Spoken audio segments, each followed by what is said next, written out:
今こうしてここにいることがわらわの幸せ。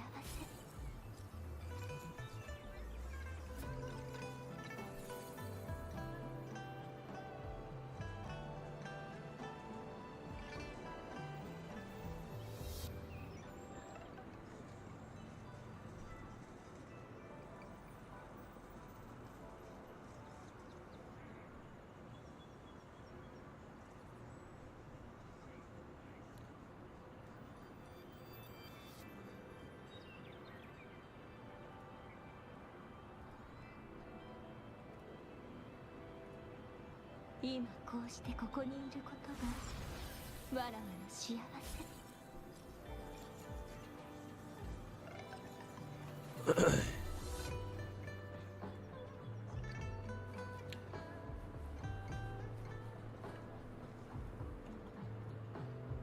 Alright, welcome back everybody. How y'all doing? You were thinking about the alt changes in Zenless and realized that Rena will probably get a lot better? Yeah, now that you mention it, she probably will. Or at least I expect her alt to be used a lot more. I mean, you can say that about every alt.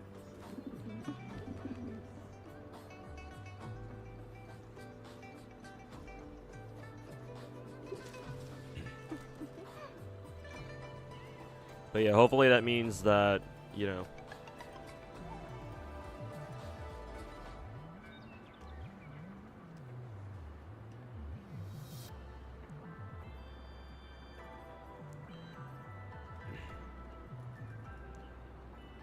hopefully that means that everybody's alt will be, you know, a lot more useful these days. Or after the alt change, at least.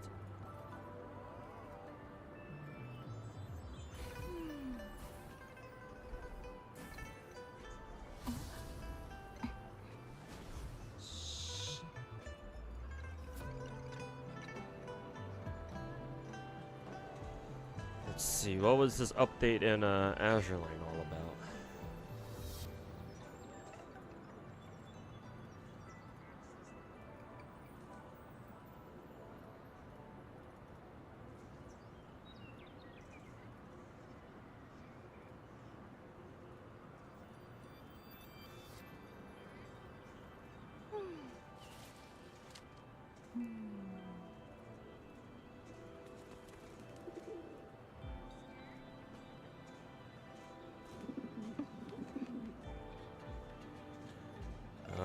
Were there any skins that I wanted to pick up?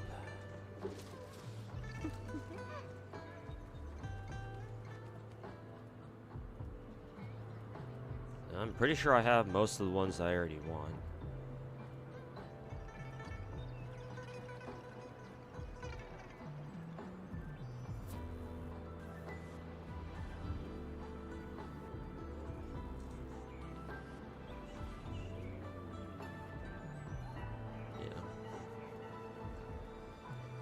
No need to worry about having a skin that I don't want, or no need to worry about picking up a skin that I already wanted. Probably have all of them.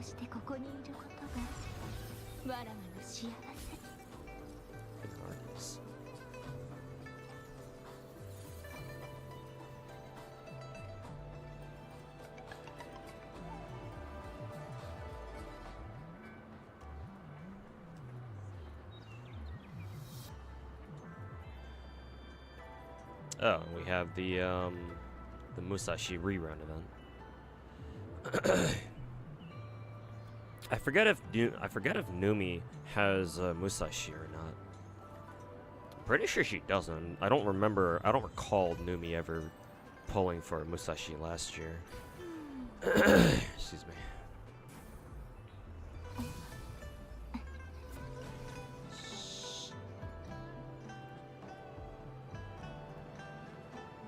Maybe she does, actually. I don't remember.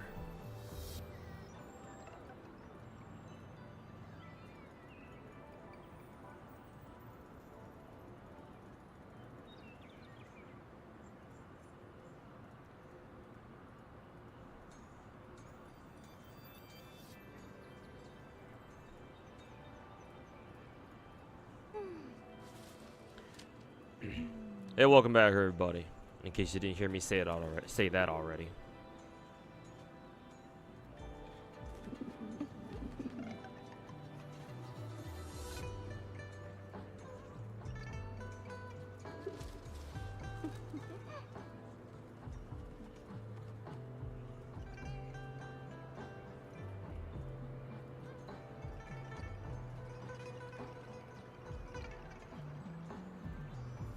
Surprised you haven't run into any trolls yet on Arc Knights. I'm sure there are some out there somewhere. But usually people are pretty chill in Arc Knights. Why, are you playing like a co-op mode? Did they bring back the co-op mode or something?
Only you're allowed to grind Camellya, FYI. No. No, you are not the only one.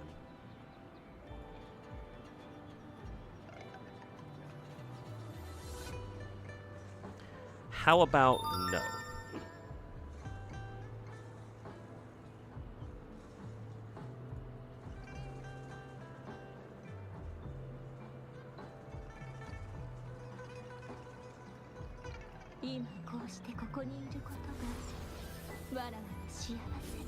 Just today? Okay. Then yeah, I haven't seen it yet.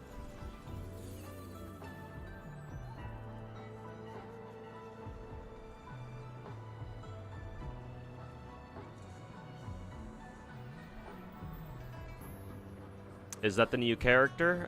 In Wuthering Waves, this girl is. Not her. Her name is Changli. She's been in the game for a while. But this girl is. Still have to grind a lot to get her up to par. Hey, Camellya, what's going over on YouTube chat? And hey, Kankarus, how's it going, man? What's your Twitch? You can find the link down in the YouTube stream description. And looks like you already have. New lady from Wuwa's hot. Yeah, it's her right here.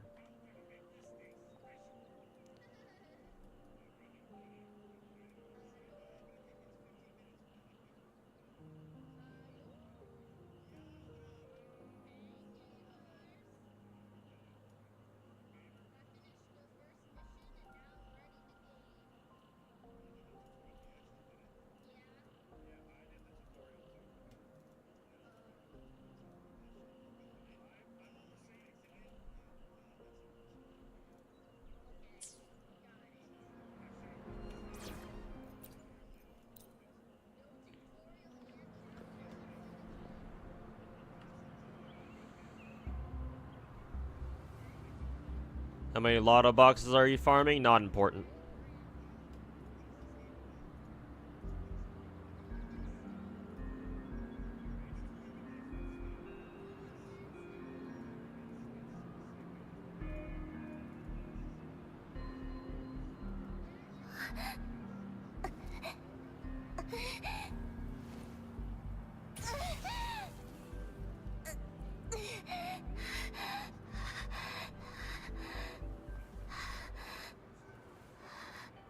Don't mind the random Camellya noises.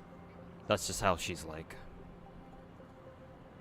She's, as the kids would say, she's a bit quirky. Hey, Kanda, welcome back. Waiting for, rotation 3 to drop? Yeah, pretty much. More or less.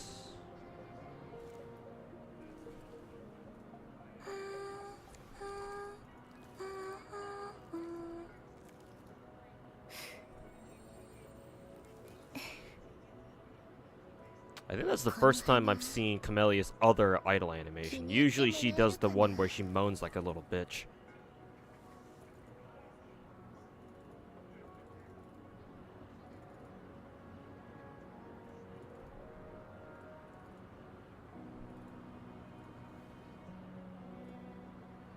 Let's go do that.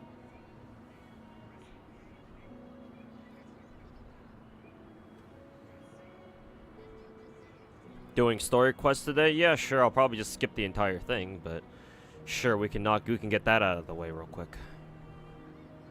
Did you try Ash Echoes? I keep getting ads for it every time I pull up a LD player, but no, I haven't tried it out myself. I don't know if I ever will. I haven't even seen the gameplay for it, so I don't know. I don't even know if it's the kind of game that would interest me.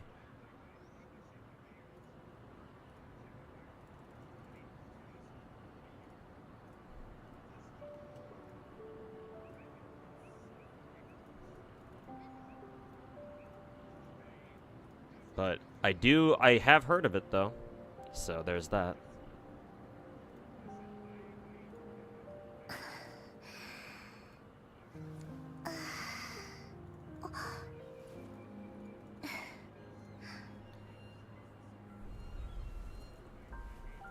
Camellya ASMR for a good night's sleep.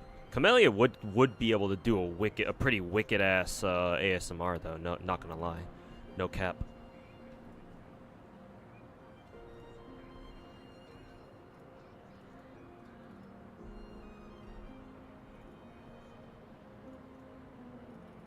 And hey, Warsaw, how's it going, man? The crazy's back. Yep. Oh, she's got 3 idols. Do all Woo characters have 3 idols? Because I think in Genshin they only have 2. Or in all of the MiHoYo games, characters only have, what, 2 idols? 2 idol animations, whereas I just saw 3. I haven't seen the one where she stretches yet.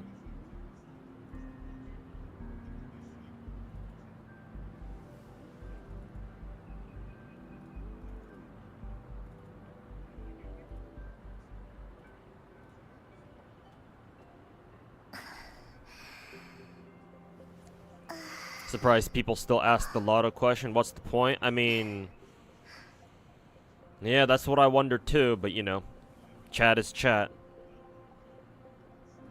You stream for long enough and you realize how many times people tend to ask you the same questions over and over and over. It's not really their fault, but, you know, very easy to find yourself getting annoyed by it, you know?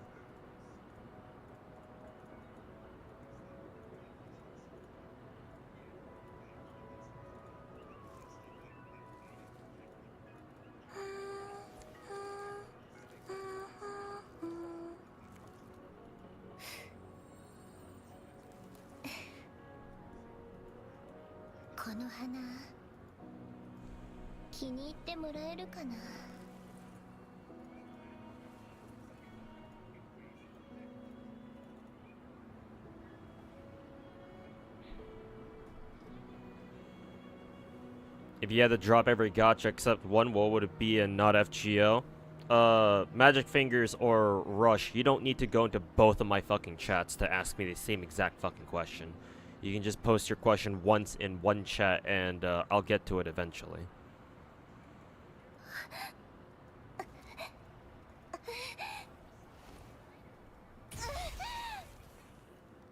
So, now that I've told you that, allow me to answer your question now. I've already answered, in fact, I already answered that question because people have asked that same question before, except not with the not FGO corollary. And that answer's easy. I would drop either Blue Archive or Snowbreak. Actually, I don't mind dropping them both, actually. So those two. I will drop those two first.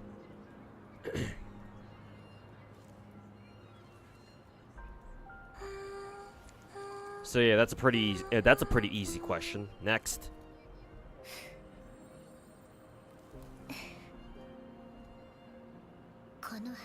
Guy needs the answer. Yeah, because he's practically begging for an answer. I almost didn't want to answer him anyway, but I decided to anyway because it's a question that I've answered before, so it's not like I have anything to hide by not telling him that.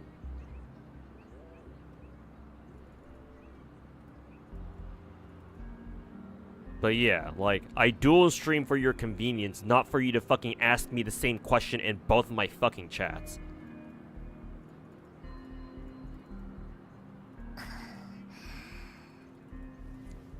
Like, I'm a little bit hard-pressed and think about, like, what kind of a question you could possibly have that you would be so desperate to ask just any streamer in general, not just me. In both of their chats if they happen to be dual streaming, which a lot of streamers are dual streaming, to be fair. But like, what kind of a fucking question warrants you having to post it in multiple chats, you know? Like, fucking calm down. I kind of get it if you're watching like a bigger streamer, but do you think I'm a bigger streamer? No, I'm gonna eventually get to your question.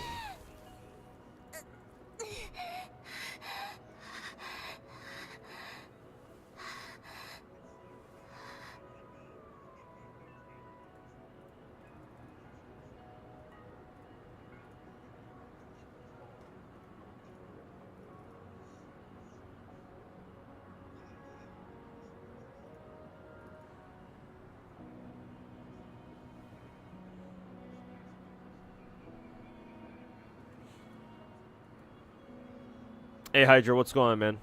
What are my current stats looking like? She's not fully built yet. I didn't pre-farm for her adequately because I realized a little too late that Camellya was coming up, so I started pre-farming for her a little bit late.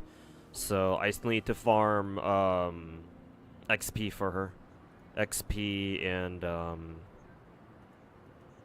I gotta farm her ascension material from that one boss down in Black Shores a little bit more to finish her up.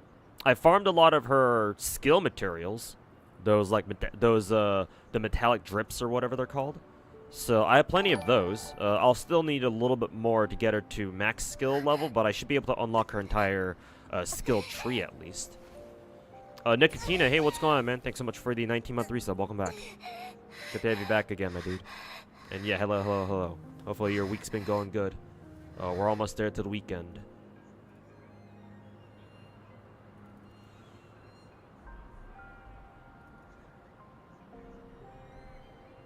Co-op's been fun, but the lag is still there. Yeah, Gacha netcode is always kind of a crapshoot, isn't it?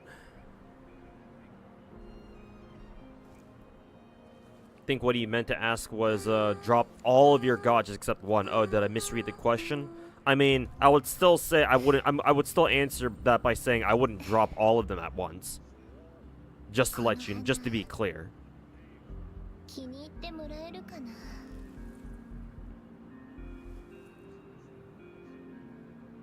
So no. Even if I did read the question right, I still wouldn't give him a kind of answer he's looking for, because I wouldn't drop all my gachas. The only gacha games that I'm willing to drop right now are the two that I mentioned. And all the other gachas, I still want to stick it out with, you know.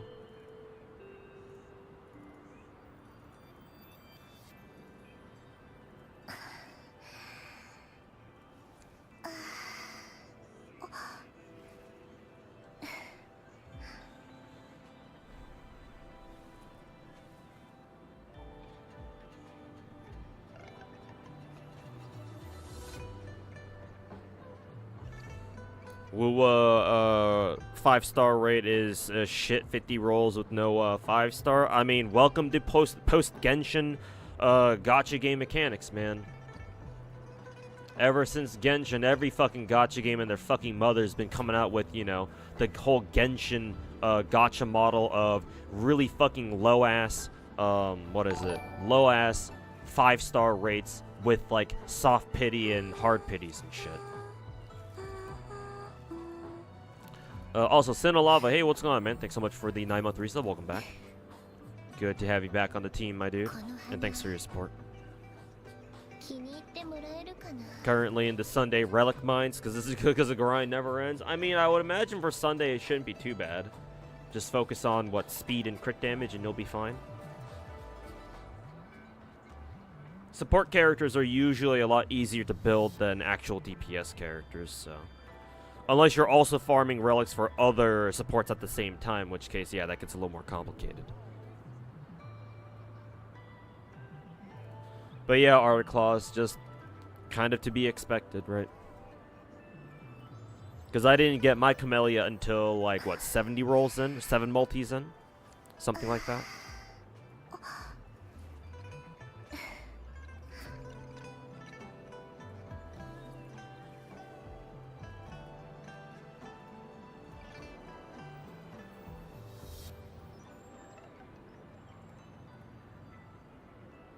Hey, Nania, welcome back.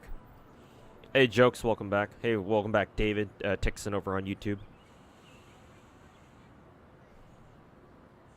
Did you end up getting all of her, all of Civilite's tokens? Yes, I did. I did grind after stream. I grinded the Arknight's like text event thing, and yes, I did end up getting all of the endings and all of Civilite's tokens. So thankfully, I was able to get that done.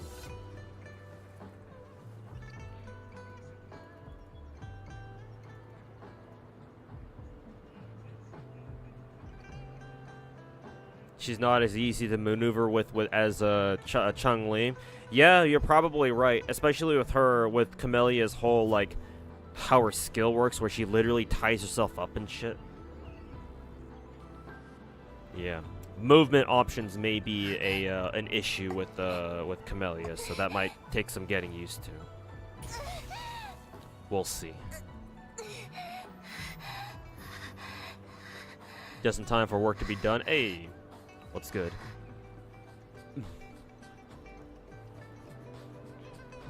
Good to see you're off work. Enjoy the rest of your day off. Let's see, who do I want to put into dorm? Where's Dressina?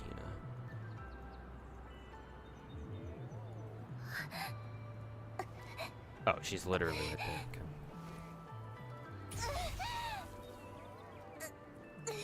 Okay. Iroha then.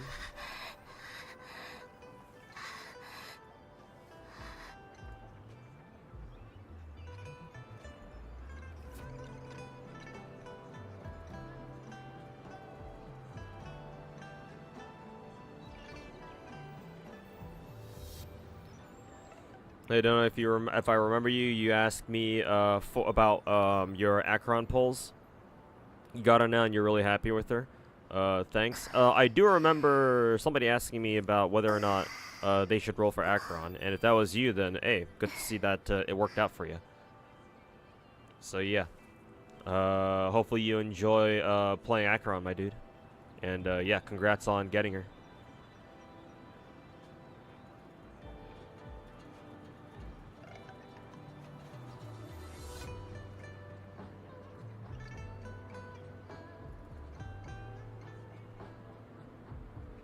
Hey, Sir Betlog, how's it going, man? Her idol is certainly solid headphones on only material. Yeah, one of those characters where you gotta plug in the aux cable before anybody finds out you're into some weird, freaky anime shit.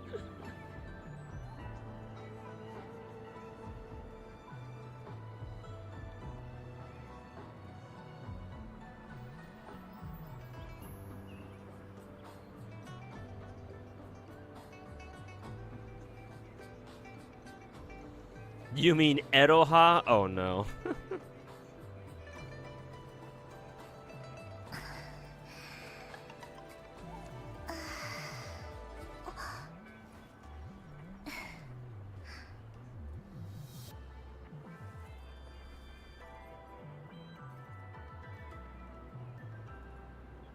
Go to the shop, buy out the gems first.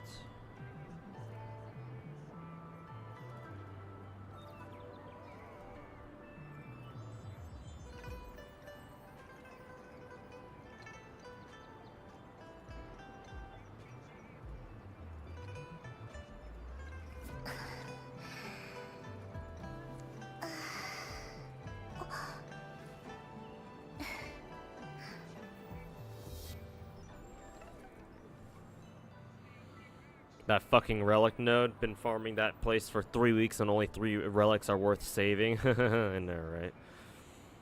Star Rail's relic recycling is the worst out of the 3 Hoyo games. Yeah. Yeah. But hey, to be fair, Zenless also isn't perfect either, cuz I don't like it how you can't use relics you've already leveled up as experience fodder for other relics that you want to level up.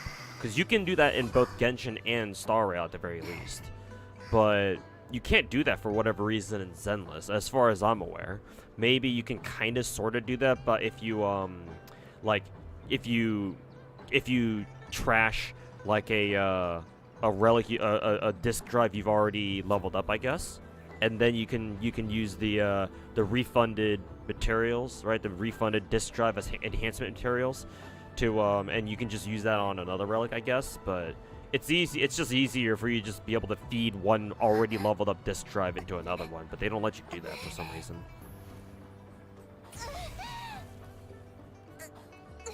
Not directly, but you can go to the shop and you can just get the XP that way. Yeah, if you can do that, then why don't they just let us feed disk drives into other disk drives directly?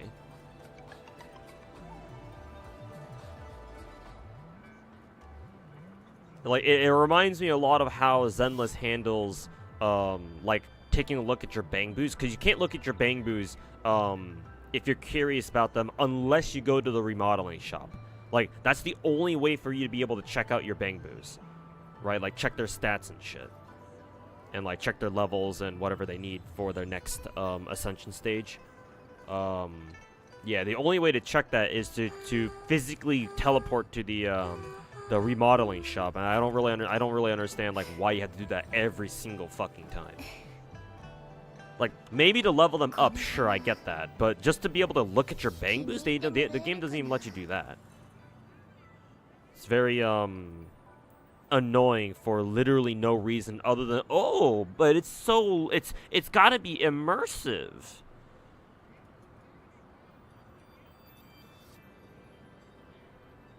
Wouldn't be surprised if we get that at some point. Yes, hopefully sooner rather than later. But yeah, at least I guess at least it is possible, just in a roundabout way. Doesn't mean that it's not annoying though. But more to your point, yes, I would agree. I would also agree that Star Rail's gear system is the most annoying, or is the most, I don't want to say useless, but it is definitely the weakest out of the 3, yeah. Then again, I haven't really had a reason to recycle disk drives much in Zenless yet, just because obviously Zenless has been out for a lot less time than Star Rail has, obviously. I do wish that there were a way to, like, upgrade your the disk drive fodder into, like, the higher tier one, because every rarity of disc drive gets broken down into like their own tier of like what is it, fodder material, right? And as far as I'm aware, you can't use like the lower rarity ones to turn into higher rarity ones, right? Unless you can, in which case I don't know about that, or I haven't bothered checking out the system enough to really know about that. Maybe you can. Have you played Wizardry Variants Daphne? I have no idea what that game is. I've never heard of that game. I assume it's a gacha game. Then no. Fancy name though. That's definitely a name that that definitely stands out, let me tell you. We can now. We got it this patch. Wow, okay. It's a good thing I asked then. Because, yeah, I remember you not being able to do that. But if you can do that now, then okay. That makes it better than... that means that Zenless's disk drive recycling system is probably better than Star Rail's. I had to use it myself to really get a feel for how good it is. But, yeah. One thing's for sure, and that's that Star Rail's Relic recycling system is pretty ass. Because fucking 10 fucking gold relics to exchange for one, to recycle into one new one. It's like, god, fuck, man.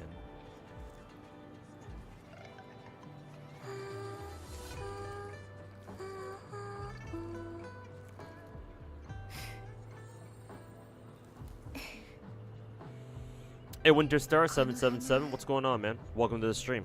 How's it going? Appreciate you stopping by.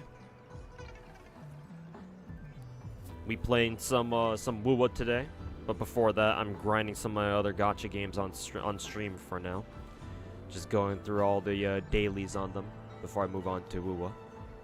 We got Wuwa up in here. Take your sensitive back to Genshin. Whoa, who are you saying that to, Raru? Nobody was talking about Genshin.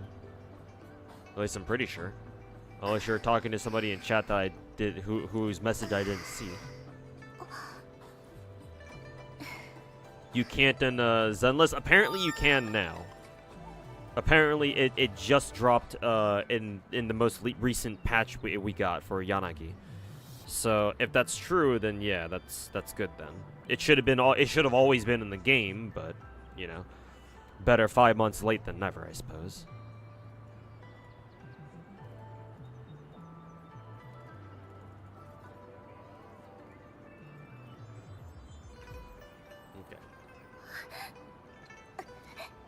FGO's done. Cleared my AP. We'll handle it later.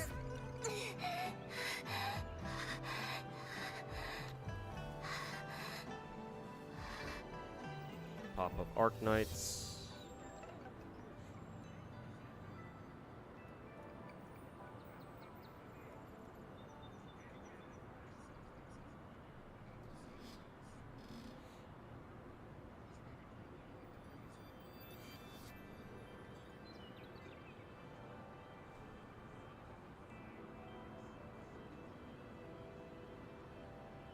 She's your first 5-star, and her overworld technique is a game changer. Yeah, if you're a brand new player and your first 5-star, or I don't know if you're a brand new player or not. Just you only said that Akron is your first 5-star, but I mean if she is your first 5-star, that means that probably means you are relatively new. But anyways, if Akron's your very first 5-star, then yeah, that's one hell of a character to start the game with. That's for sure.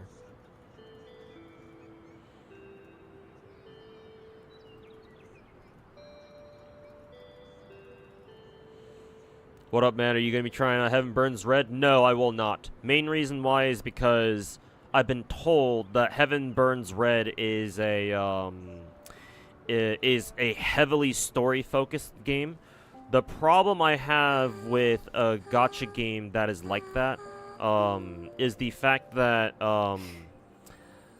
like I prefer it playing an actual game, right? Gacha games should have good stories, yes. But they should also have a game that is also worth playing, right? Like, you know, it's enjoyable to play. Because if you don't have that, and all you have is a good story, like, maybe there's nothing quite intrinsically wrong with that. It's just that my problem is that I prefer actually having a good game to play. Right? Because if a gacha game doesn't have good gameplay and all it has is a good story, then I might as well just read a visual novel. And considering who the author of Heaven Burns Red's story is, I might as well take the time to go read something like, you know, Clannad or Kanon or Little Busters. Yeah, I think that's the one.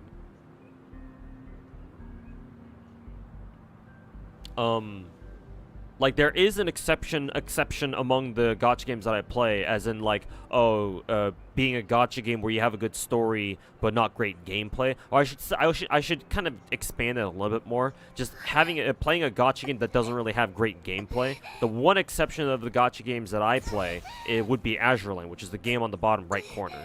Azure Lane doesn't really have much gameplay that's worth, you know, it doesn't have gameplay that's worth, you know, selling, right? Its gameplay is, I mean, I guess it can kind of get it can get pretty complicated if you want to dig in, you know, to like its mechanics and whatnot, and really understand and figure out how the gameplay works. But like on the surface, it's very easy. It's just, you know, set up a fleet of ship girls and fucking put them on auto and watch them destroy everything.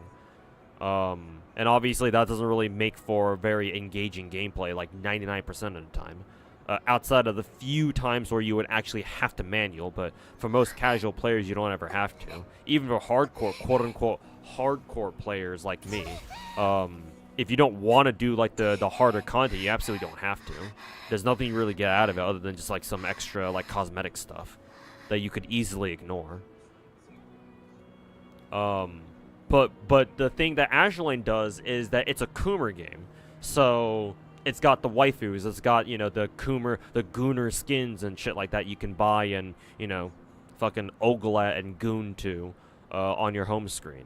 So Azure Lane is an exception, where it's like, okay, yeah, that game doesn't have, you know, any extraordinary gameplay or anything, but it makes up for it by just having big fat titties and ass on screen whenever you want.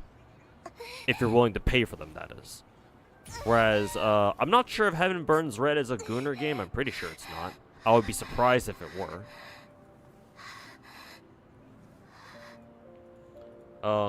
So barring any possibility like that, right, I don't particularly see myself, getting into Heaven Burns Red anytime soon.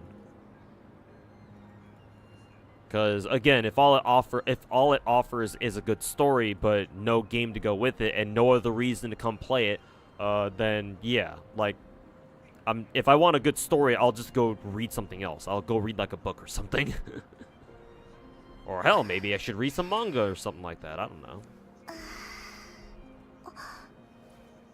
So yeah, no, I'm not personally interested in playing HBR.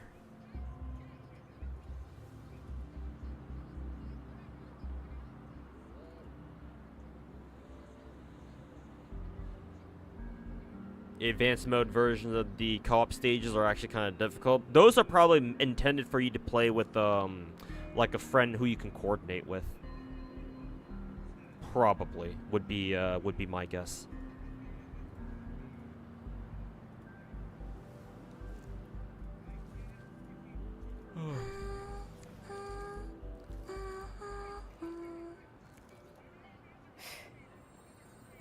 You know, Wuwa and FGO, but what's that last one? I just swapped out some of my games, so I don't know which games you're talking about. If you're talking about one of the games that I have on screen now, the two gacha games on the bottom right, the one on top is Arc Knights, the one on bottom is Azure Lane. And the other gacha games I had up before were Blue Archive, I think. I think that was the one other than FGO that I had up. For briefly.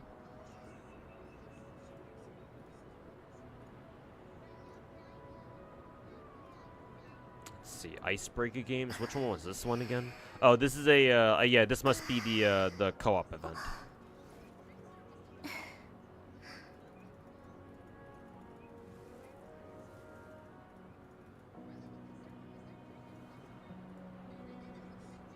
Okay, I will do that later.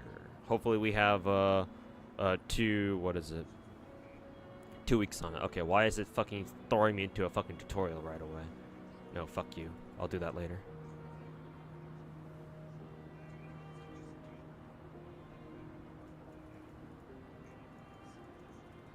Blah, blah, blah, blah, blah, blah. Tutorial, tutorial, tutorial.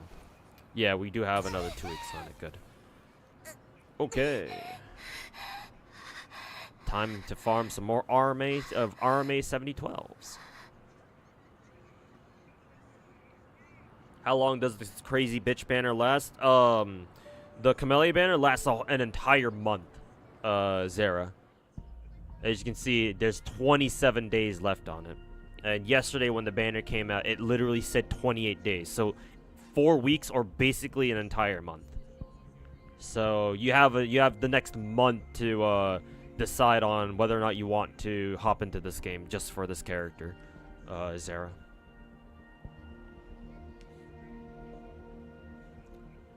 Rewrite is the best key visual novel you've read so far. Really? I heard that one was kind of a weird one.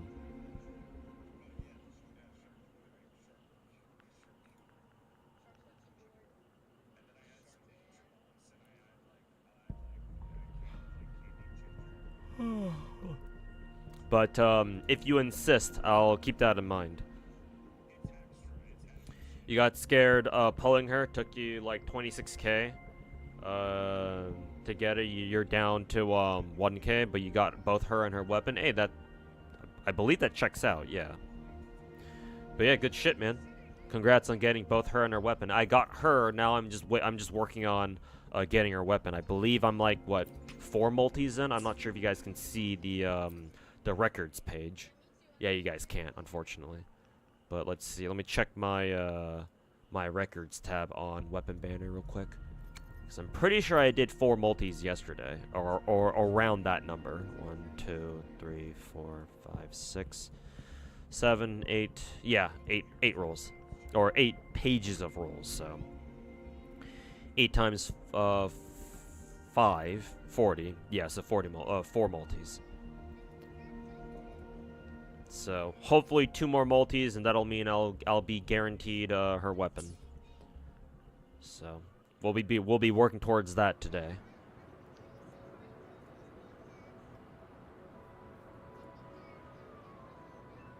No, Callie's kind of streaming kind of early today. Is she back home in Texas or something? Usually Callie doesn't stream this early.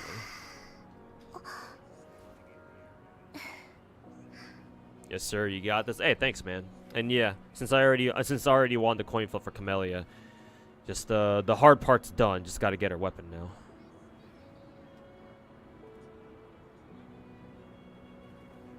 Oh God, no! I don't want to fall into another gacha. It lasts long enough for you to finish the semester. Yeah, that's kind of Wuwa's thing. If you're used to how MiHoYo handles banners with like 3-week banners and stuff, usually most of the time, Wuwa tries to do that, but they have to take more time in between patches because obviously Kuro Game is a much smaller company, so they need more time to cook, basically. So that's why their banners last for a lot longer, and their individual patch versions tend to go for longer than, like, say, the MiHoYo games do.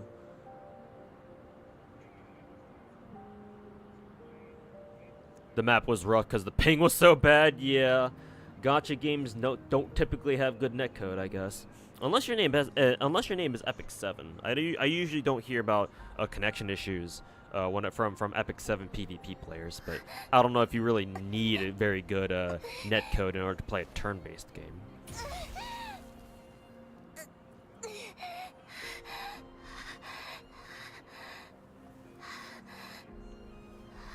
You're actually looking forward to HBR? You prefer a good story, to be honest? Hey man, whatever floats your boat. I guess I'm the opposite, where I prefer good gameplay over good story. Because like my logic is that we call you a gacha game, right? Not a gacha story. So, But yeah, whatever you prefer, I guess.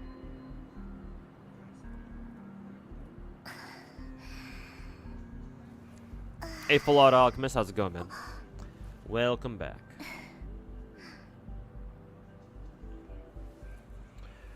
Rewrite is peak. Okay, we got another person in chat vouching for rewrite them. Guy, you didn't have to spend any money on well, yeah, man. Yeah, it always feels nice being able to get a gacha character without having to spend money. Like, I have only ever had to buy the buy Wuwa's money packs just once. Though I did buy all of them for their double efficiency bonus, of course, but I've only ever had to do that once, just for Chun-Li, I think, because I lost the coin flip for her. But yeah, all the other characters and their weapons I've been able to get for free, just by playing the game.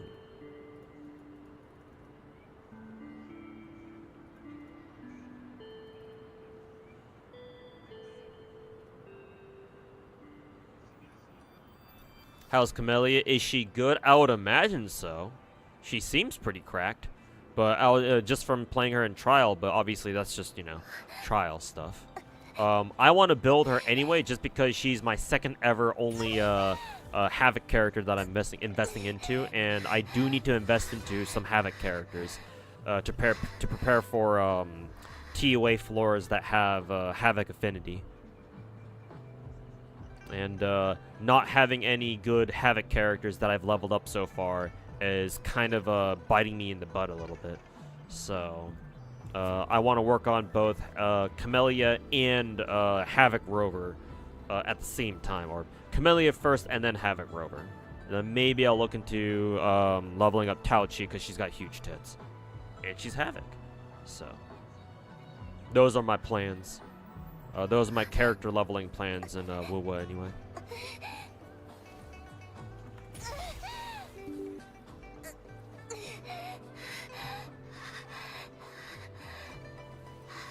What Echo build should you build on her? Should you do 44111 or 43111? I usually always go for 43311 on all my characters.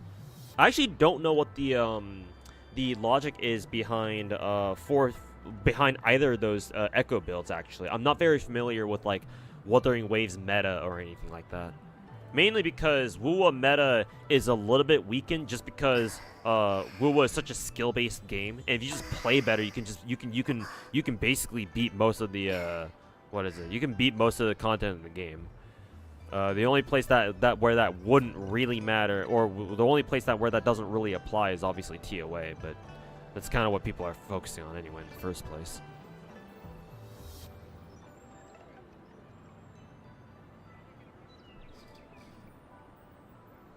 But yeah, I run 43311 on all my characters, because you have enough echo space in order to run 43311.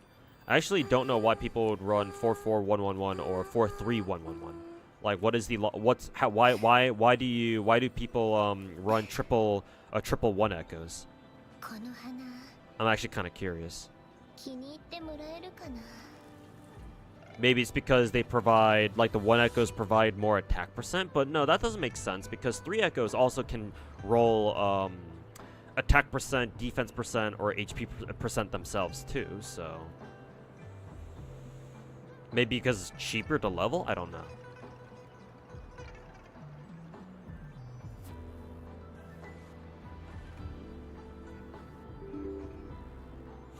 Can she use Chun-Li's weapon? Can she? Let's see. Chun-Li's weapon is crit damage, attack increased by 12%. I believe Camellya is also attack percent. Yes, she is. Would be surprised if she wasn't. User gains 1 stack of Searing Feather upon dealing damage. Can be triggered once every half a second. Gains 5 stacks of the same effect upon casting skill. Okay. Each stack of Searing Feather gives an additional 4% resonant skill damage bonus up to 14 stacks. So basically buffs her skill damage. After reaching max stacks, all stacks will be removed in 12 seconds. Okay. So crit damage bonus, crit damage main stat, bonus attack percent, and bonus resonant skill damage. If the way Camellya's skill works, where when she's in her skill mode, right? When she's doing this shit. Yeah, when she's in this mode and her attacks here, if this counts as skill damage, then yes, that means that Chun-Li's weapon works on her. But I don't know if it does. You'd have to ask somebody. You'd have to ask a woo-woo smart boy like Rexon or somebody else to see if her attacks while she's in her skill state like this is considered skill damage. I would guess it's considered normal attack damage, but then again, I think we can check, right? Let's see. Attack, blah blah blah, and she enters Blossom mode. Unable to move, blah blah blah. Yeah, we know that. Basic attack, heavy attack, or replaced by basic attack. No, I don't think it would work because the game specifically calls her her normals in her skill mode as basic attacks right here. Unless they are tagged as resonant skill damage, and it just doesn't specify. But unless somebody can clarify that. No, it doesn't look like Chun-Li's weapon would really fit on her.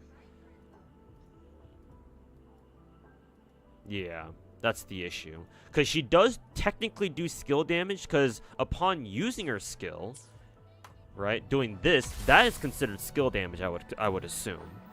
But obviously, that's just a very small part of her skill, right? When you enter her skill, or when she uses her skill, the whole point of her being in her skill is so that she can keep attacking like this. And the game apparently calls these things normals. So yeah, no, I'm not too sure how well Chun-Li's sword would fit on her. Excuse me. So Camellya would be able to benefit from the crit damage, obviously, the extra attack percent, and like a little bit of the extra skill damage, but no, not really.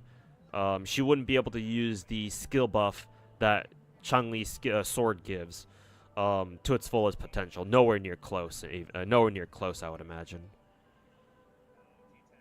But I guess if it's your best option, then sure, I guess you could give it to her. It's not like it doesn't work on her at all, but...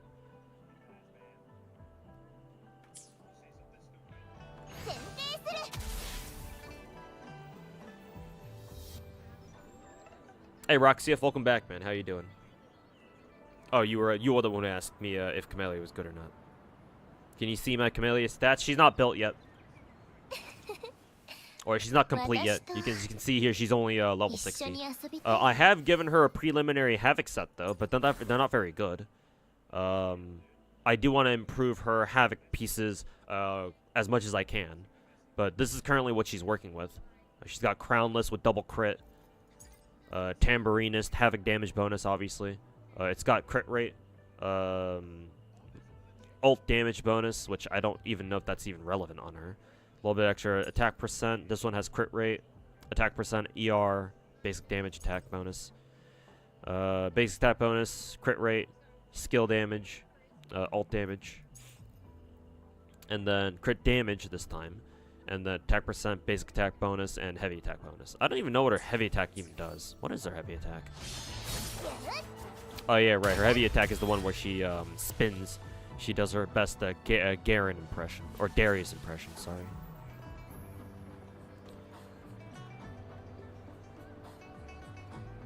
Spin to win.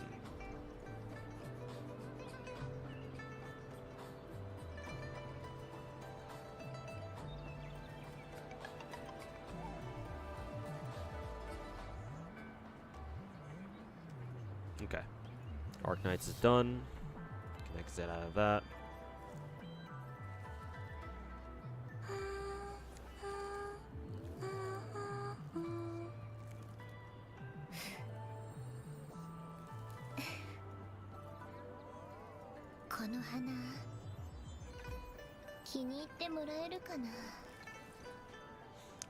Source a VTuber with a calculator.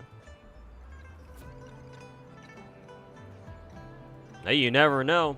Them VTubers are pretty dang smart sometimes.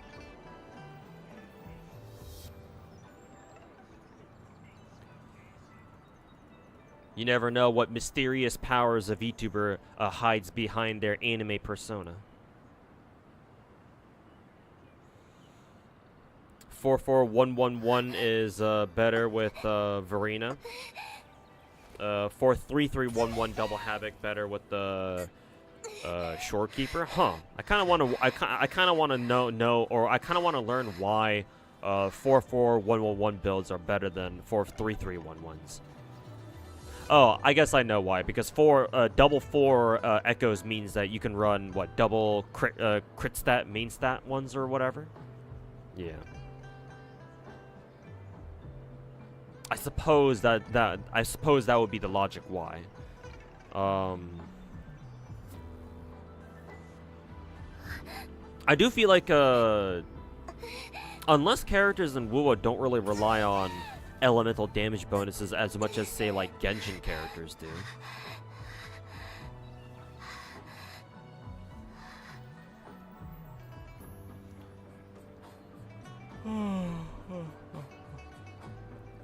HBR Global releasing less than 24 hours. Oh, that's cool.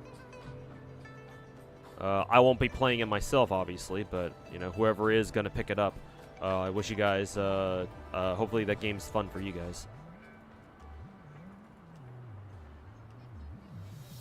Stupid, sexy cockroach.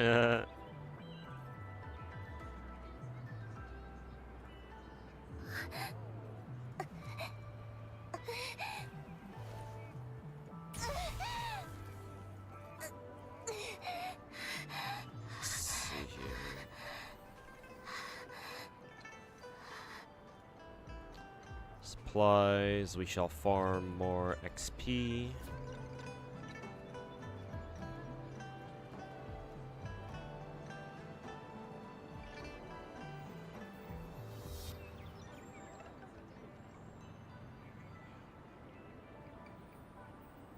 Farming for ER healing set is a chore, I know, right? Fuck, man. I will recommend, Roxiev, make sure to check your inventory to see if you've got any of those, selectable, echo, things. Let me show you in-game here. Check your inventory down here, and see if any of these, packages here, right, the morphable, echo things, are ones that you can select. Because there are some ones, I think this one counts? At least I'm pretty sure. Let's see. Yeah. Some of these are special in that they will give you the exact substat you're looking for.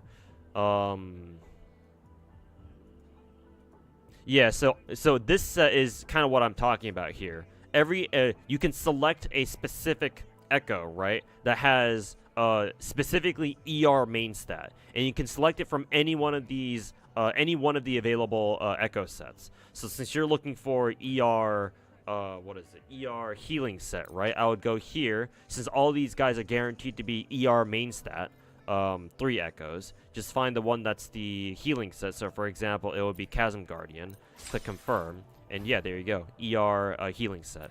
So make sure you check your inventory to see if you've got some of those morphable echoes like that. It'll save you a lot of farming, and sometimes I forget that I have them too. But unless you've already used them all, in which case, you know, I guess you've already done it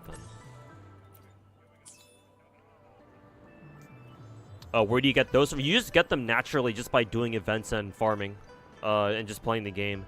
I want to say there are some event shops that allow you to pick those up. It's either that, or I may have gotten them from the Battle Pass. Because I know that from the Battle Pass from levels like 50 onwards, they do give you rewards like these. Like morphable class echoes. Maybe I picked them up from here, actually. I don't know.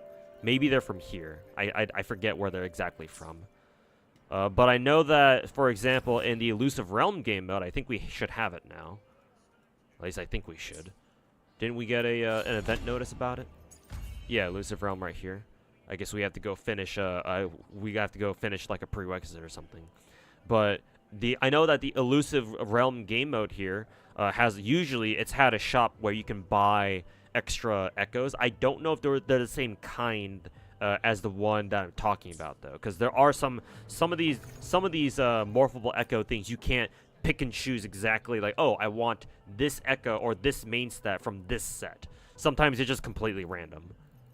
Like, for example, this one. This is completely random. If I just use one, it'll just give me whatever, right? But yeah, those are the places that I know you can get them from. So, event shops, Elusive Realm shop, or Battle Pass, I guess.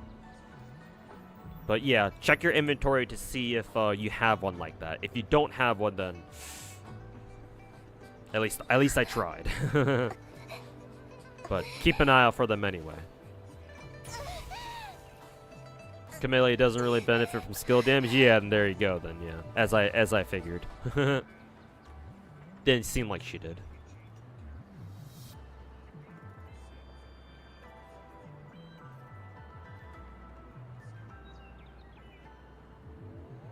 You also want to give HBR a try just because Jun Maeda is heavily involved. Yeah, I don't blame you.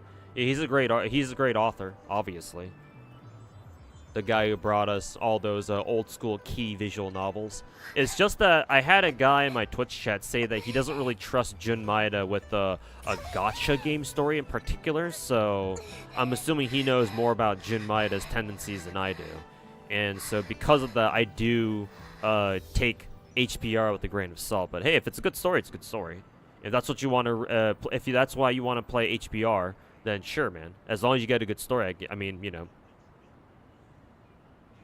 You're getting what you came you're getting what you came there for, right? If that makes any sense. 44111 builds aren't really better. It's only better for early game. You can't build solid crit. Ah, I see. Yeah, that's what I figured. Yeah, because when I realized that, oh yeah, why would you run 44111? I realized, oh yeah, it's because 4 echoes give you guaranteed crit stats. I was like, but wouldn't just putting elemental damage on the characters be better for your 3 echoes, or with double 3 echo? Because like every echo can theoretically roll double crit. Obviously, it's gonna take you a while to get to that point, but like I was trying to think of like a reason for why people would run 44111 in like late game. So like maybe there's something that I'm not quite understanding, but yeah, that's what I figure. Just you know, oh, if you need more help with like better crits early game or whatever, because you don't really have, you know, double crit 3 echoes and 1 echoes out the ass or something. But yeah, I figured it was something to do with that.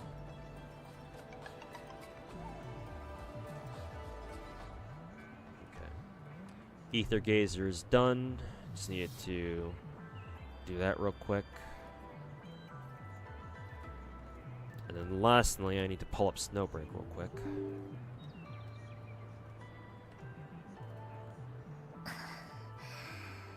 Do you play Nikke? Yes. Yes, I do. In fact, I have it open right now.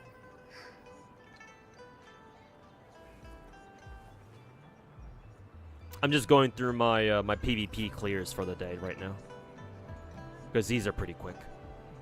But yes, I do in fact play Nikke. How could you tell? What's HBR? Heaven Burns Red. It stands for that.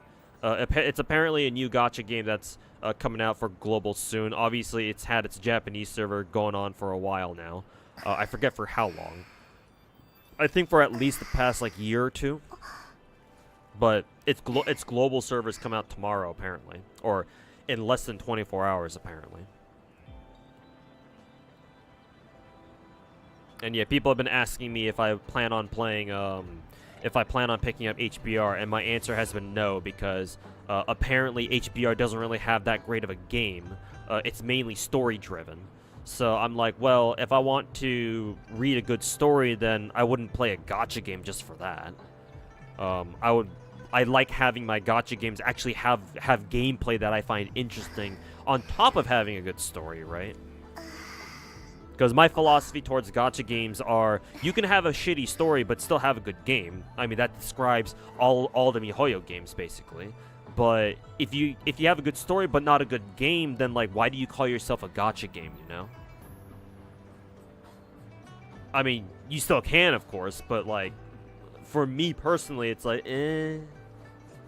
Like, I tend to drift towards the gacha games that I think have good games, right?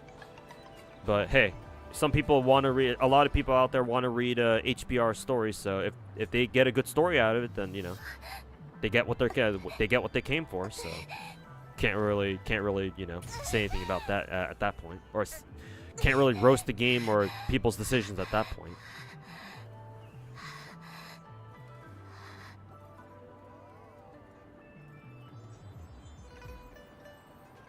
Fire Emblem Heroes as well.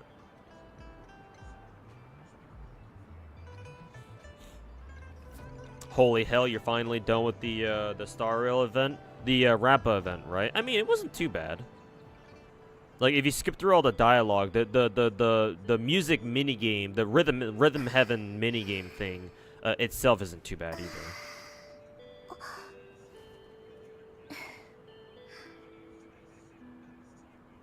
Like, there have been other Star Rail events that felt a lot more like a lot more of a drag than this one, to be fair.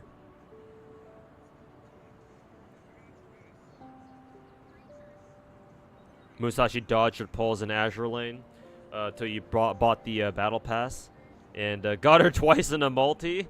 Strange how that works, huh?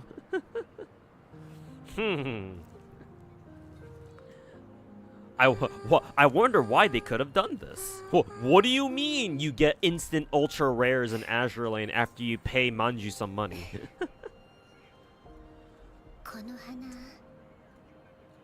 Is this called capitalism, chat?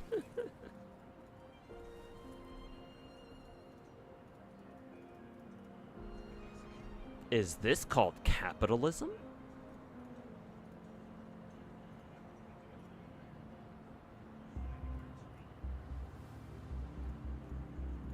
Gimme money, Yostar probably. Hey, at least they're honest about it. Ever heard of Limbus Company? Yeah, of course. I've heard plenty about Limbus Company. Matter of fact, I watch since I watch FaZe Connect VTubers quite a bit, and one of my favorites is Himemori. I think that's her last name. Rie. Yeah, she's a big fan of Limbus Company, and the other games that Project Moon has made, like what Lobotomy Corp and Library of Ruin or whatever. So, yeah, she's a big fan of those games. So yeah, she loves Limbus Company. She even did an interview with she and Tenma actually had an interview with Heathcliff's Korean voice actor. And I believe it was an officially sanctioned live stream by Project Moon themselves too. So that's pretty cool. So, yeah, I've been watching people play through Limbus Company. Looks cool. Very stylized. Very unique art style, that's for fucking sure. And the gameplay itself seems pretty interesting, too. Kind of reminds me of FGO, where I have no idea what the fuck I'm looking at. But hey, those kinds of games are usually the best. Usually. So yes, I have definitely heard about Limbus Company.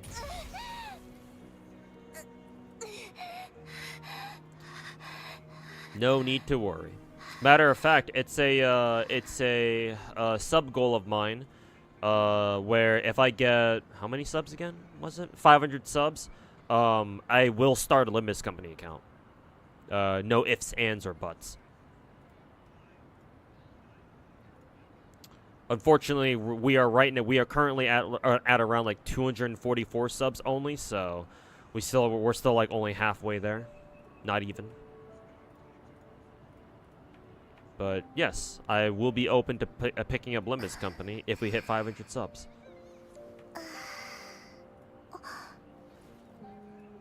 The JP server is almost 3 years old. What the fuck?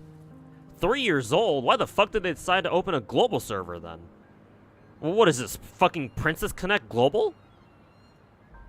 Who's publishing HBR Global anyway? Fucking Crunchyroll? I fucking hope not.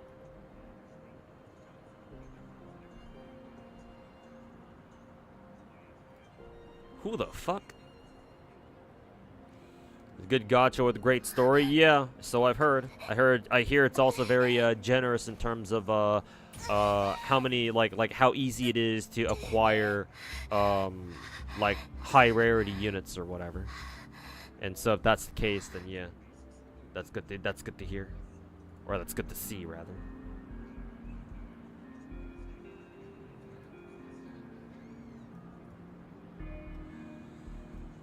Let me do a Torrent of Fire run real quick.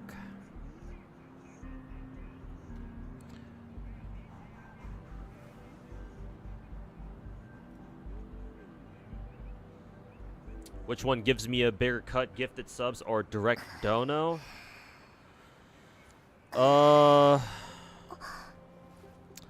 Currently my split with Twitch. I'm pretty sure I can mention this because I'm sure other people have mentioned, other streamers have mentioned this themselves too, for their own Twitch contracts.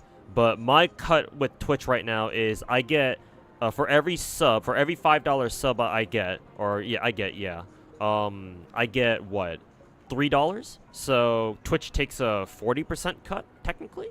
Is that how math works? Because 3 out of 5 is 60%, right?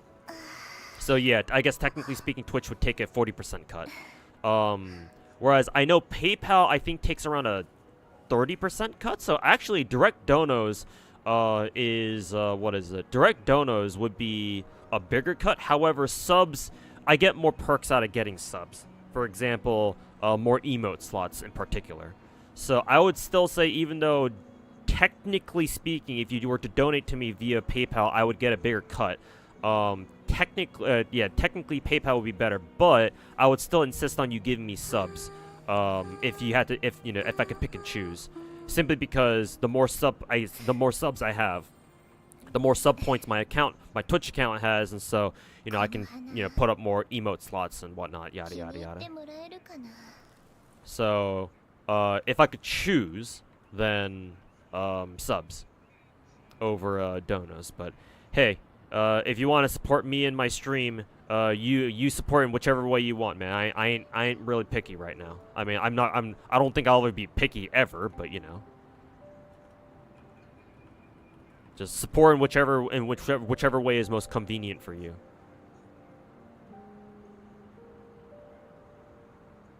Yeah. That was actually a pretty fast Torrent of Fire run, actually. That was pretty good. Self-modeling resin is so useless most of the time. Yeah. Self-modeling resin.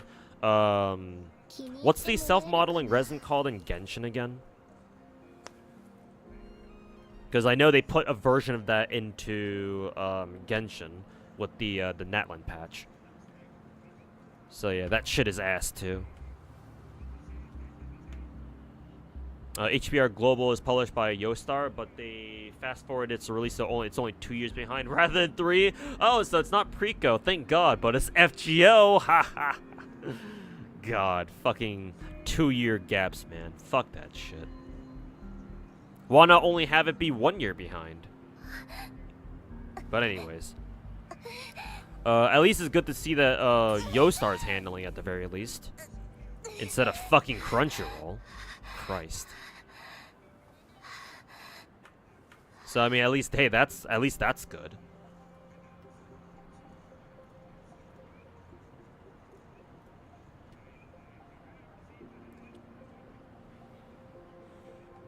Except for energy regen ropes, that's probably their best use. Yeah, perhaps. Yeah, because for energy regen ropes, usually you don't really have to give a shit about their substats or whatever, because you're usually putting them on who are they? Support characters. So yeah, to be fair, you're right.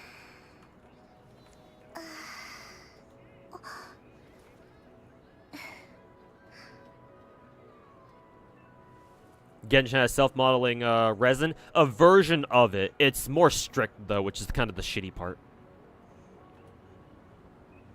Let me explain after I'm done finishing off this big-ass snake boss. Might take me a couple minutes, though.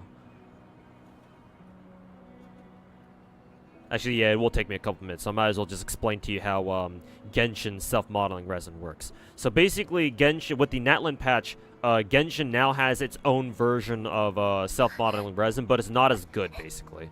How it works is, well, I should go over how it works in Star Rail, just to give everybody in chat context.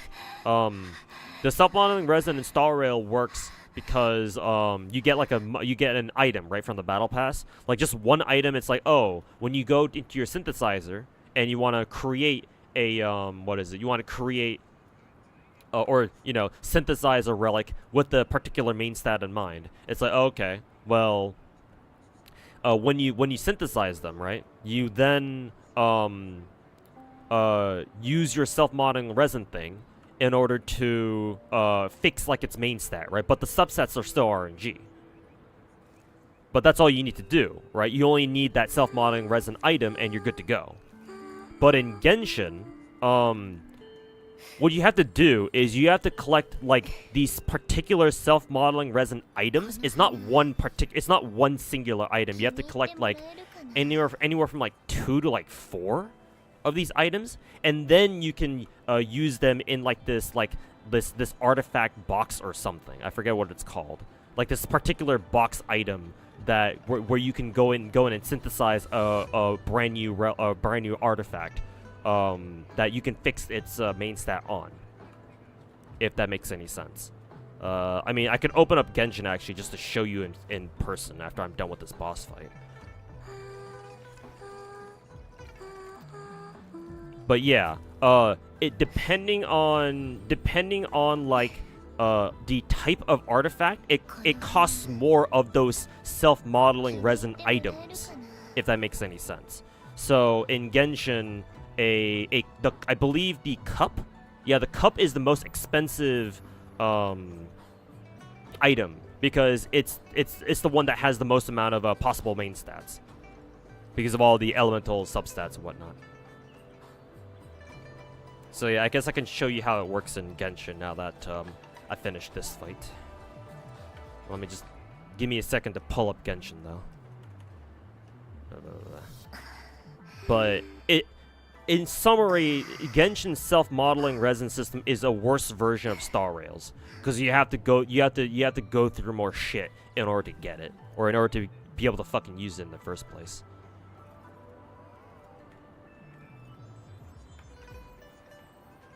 And naturally, that shit kinda ass.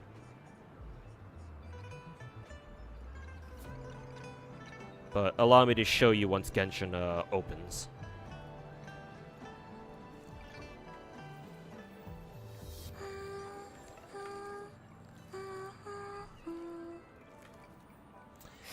That shit kinda ass.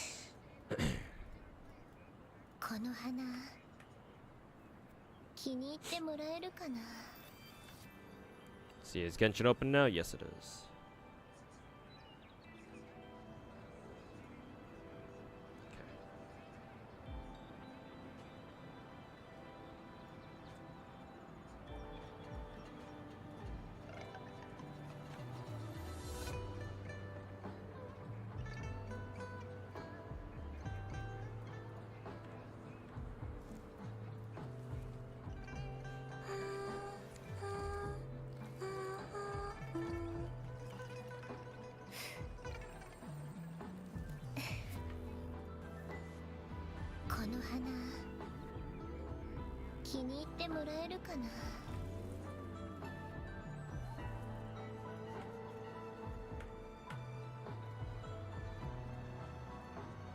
Nice, I can do another full multi on the standard banner.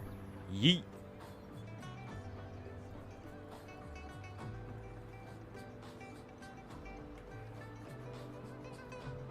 Can I do another full multi on the character banner? Oh yeah, I can, just barely. Cool. Yeet! Oh nice, I got her. Nice. Wonder if I should go for her weapon. This banner lasts for like an entire fucking month. I might as well.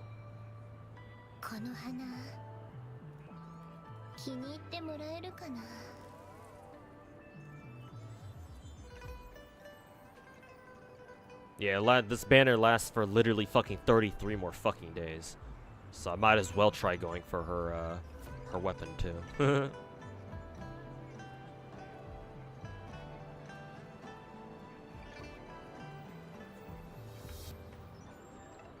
Anyways, Genshin time. So let me explain how the self-modeling resin thing works in Genshin. So since the Natlan patch, they added this item here called the Artifact Transmuter. Let's see here. So how this works is this. Let's see. So how this works is this. These are the self-modeling resin type items. They're called sanctifying elixirs in this game. The problem with this style of self-modeling resin is that, like I said in Star Rail, you only need one per artifact, and you just need one for any type of artifact, including your orbs, right? Your planars. And your planars are kind of like the equivalent of the cups in Genshin, where they can roll any main element stat or main element damage bonus stat. Where the sanctifying elixirs are worse is you see down here where it says define, right? This is where I would pick like an artifact set and be like, okay, I want an artifact from this set, blah blah blah, right? Yada yada yada, whatever. The problem here is that while the flowers and feathers only cost 1, when you get to the timepiece, you'll notice that they start costing more. Right now if you select a timepiece, they cost 2 of these items. And then if you select a crown, it costs 3. And then lastly, if you click on a cup, it costs 4. And the reason behind this, or the logic behind this anyway, even if it's shitty, is that timepieces, crowns, or circlets rather, and cups, they all have main stats that are selectable, and so therefore they are more expensive. And timepieces have the least amount of like, you know, selectable main stats, so that's why they cost only 2. Crowns are next because they have more selectable main stats, and then finally cups are the most expensive because they have the most amount of substats that you can pick and choose from. The main advantage of Genshin's self-modeling resin style, however, is that you can select your substats. As you can see here, the game not only allows you to choose the main stat, but also it allows you to choose 2 substats. So guess what most people are picking? Crit rate, crit damage. So this is the best part about Genshin's style of self-modeling resin, is that it does allow you to pick your substats, which in Star Rail it does not allow you to. Though, you know, the meme is that even if you do pick double crit, good luck getting rolls into it, though, you know? Because that's what happened with my Zelonen's defense percent.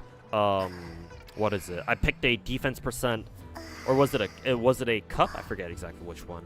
But I tried rolling a double crit, you know, artifact from this, or I made one just for me to level it up and watch all the substats go into not crit stats.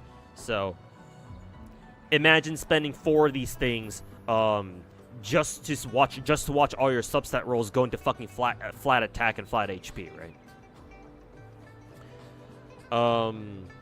However, that's not the end of the disadvantages. Another huge disadvantage of Genshin's style of self-modeling resin is that you notice down here, right? There's one artifact set that's kind of like blacked out compared to everything else.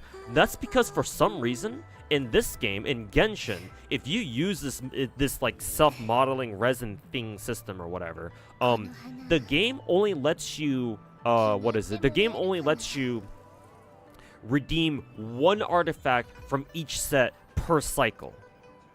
Unlike in Star Rail, where you can just repeatedly craft more or synthesize more relics from the exact same set until you get what you want, or until, you know, you run out of relic fodder, right? In Genshin, for whatever fucking reason, you can only make 1 per set per cycle, and each cycle lasts an entire fucking patch. So that's shitty too. I mean, not that it really matters because you only have so many of these fucking sanctifying elixirs anyway, but...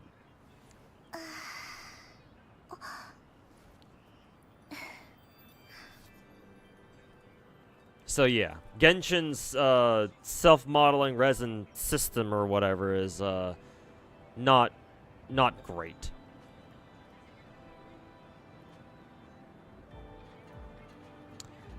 It ain't great. That's for fucking sure.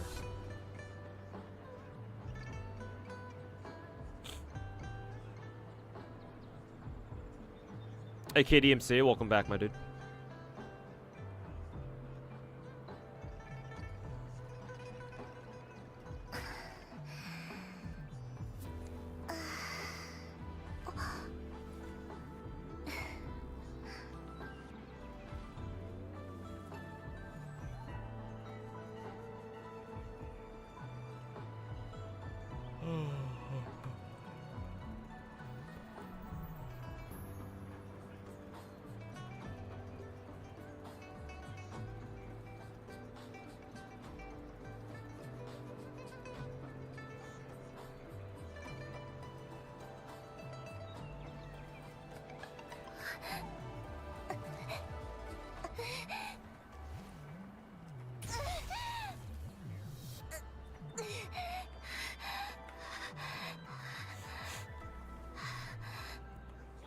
Z3 as well. Zenless's disk drive system works off of works more like Star Rails though, unless that's what you were saying. Like artificial inconvenience or something like that. Yeah.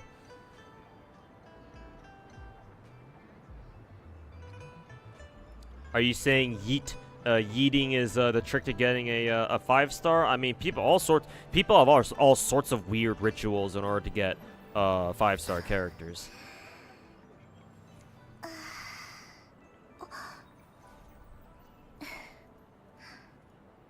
Anyways, let's see.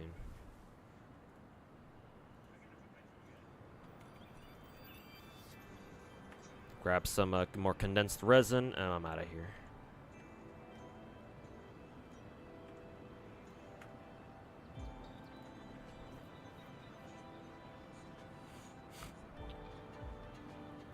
$160 days for a fucking goblet. Yep.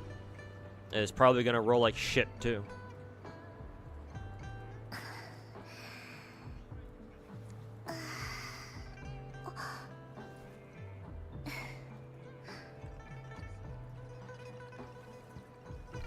Made a small return to Woo because your PC is so shit you can't play, but you did 2 rolls and got Camellya. Is that a sign?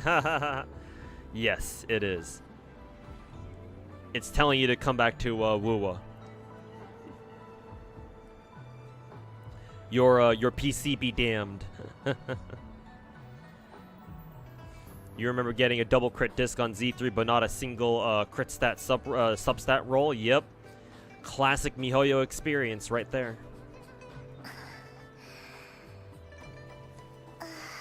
What do you mean you wanted crit stat rolls? Surely you meant fucking flat HP and pen ratio, right? What do you mean?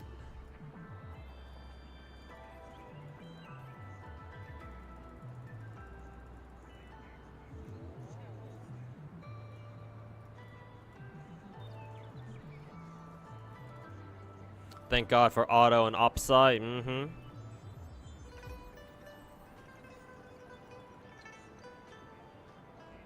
The one thing Genshin artifacts have over the other games is that since characters can only carry 5 artifacts, you have the luxury of having an off piece since you only need 4 in a set. Yeah, exactly. Either a full 4-piece set or a double 2-piece set. Yeah, and you can have your off piece gives you quite a bit of flexibility in terms of character building or gear building.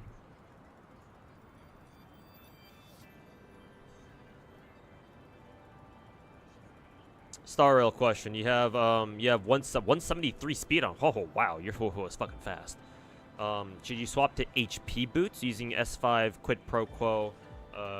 Means more speed, more energy. Nah, I don't know why you would swap to HP boots, KDMCA, especially on Ho-Ho. Like even with speed boots, your Ho-Ho should have more than enough HP yourself. No, I would say keep your 173 speed. Because the faster Ho-Ho acts, the more energy she gains and the more often she can use her ultimate, right? So no, I would say that's an easy question to answer. I would say keep your Ho-Ho at 173 speed.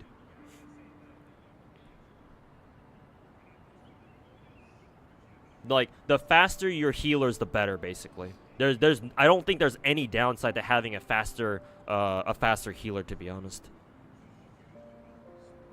At least there's none that I can think of. So I would say keep your Huohuo super fucking fast. I wish my Huohuo had 173 speed. God damn.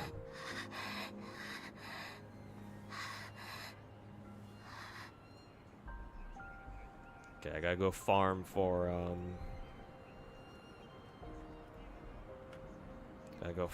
more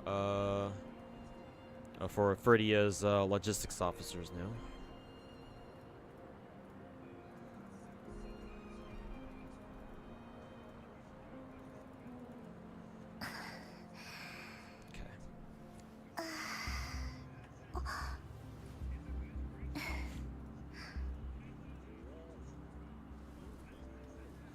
Okay.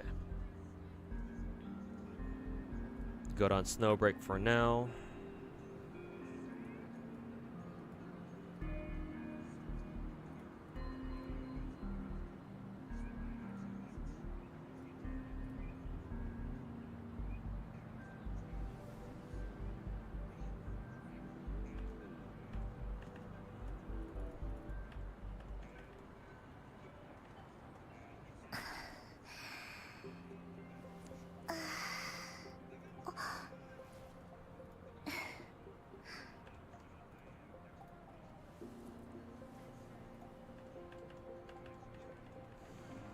What else do I need to cover? Star Rail? Yeah.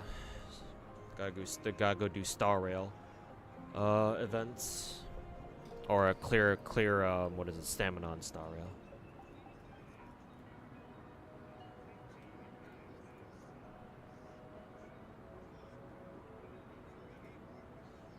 And then Zenless as well.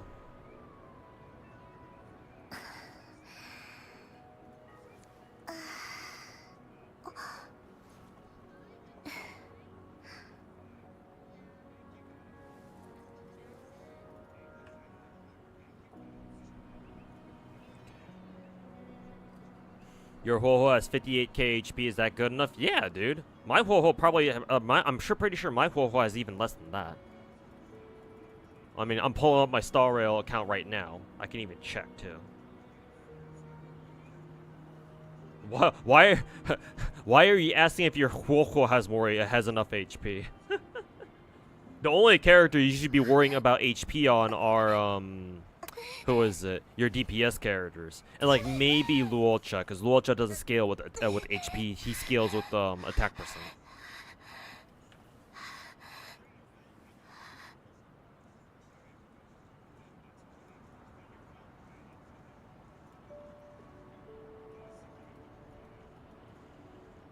Okay, my Huohuo does actually have more HP than yours, but not by much. Like, she breaks 6k, but you're pretty close at 5800.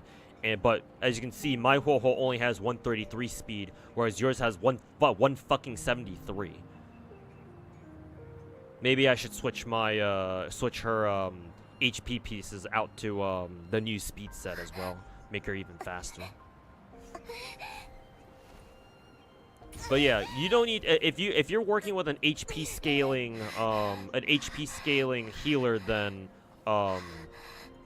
you don't have to worry about their health, man.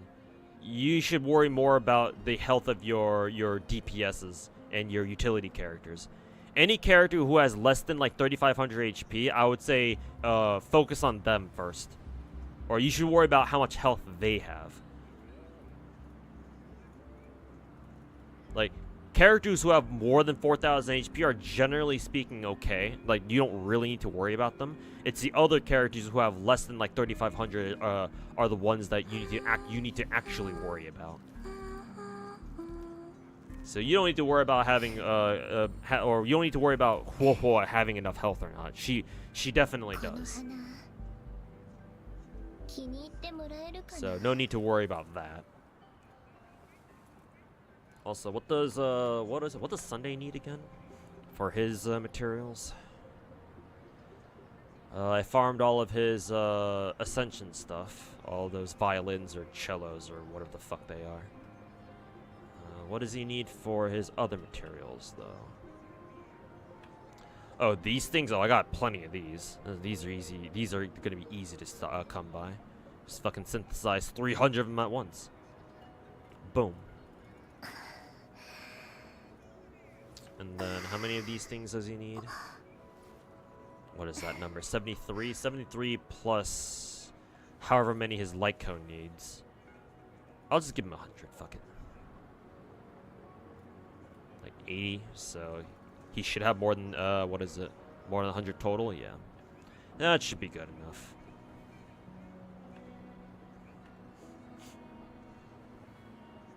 Okay. And then what does he need next, though? The firmament note? Alright. The good old firmament notes.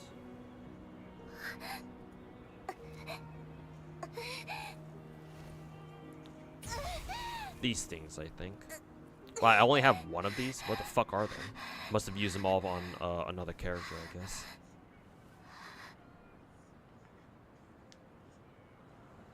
Current echo box in echoes in your inventory are elemental damage echoes, but not energy regen. Oh, that sucks. But I mean, hey, at least you check to make sure you didn't have any in there.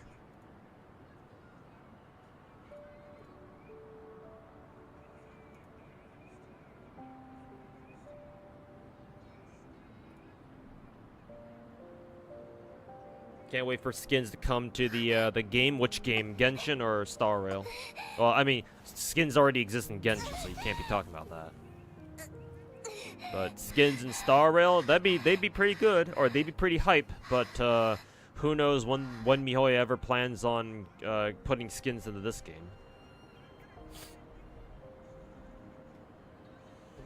Oh, not a MiHoYo game, into Wuwa? Yeah, sure, hopefully. Hopefully Kuro Game has room in their content cycle to put in some good skins into the game. Isn't the only unit who cares about HP Bailu? Well, obviously you have Natasha. Natasha also scales with HP. So does Lynx, I'm pretty sure. So does Blade, too. Don't forget about Blade.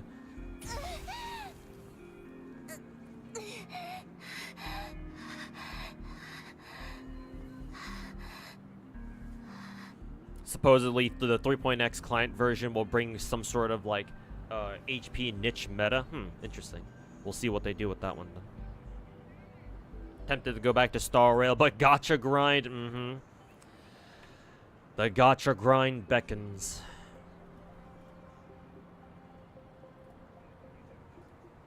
Would you recommend keyboard and mouse or a controller for Wuwa? Controller. Typically speaking, controller is usually better for games like Genshin, games like Wuwa, like arena, like open world, like action, like real time action combat are games like you know, Genshin, what else? Genshin or Wuthering Waves or PGR or Ether Gazer. Usually those types of games are much better on controller, to be fair. I play on PC because I'm too stupid to know how to use a controller. Then I don't even own one either. So I have no choice but to use keyboard and mouse. But I would say controller's probably better. The one disadvantage of having a controller, I would say, is that obviously you can't turn around to see what's going on around you as fast, because obviously how fast you turn around is limited by your analog turn speed. But that's the only advantage that I would say keyboard and mouse has. Other than that, everything else is in the controller court.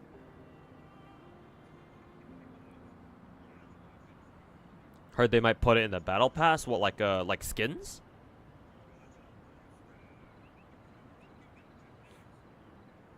Camellya is really fucking fun. Hey, that's good to hear.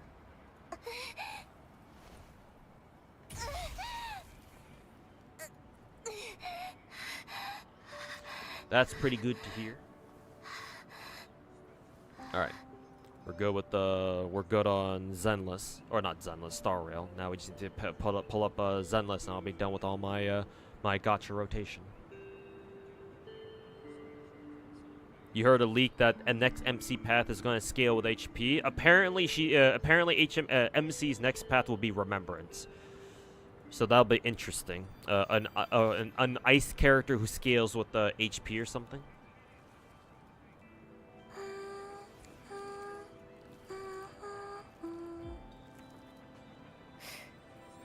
この花気に入ってもらえるかな。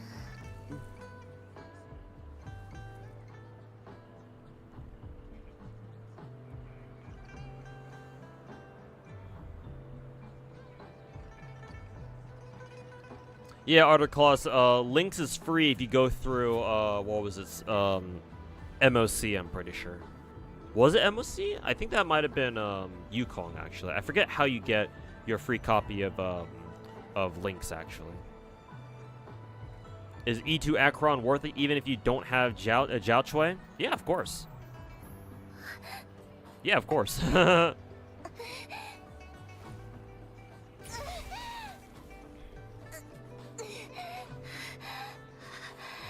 Like, you don't have to have Jiao Chui. You have other strong nihility debuffers that you can run, who you can run Akron with, like Pella or Silverwolf or who else? I forget who else, actually.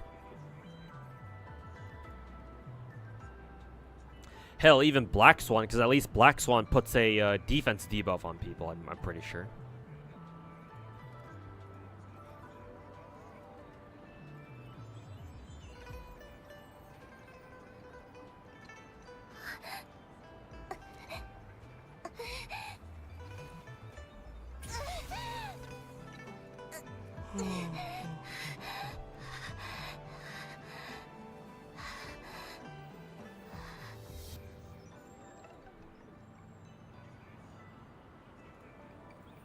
For Genshin, you prefer keyboard and mouse, but for a Zenless controller is vastly superior.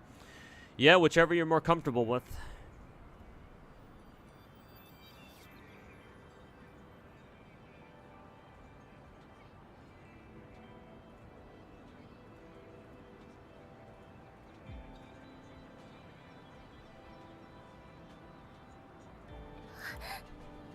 Gneifen, ideally you shouldn't run Acheron with DOT characters. Again, Black Swan is the one exception because she has her defense debuff utility that that Acheron can take advantage of at least.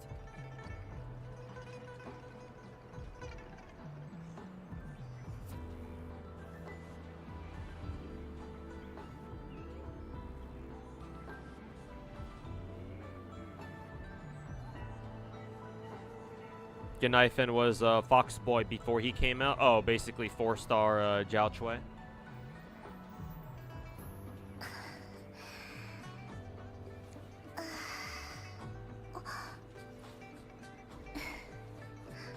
Picture doesn't look like ice though. We think it's because MiHoYo gave Miyabi a specialized, a personalized ice element picture. But as far as we know, she's still only ice. She's not like a unique element like some people think she is on Twitter. No, nothing to suggest yet that she does anything special element-wise.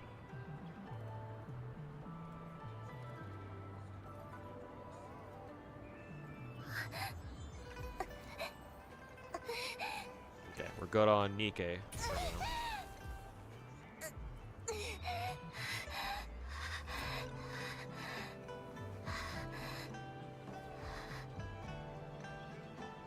She does have a unique anomaly, but it's ice damage, yeah. So she's still, that still means she's ice element.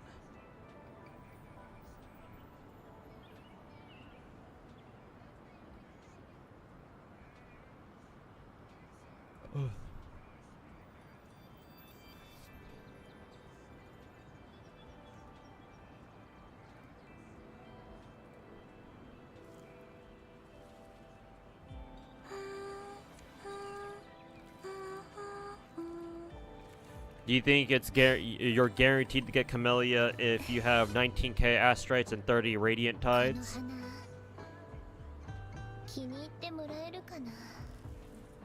Does that come up to 20, what, 3,200? No, not yet.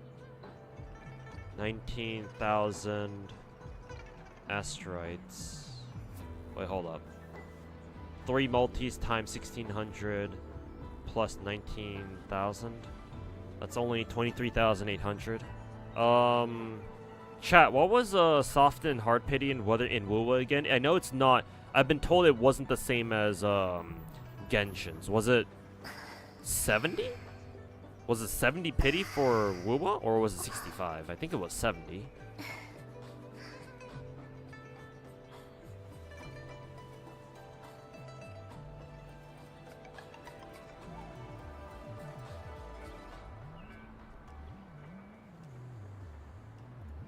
By 1600.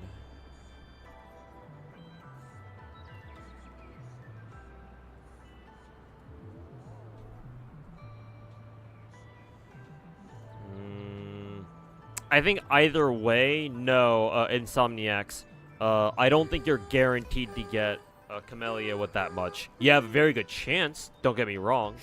But if we're assuming you hit hard pity every single time, and you lose the coin flip, then no. In the worst case scenario, then no.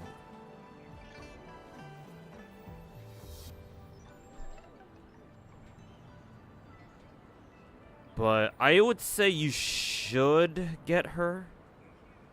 But don't take my word for it.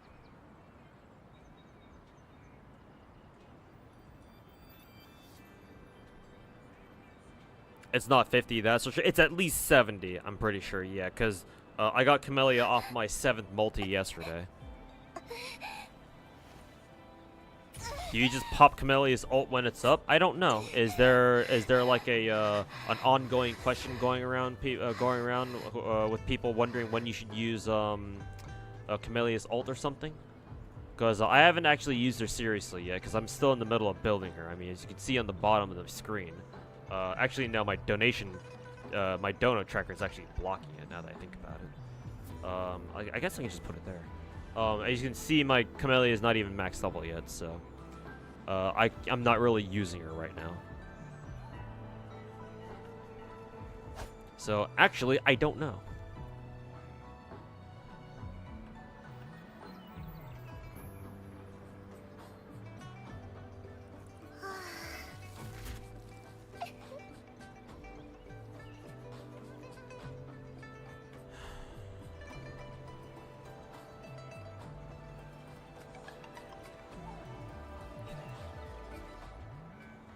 Alright, let me check Zenless. How much stamina do we got here? 99. I actually don't have as much stamina as I thought I did. How much longer is it going to take to fully charge? 14 hours?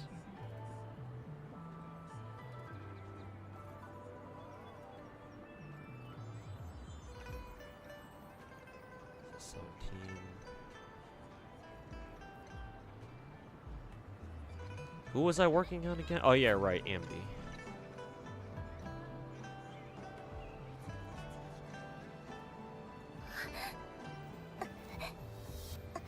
It's at 56 now.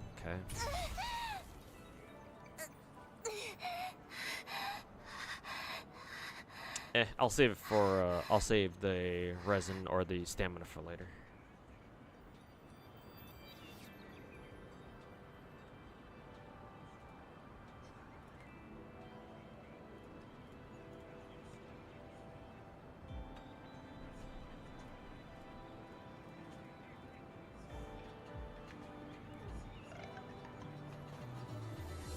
Wish Matt Jestic would tell you the soft pity for Wuwa.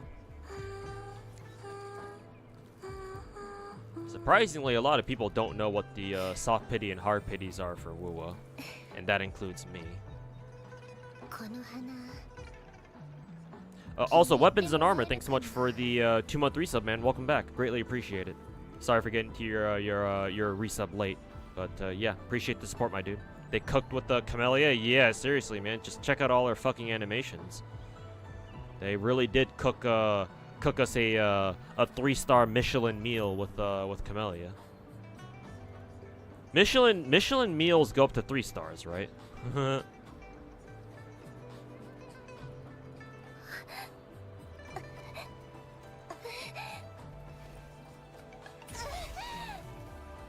At least I'm pretty sure they don't go all the way up to 5-star or anything like that.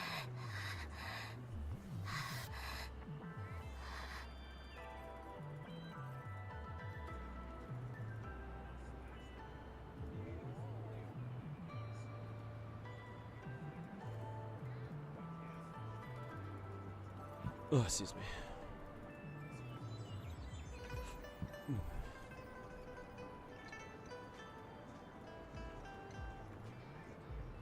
Okay, exit out of Zenless.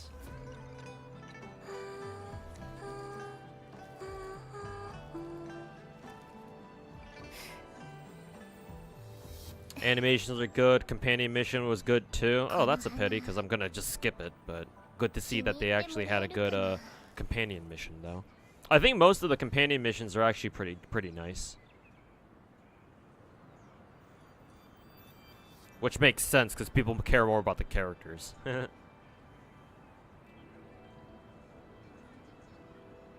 Yeah, 3 stars. Okay, good. I know my Michelin star facts, I guess. You just got Yanagi and a signature engine yesterday. You don't know what team you're gonna run if you because you don't have Bernice on your side account. Yeah, I actually do wonder what Yanagi's team would be if you don't have Bernice. Maybe just another anomaly character, I suppose. Maybe. But other anomaly characters don't have off-field capabilities like Bernice does, though. So yeah, I wonder who you're gonna use. Maybe you could still pair it with who is it? Lucy, though. When the rat girl come into Wuwa Lumi, next banner. So not this one, and unfortunately, Camellya's banner lasts for a whole fucking 4 weeks. So if you want Lumi, then you're waiting for another what, 4 weeks basically.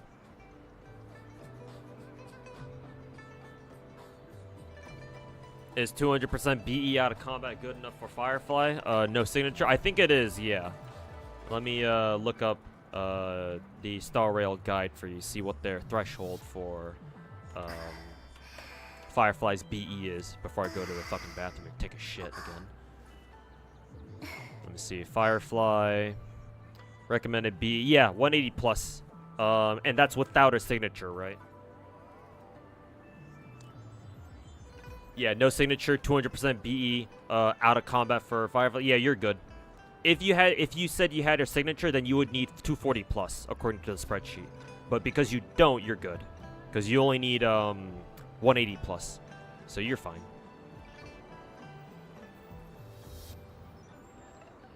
Why are you attracted to crazy? Don't worry, a lot of us are too. Don't worry, it's not just you. Also, you run Yanagi with either Jane or Bernice, but she does decently on her own. If you have enough anomaly stats. Okay, thanks for the advice. All right, give me 1 second, chat. I will be right back. Just stare at Camellya while I'm gone.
の花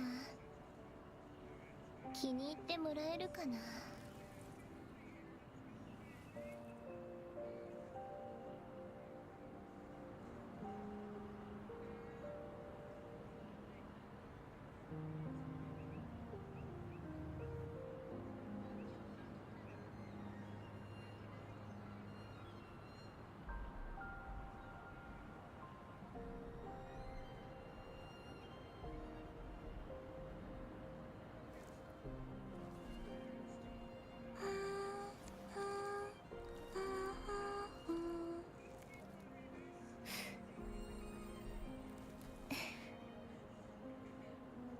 この花気に入ってもらえるかな。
この花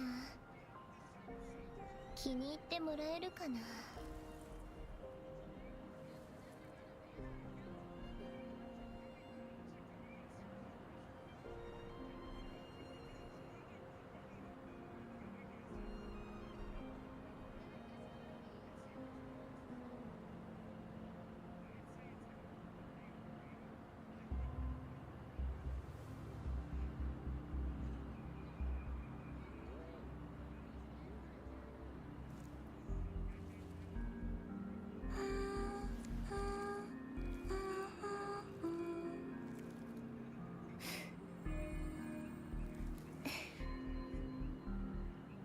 この花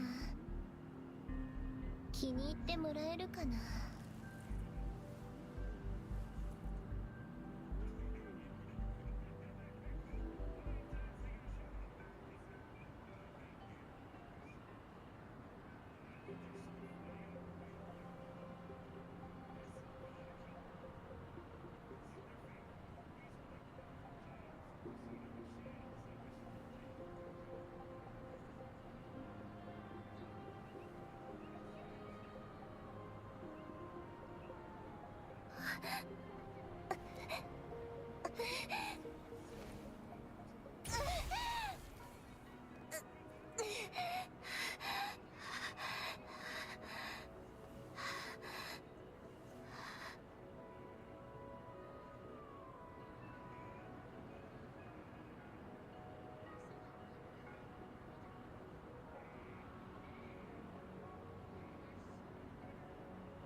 この花気に入ってもらえるかな。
Alright, we're back.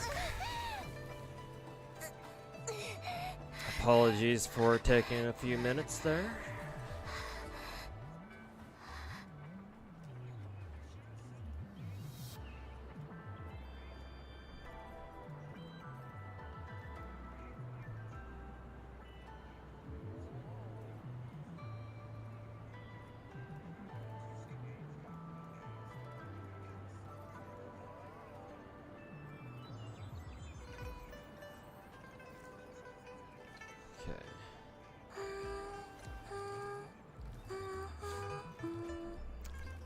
Rotation 3 tonight in FGO, ready to burn more apples? Yeah, but I won't be streaming FGO today. Probably tomorrow. Yeah, tomorrow sounds good. Alrighty. More you hear her idle sound, the more you think she's basically just cooming. Yeah, all of the sus moans and shit. How very sus.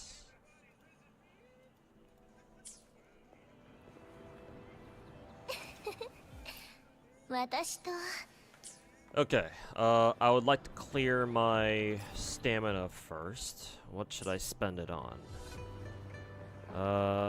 Let's see. I guess we can go spend it on some XP. I don't want to spend too much stamina on XP just because I know that we'll probably get a lot of XP just from going through all the events and shit. But considering my Camellya is only barely at level 70, farming some XP here couldn't hurt.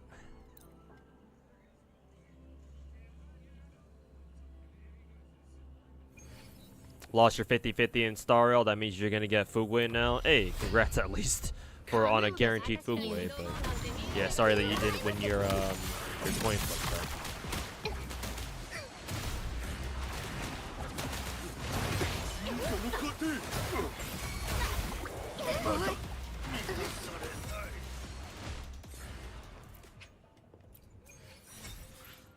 Oh yeah, that's right. You can run, they allow you to run 2 runs for the price of, or do only 1 run, but you can spend double the stamina.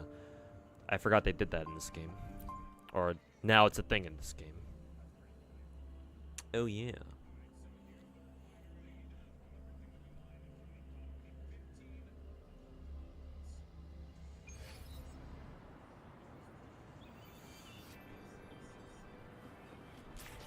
The 50-50 pity carries over to the next banner? Yes, that's how it works.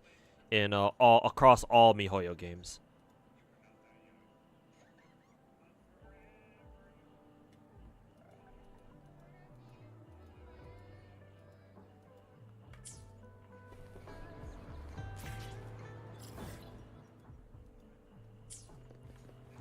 How much more stamina do I have to spend? Still have to spend 100 more stamina? Are you fucking serious?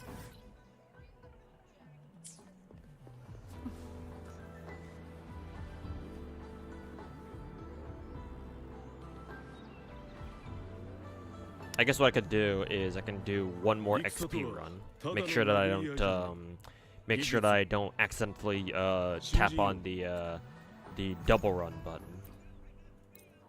Ah shit, I accidentally chose my Camellya team. Whatever, it doesn't really matter.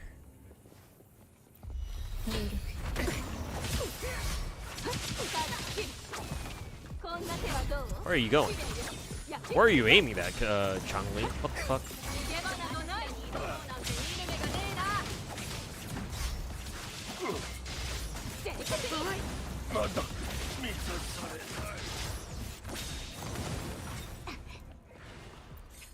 Let's see, just do one run. There we go. Exit out, and we'll use the last 60 on the elite boss. Is Yanagi's unique engine, signature engine, good on Grace? Because you have 2 of them. Is it actually? I actually don't know. No one's asked me that question before.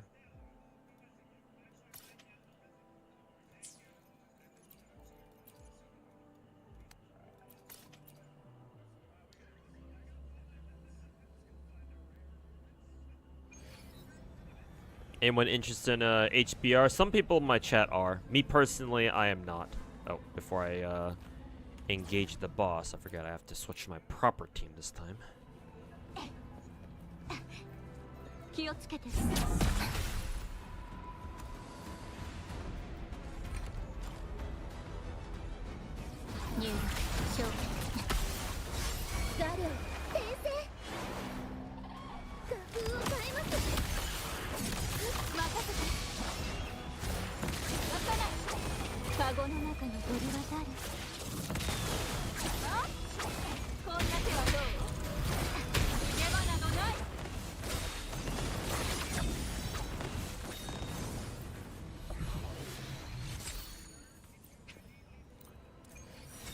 Alright, there we go.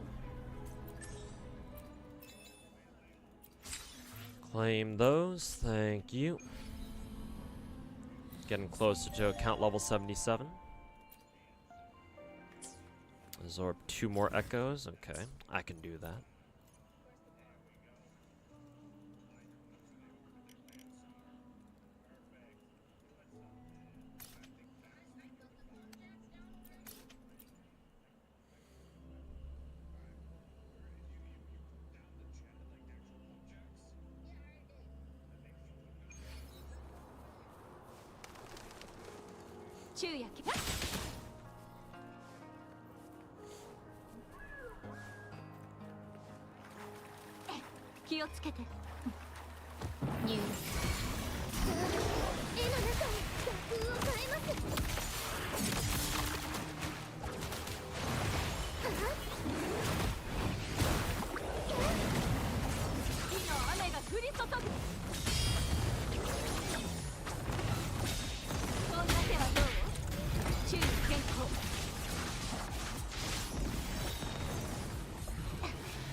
You're skipping Sunday? Brave man you are.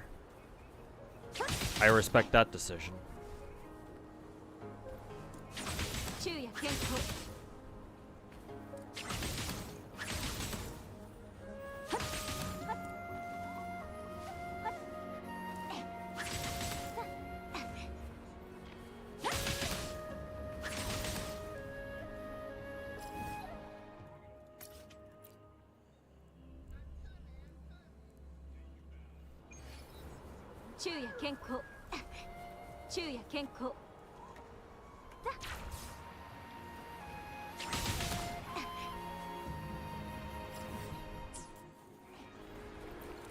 Actually, I can go beat up these chickens over here and see if one of these guys drop me an echo.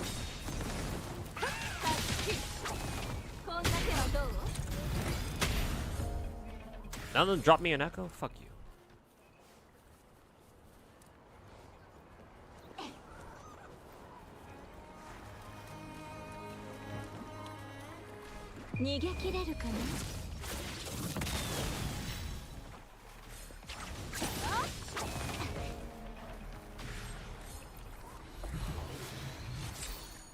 There we go.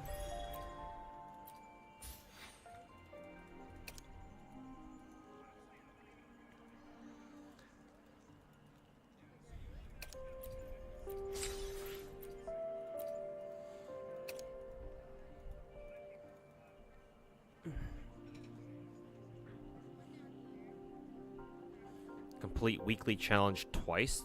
Didn't I already do them? I guess I can go do them again anyway.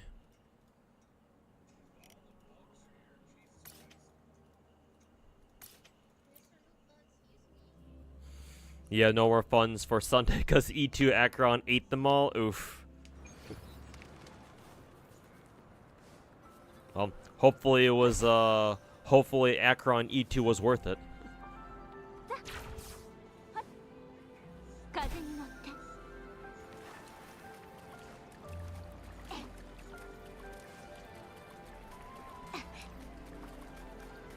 気をつけて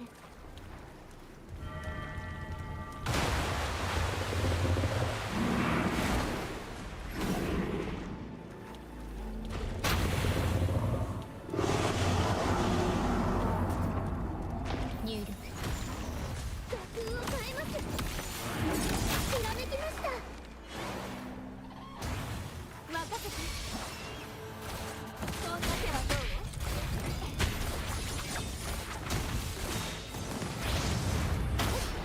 バレバレ時に選手の必要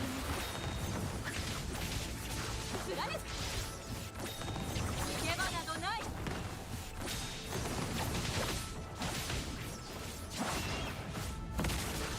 渡らないそんな手はどう It was in fact worth it. Nice, good to hear.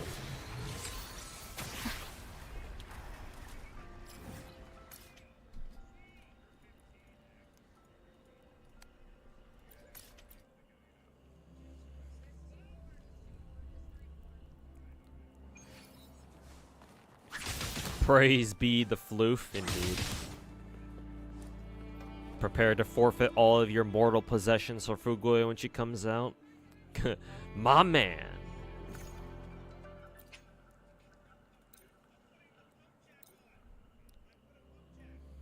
My man. 入力星の歌よ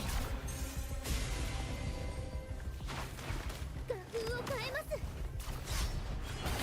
カゴの中の鳥は誰あそんな手はどう神にも劣らぬはっあっ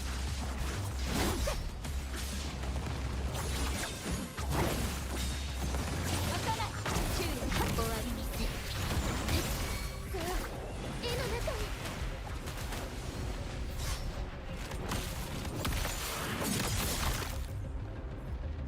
危ないですズルよ舞い上がれ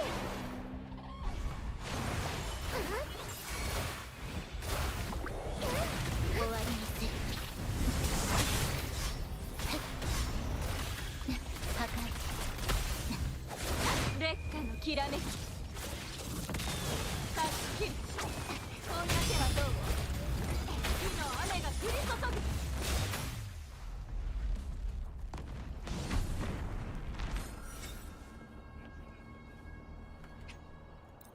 Oops. I didn't want to restart. I just want to get out of here.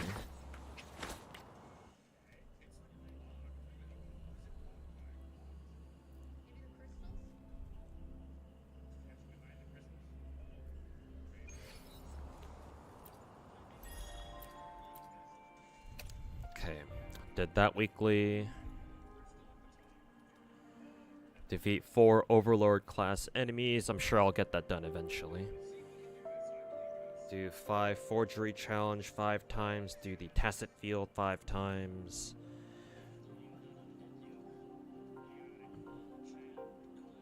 Tune echoes 550 times. The tune echoes one is usually the hardest one to do.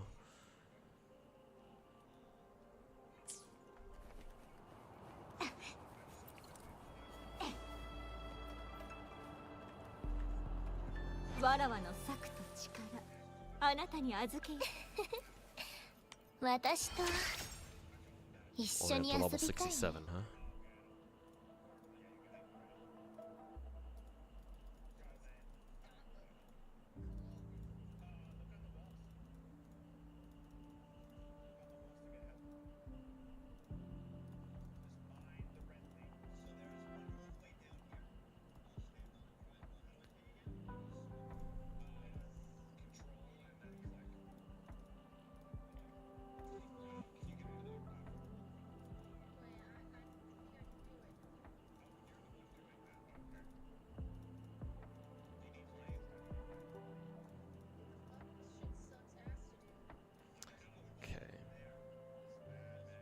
Exit out of Azure Lane.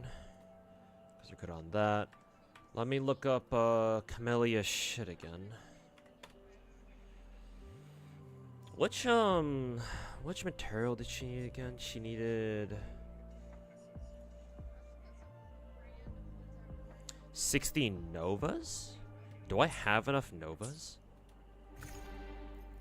If I need to farm more Novas, then I guess I can actually get the pickup collectibles done by farming more Novas for her. I have to find out where I can look those up though. Novas. Do I have enough Novas? No, actually I do not. Okay, I definitely need more then. Okay, time to go hunt for some Novas.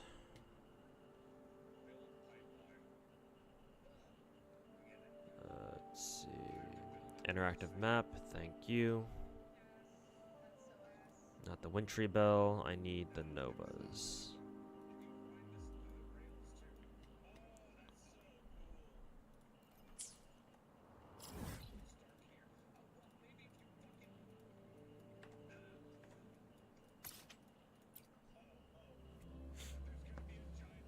Endgame actually shows you better than the external site? Oh, okay.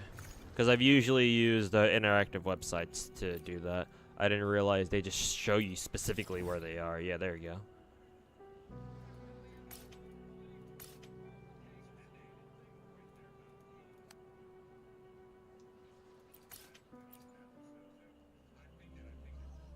And they respawn daily? Yeah, and that's great over fucking Genshin where they only respawn like once every 3 days or some bullshit like that.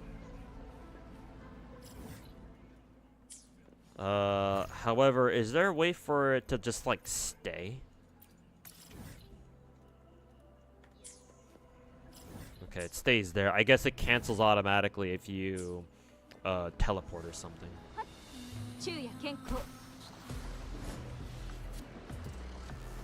So yeah, it's these things.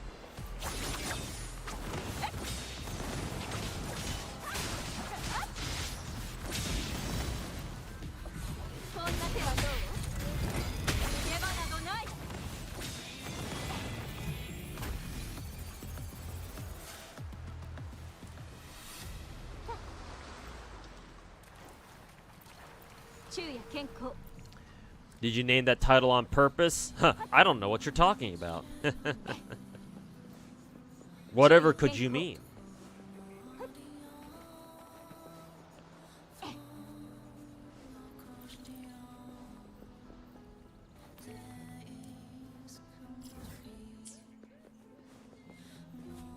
Let's see, we gotta go out this way.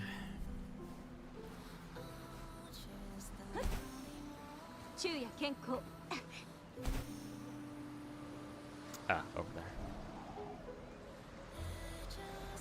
Are you getting Miyabi and Zenless? Yes, I will try.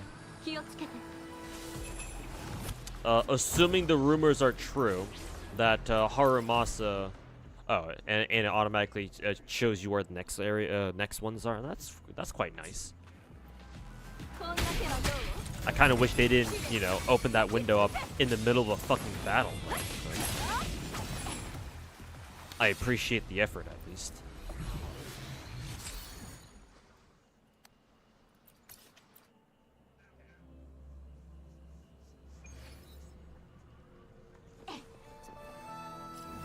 That time it stayed. I wonder why it canceled itself last time.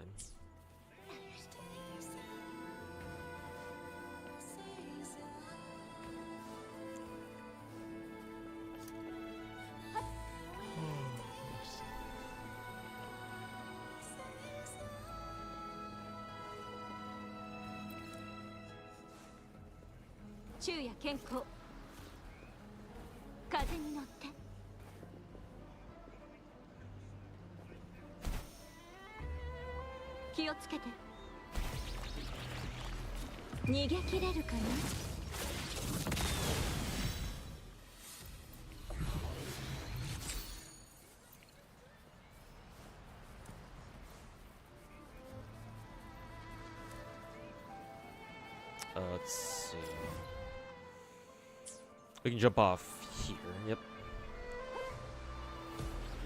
Black Shore's OST is really peak. It's much better than whatever else the game has in the what is it, the mainland, the Huanglong mainland. That's for sure. Though I will say I still wish that Kuro game would like crank up their natural volumes. Because compared to Genshin and other MiHoYo games, it's kind of hard to hear Wuwa's soundtrack. So, would like it if they cranked up their volume a little bit so I can hear their fucking soundtrack better.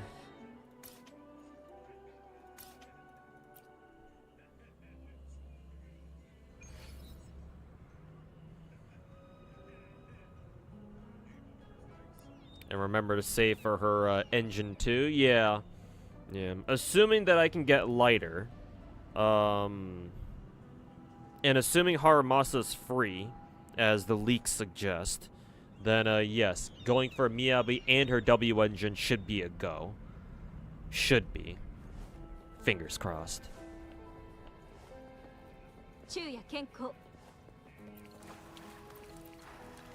Oh yeah, this is Shorekeeper's resting place or whatever the fuck, and this place has a ton of novas here. This is where you teleport to, yeah, you teleport to her her reality marble or whatever the fuck.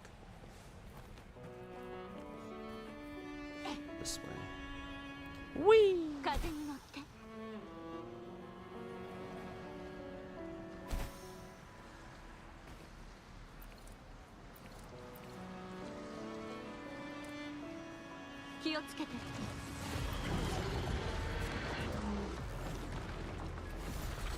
Yes, we're fighting.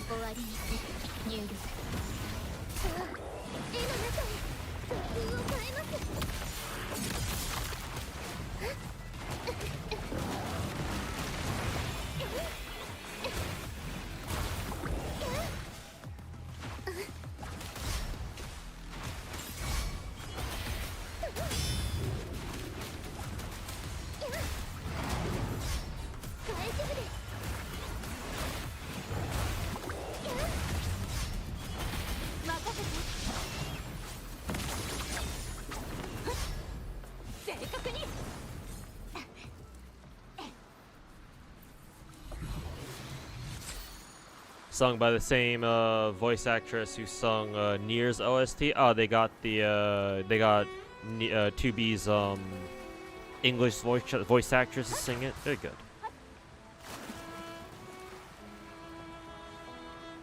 Oh. I didn't notice this was here.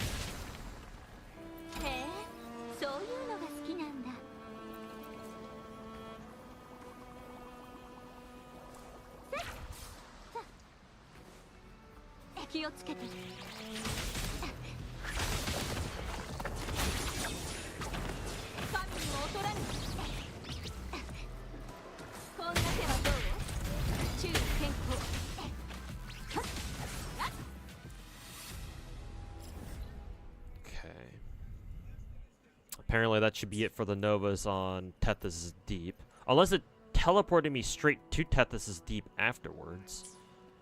Let me check real quick. 39. There should be more. Can't detect any collection spots. What? Aren't there supposed to be...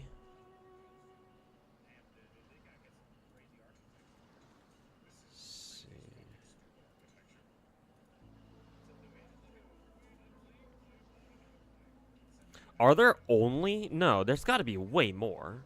Yeah, we're just on the wrong map. There are a lot more in Tethys' Deep. Or in Blackshore's Archipelago? No, it did teleport us straight down to Tethys' Deep from above. No, there should still be a lot more. What is it? There should still be a lot more novas in this area. So why is the game saying that, oh no, it can't detect any more novas, please wait until the server's reset? What the fuck is up with that? Hello? So yeah, no, we still have a reason to use the what is it? We still have a reason to use the interactive map anyway.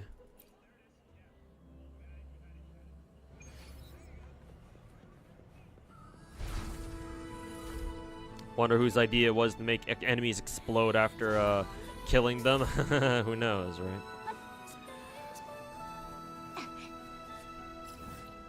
That's all of them today? Nah, bullshit, bro. Bullshit. There are, there's at least, like, what, 83 in Tethys' Deep alone? I sure as hell didn't farm at least 83. Bull fucking shit. So I'm just gonna track down those Novas individually. Yeah, look at that. There are more down here. Yeah, Wuwa does the same shit as what Genshin does, where even in Genshin does a shit too, where it's like, it only shows you the locations of like a certain amount, a certain number of all the materials on the map. And then after you farm enough of them, the game is like, oh, you know, you just stop tracking them or whatever the fuck. It's like, oh, that's it. That's all we can detect. Go fuck yourself. So no, bullshit, that's all of them.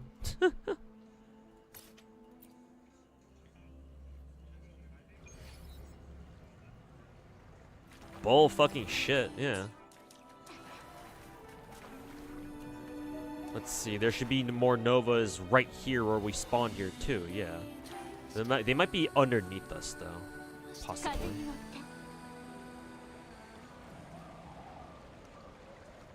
Maybe they're over here somewhere? I don't know. Nah, maybe not here. Yeah, because there should be Novas at exactly, what, 4 Novas at exactly the spawn point. Oh yeah, they're literally right here. There's 1, 2, 3. Should be one last one around here. 1, 2, 3.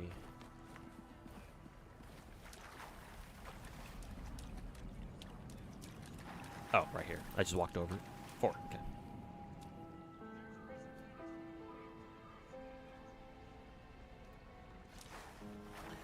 Okay, a couple more up ahead.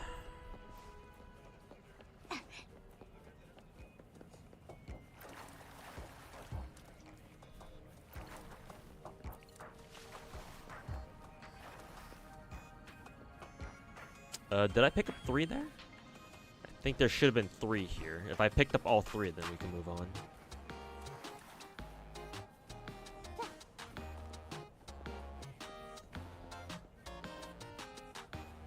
What the fuck kind of soundtrack is playing right now?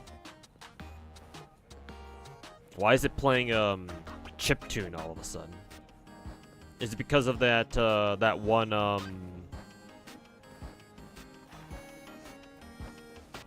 that one KU model that we played that little game with or whatever? Anyways, where are the other ones? Ah, they're right here. 2, 3, yep. Okay. How many do I have now? No, it's 54. How many does Camellya need in total again? I don't think she needed much more. Or did she need a lot? I forget. No, she only needs 60 Novas. I'm pretty sure I'm good. I'm good to go on those now. But just in case, I can farm like what 6 more. I can pick up 6 more, just to make sure I got enough. And those are all the way out there. Let's see. I think I got the ones here, because isn't this where that's Shorekeeper's resting place, isn't it? Yeah, it is. So yeah, I must have already gotten all the ones here. Man, the rest of them are kind of really out of the fucking way though. Pretty sure I already got all the ones here. Let's see. Try teleporting here and try getting the ones on top of the mountain, I guess? Assuming they are on top of the mountain.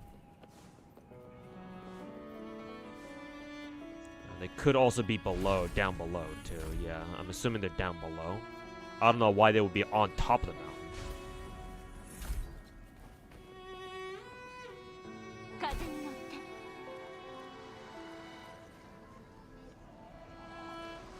See, it's not down there.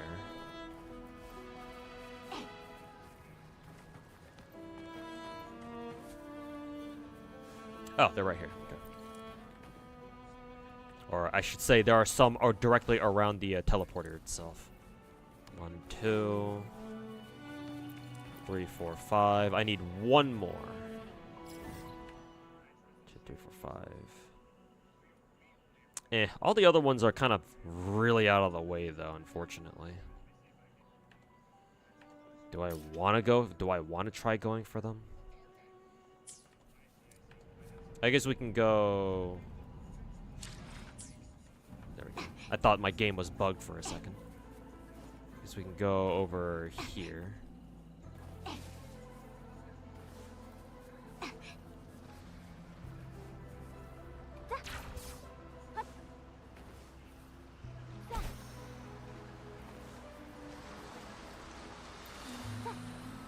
Star railed.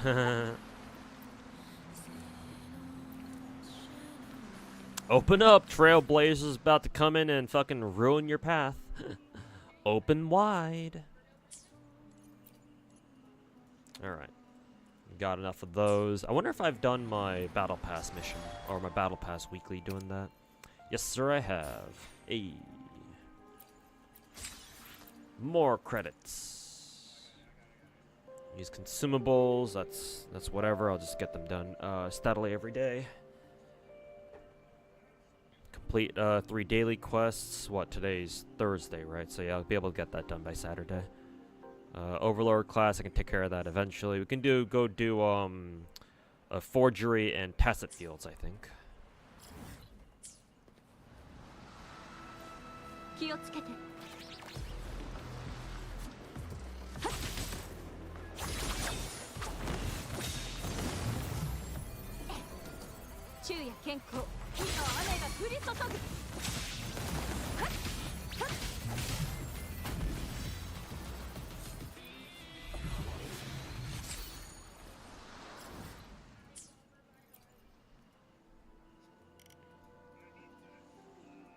Let's see.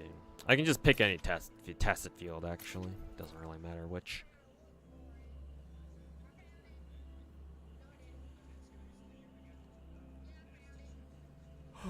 Don't think they'll give us another MC that's on par as HMC.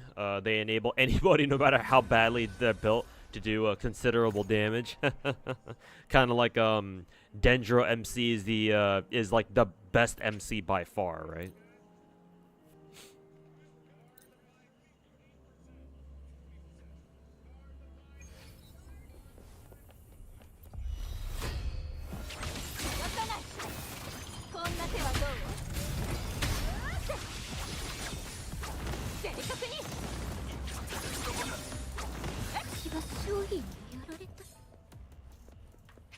Okay.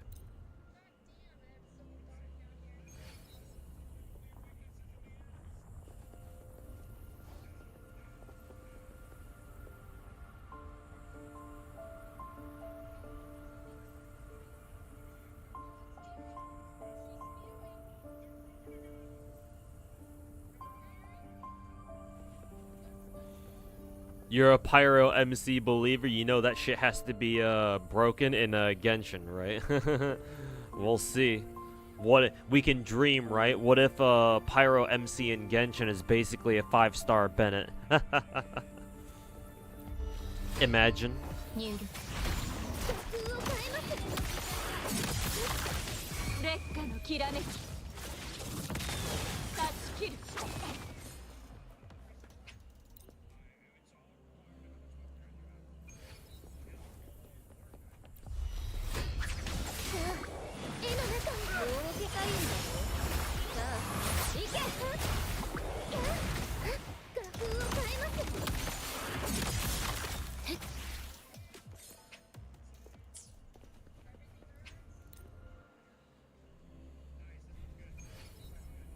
There'll be a 5-star Bennett and Mavuika DPS. Oh man, it's gonna be so peak. Copium. Breathe that copium in deep.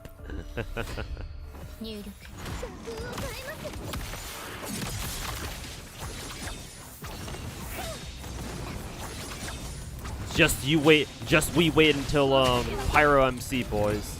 Surely there's no way that Pyro MC will be bad. Surely.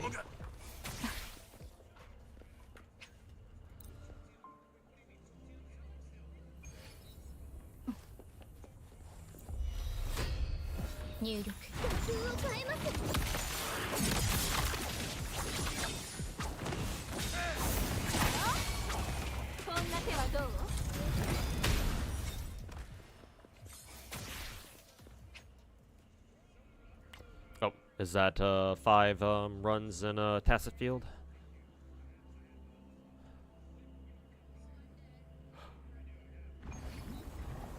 Honkai is online? What, Star Rail? I mean, whichever Honkai game you're talking about, they're all gacha games, so... I mean, yeah, technically they're all online games. Because gacha games are live service games, so that you always have to be connected to the internet to play them, so... Strictly speaking, yes, Honkai is a... both Star Rail and Impact are both online games. That's the in-game music. The music playing during back in Black Shores, yes.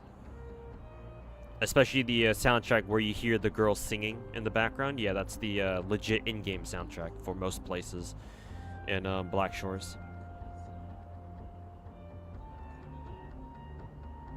You feel like the universe is trolling you every time you find out yet another gacha character is voiced by Chiwa Saito. Hey, this character is.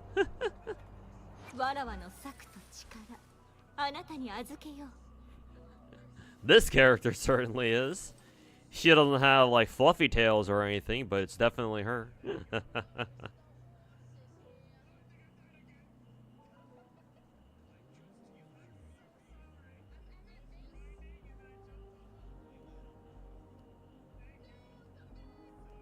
You can hear the Tamo, yeah, She uses the exact same voice she uses for Tamacaster. Or the same, a similar tone of voice. She uses her her older voice for her. Everywhere I go, everywhere we go, we hear her voice.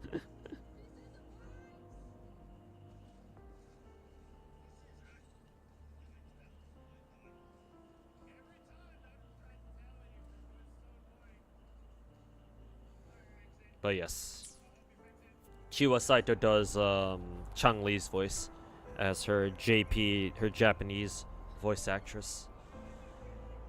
Let's see, what other weeklies can I do right now? Consumables, don't care, or I can do overtime. Daily quests, obviously gotta do overtime. Overlord class, I'll eventually get done. I'll get done eventually. Tacit Field, I guess we can go spam Tacit Fields. Which ones are the closest ones?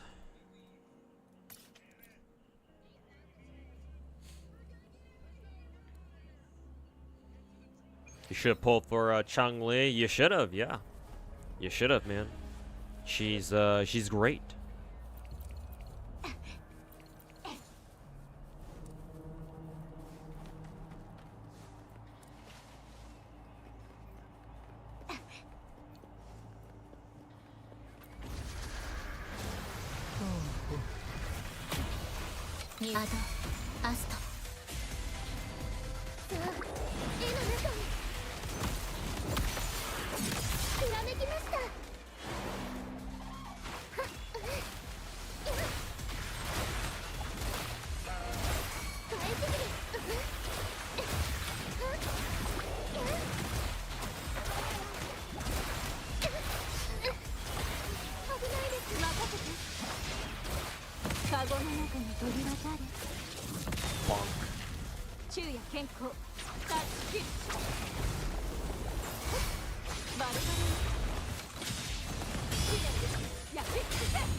Hope more characters are voiced by Kikuko Inoue, Klee's mom's VA, Alice. Ah, I see.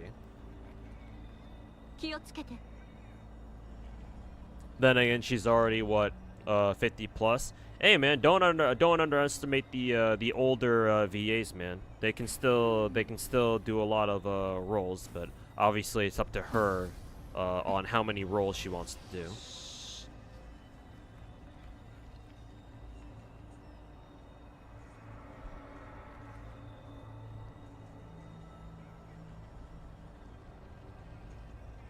Wakamo is proof of that. Yep. She'll follow us wherever we go in one form or another. You're still hoping Alice is gonna be the first real MILF in Genshin? We still don't even know what the fuck she looks like, too. They've been constantly fucking teasing us with they've been edging us with Alice for like what? The past like 3 years or something? When did we first talk to Alice? During the first summer event or something? So yeah, they're still edging us with her.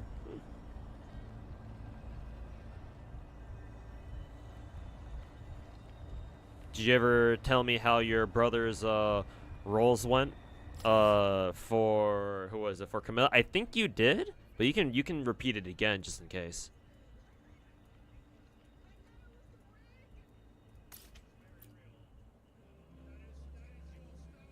Ever since 1.6? Yeah, something like that. It's been a while. 昼夜健康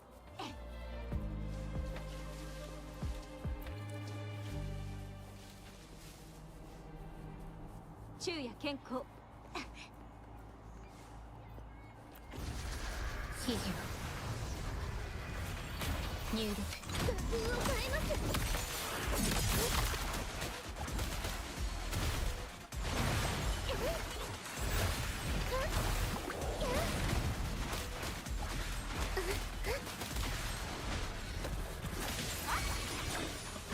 正確に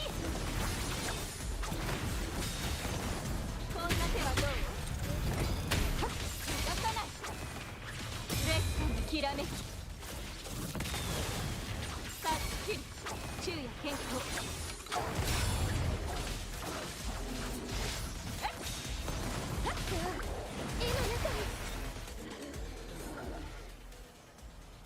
Hoping the Nikkei anime doesn't suck dick.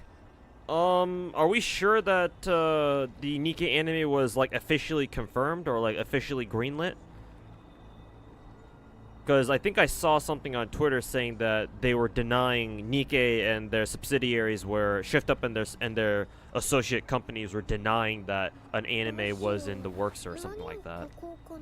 So unless we get like an official source that confirms an anime for Nikkei, I'm not too sure how much you should. I'm not really, you know, expecting an anime anytime soon. I don't know, maybe. I just haven't seen it confirmed anywhere. All we know for now is that, oh, you know, we have a couple leaks saying that, oh yeah, apparently there's an anime coming out.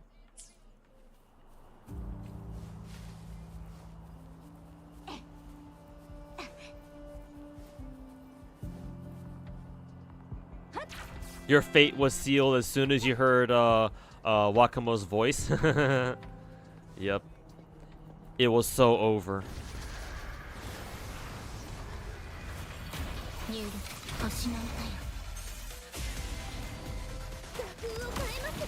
It's so over. Ugh.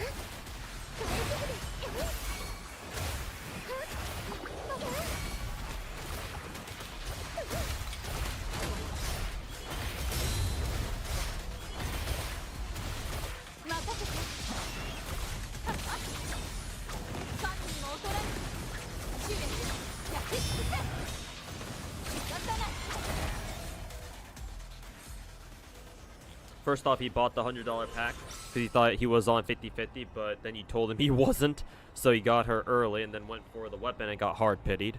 But he got 3 fucking red springs.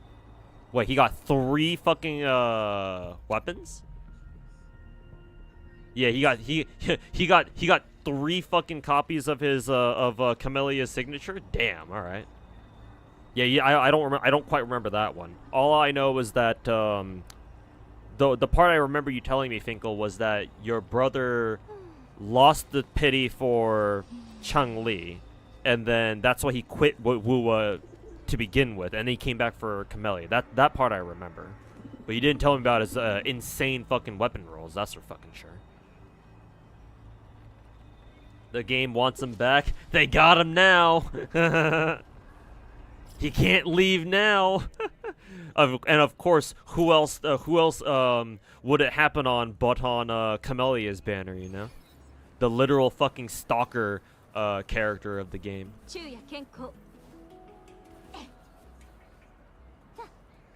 But of course, absolute cinema. The stories just write themselves, you know?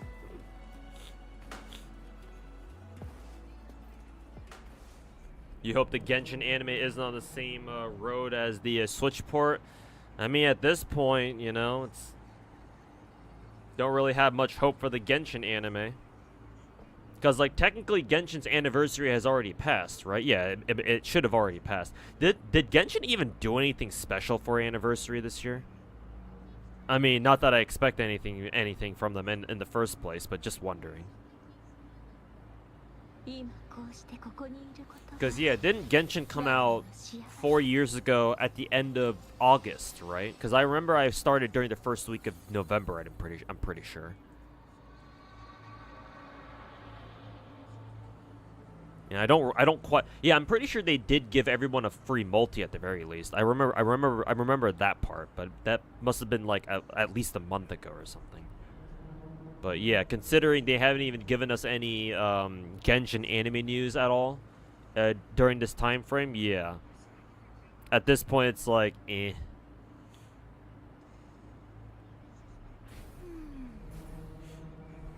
This year was the free 5-star, but was that specifically part of anniversary stuff? Because that came out with the release of Natlin, and Natlin came out like fucking 2-3 months ago at this point. I think 2 months ago at this point.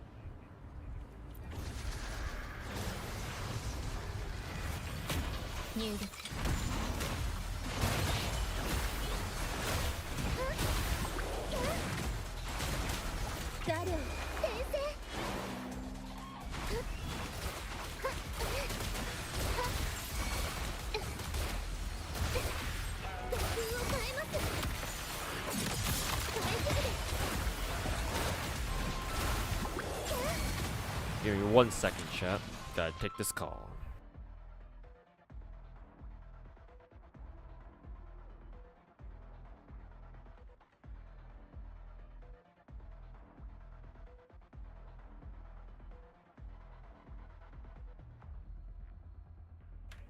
Never mind.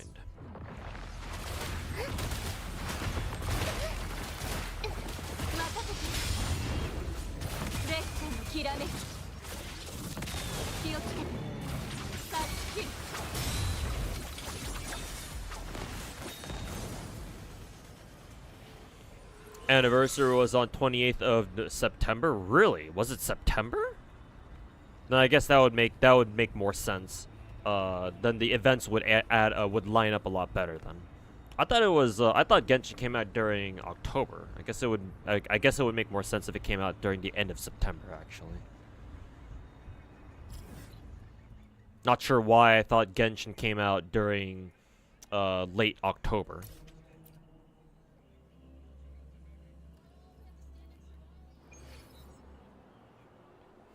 You never understand people who quit or come back for a single character. Like, at that point, you clearly don't like the game, so why even bother? You don't quite understand people. A lot of people, Hydro. You have to understand. A lot of people get really fucking pissed if they get spooked by the wrong character when rolling for Gacha, man. Right? Because for your average casual Gacha player, right, who just kind of like who like understands the basics of how like a new age, a new school Gacha game works, right? Especially a Genshin-esque Gacha, right?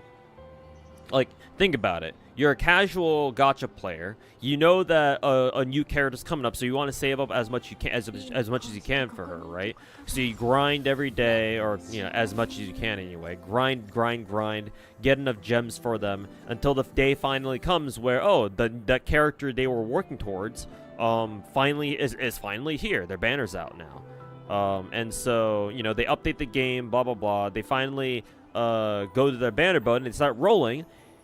Just to get their fucking asshole fucked by all 18 inches of MiHoYo's terrible, shitty gacha, just to get their asses spooked, by a fucking off rate up, right?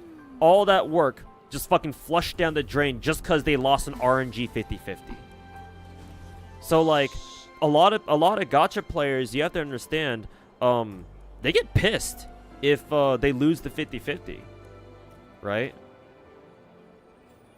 And sometimes it doesn't even matter if they can pay to, if they can just, buy more packs to get them. Just the fact that they lost coin flip is bad enough.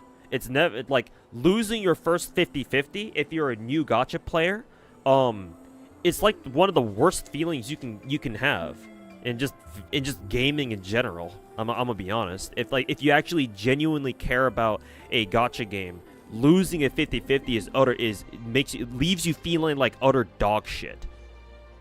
So much so that a lot of people just end up fucking quitting a gacha because they're way too fucking salty over losing the coin flip. And when I say salty, I'm not trying to insult them. That's just how they feel. Like, that's just a very common reaction to losing a 50-50. It just happens. And realistically, there's no way to control that feeling. The only way to really remedy that is by by continuing to roll until you get the character you wanted.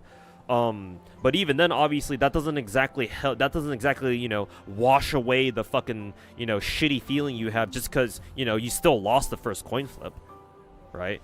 Nothing can change that fact.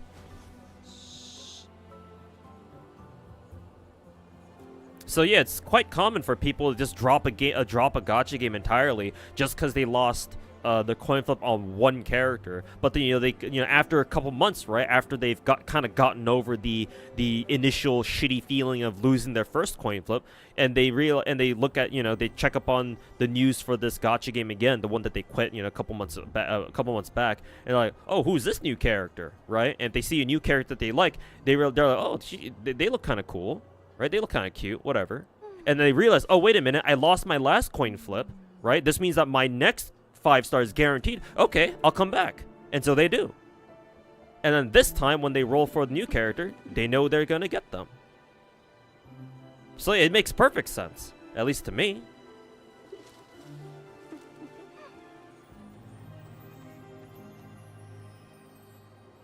Yeah, not everyone's a fucking gacha addict like me, where we're all fucking omega jaded by gacha, and whenever we get our shit pushed in by losing the coin flip, we're just like, oh, okay, well, yeah, that sucks, I guess, but we're gonna keep rolling till we get them, I guess, or if we don't have enough gacha currency, I guess we lost that one. Better luck next time, I guess. And we just keep trucking along like the Giga Chads we are. Not everyone's like that. And again, to be honest, I don't blame them either. It sucks. Even for someone as jaded as my ass, as my 7-year-old gacha playing ass, it still sucks losing a coin flip. I mean, especially nowadays, because I'm fucking broke as fuck. So yeah, every coin flip I lose hurts even more.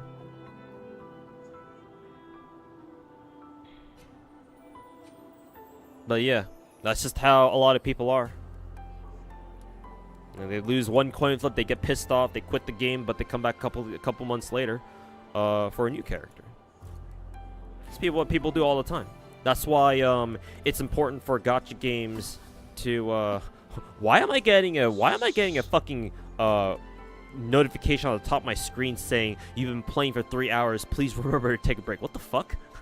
Fuck off, Kuro Game. You're not my fucking parents.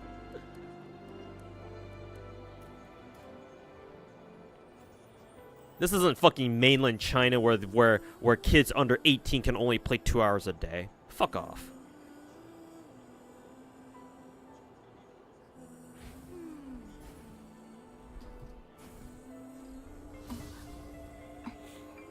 from a casual perspective. Yeah, casuals casuals look at gacha games a lot differently, my dude. It's just different. And you know, I mean, yeah, I would argue it's not even a question of like whether you're casual or not. Cause like again, guess what? Nobody wants to lose a fucking coin flip in any of these gacha games.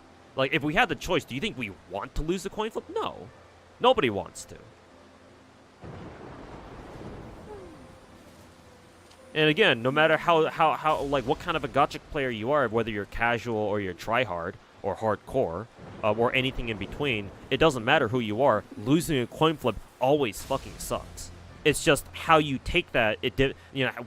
People's reactions to losing a coin flip is what's different. Usually, depending on how invested you are into the game. Obviously, casuals are a lot more likely to just drop a gacha game entirely for whatever reason, of course.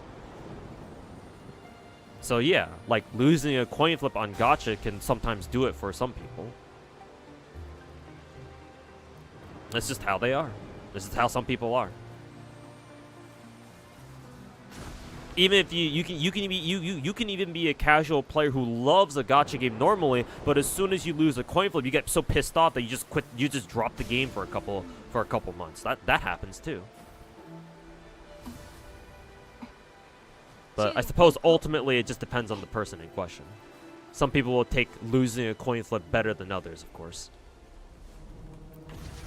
But, that's just how some people are.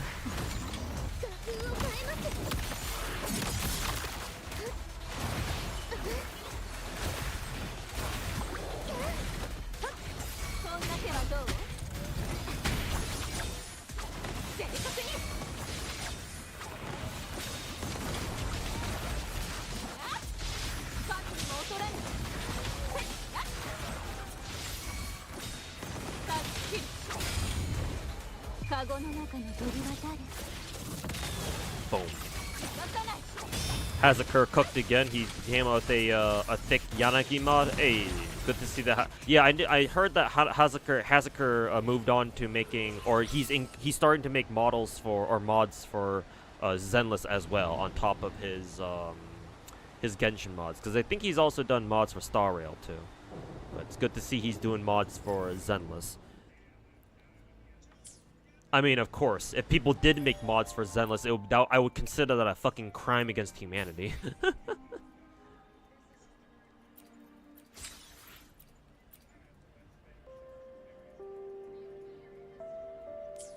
Okay, all right. Got as many weeklies as I'm willing to get done. Let's go fuck around with some TOA.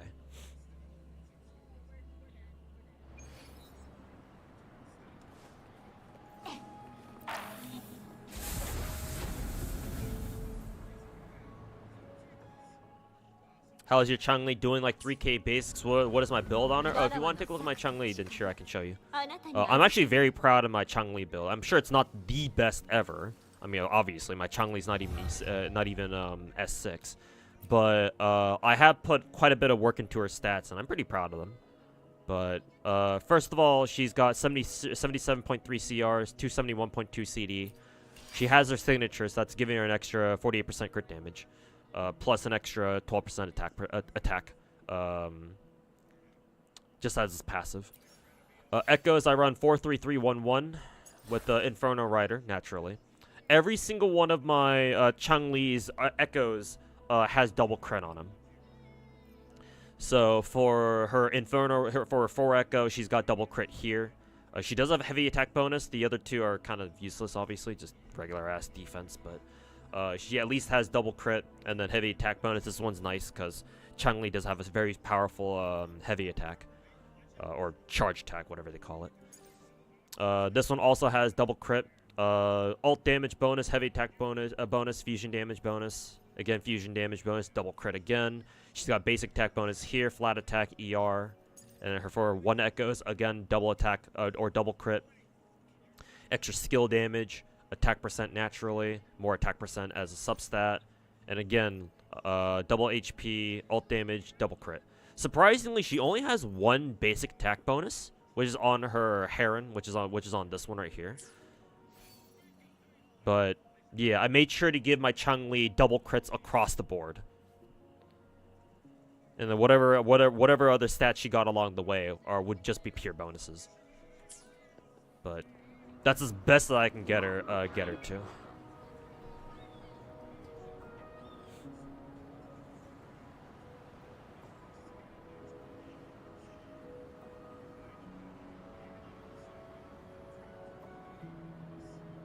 You might not have a double fusion. Yeah.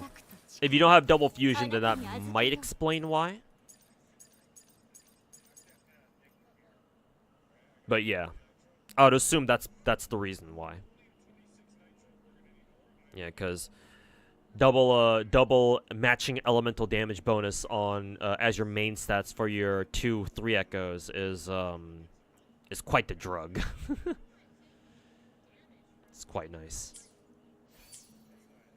But yeah, I'm really proud of my Changli build. Oh, and also obligatory, my Changli's completely maxed as far as her forte tree goes. So everything is unlocked, and all of her skills / talents are maxed out. So every little bit counts.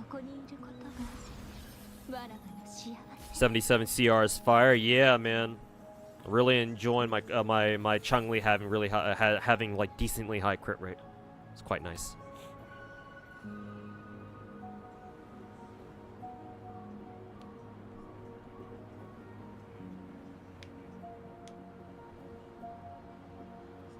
Gotta go all the way with my favorite character in the game, am I right? You're like 10 crit rate less than that, so... And God, you hate crit stats? Yeah.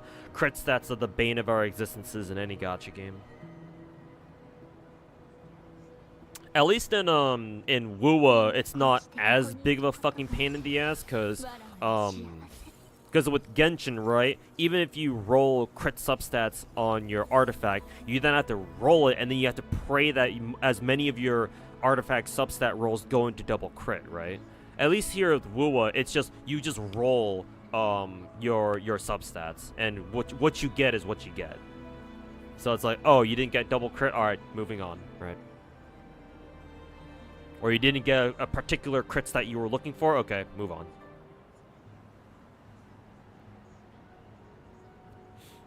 Crit stats? What are those? Unfortunately, in Wuthering Waves, we don't have characters who, you know, DPS is quite like that yet.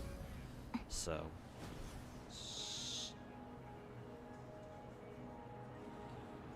Why does she have to be hot and have Tomo's VA? Yep. As soon as my chat, I still remember my chat telling me about Changli. Is like, hey, are you gonna roll for Changli? Like back like 4 months ago, I was like, who's Changli? And then we eventually meet Changli or in game or something. I was like, oh hell yes.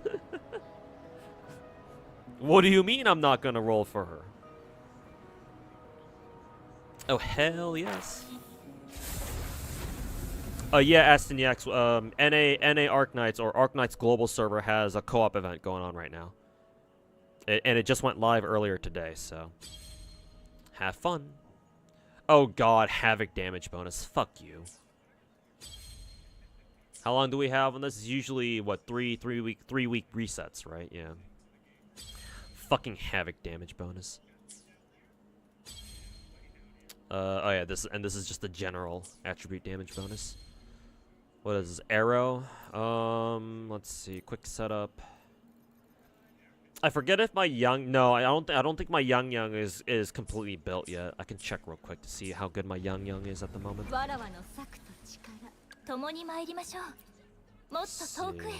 I believe all of her echoes are leveled up at the very least. Yeah, so she's got leveled echoes. S6. Her tree, her forte tree could use some more work. But most of them is leveled up. She's got level 90 Emerald of Genesis. Character level 9. Actually, she's usable. I can use her for this the right tower actually, just to get me through like the first 3 floors or something. So actually, we can use her for now anyway. Oh, I should probably also... Let me back out again. For now, let me switch Rover back to Spectral. Because that's what her gear is currently, that's how she's currently geared. And I'll work on Havoc after I'm done with the Camellya. She always has the biggest tits in the game too. I don't doubt it. Yeah, I don't fucking doubt that. Yeah, Chun-Li's titties are pretty fucking big compared to the rest of the cast. I actually don't know who would be like the next biggest after her. Actually, I guess it will be Taochi. Yeah, that's an obvious answer. It's either between Taochi or Chun-Li. Is that even a question?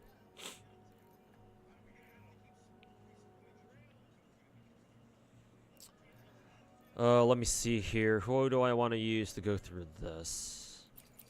4-star power. We can go through 4. We can use both of the 4 stars here, actually.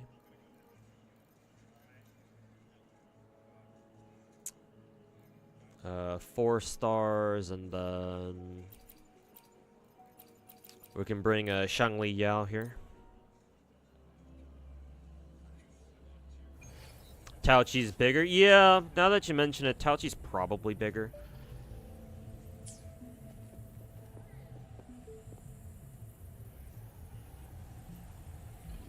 You love any character who doesn't need to rely on crit? Yep, because building them becomes a hell of a lot easier. Shoutouts to Gacha characters who don't rely on crit stats. Gotta be my favorite gender, or gotta be our favorite gender.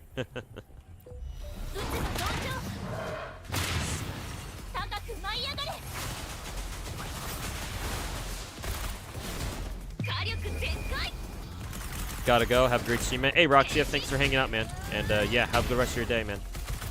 Hope to see you soon.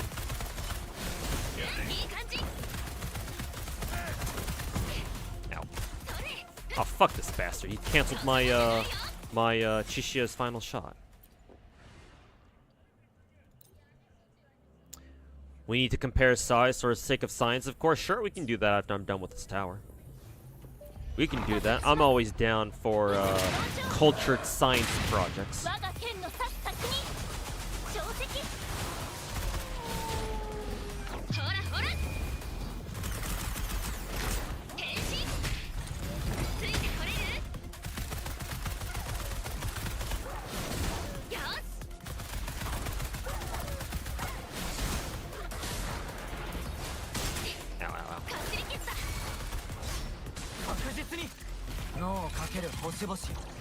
We need a 5-star gun user stat. I'm sure there's one coming eventually, but yeah, I agree. I'm definitely looking forward to when we finally get a what is it? A 5-star gunslinger. And hopefully they're fun too.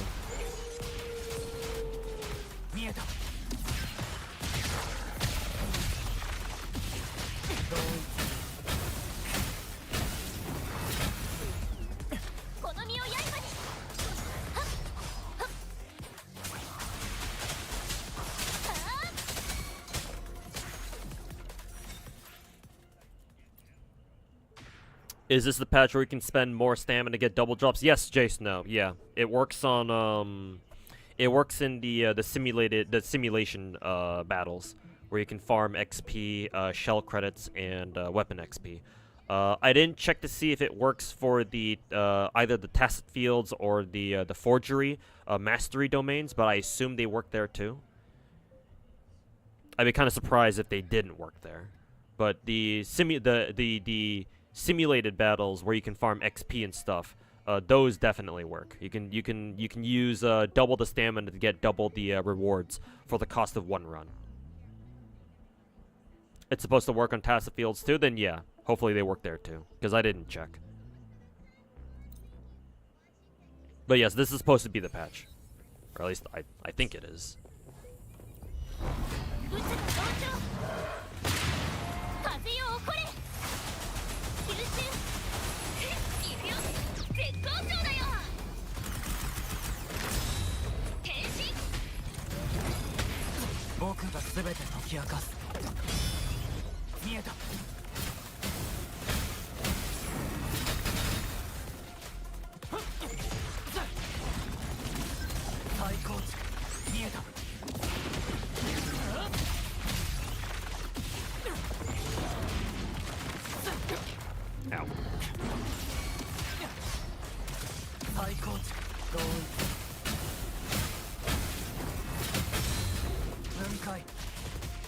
が僕の真理だ。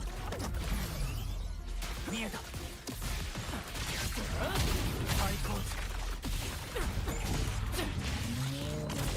最高値。最高値。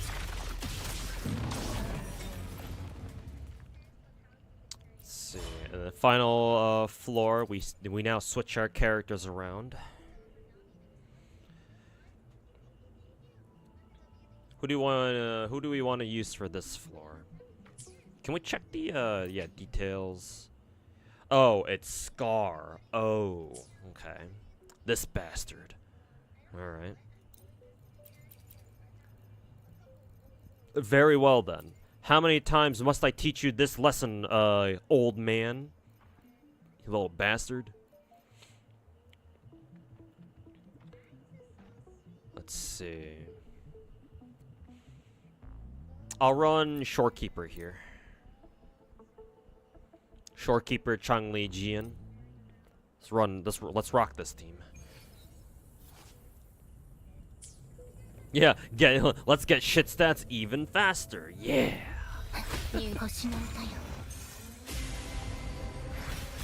Ow. Ow. Ow.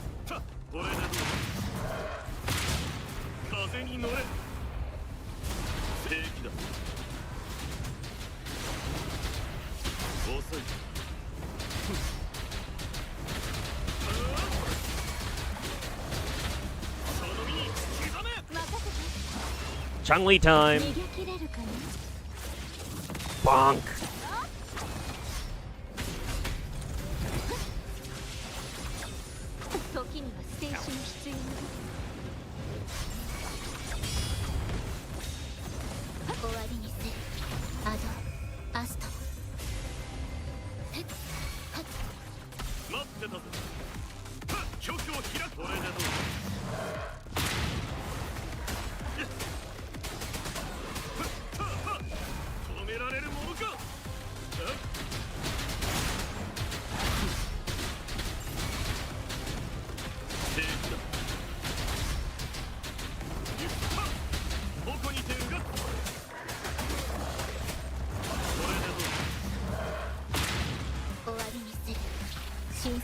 Minute left.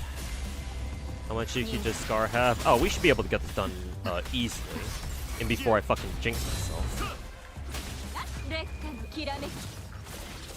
Bonk.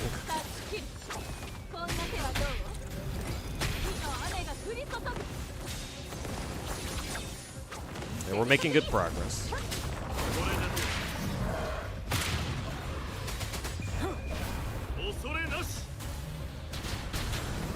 Hey, easy.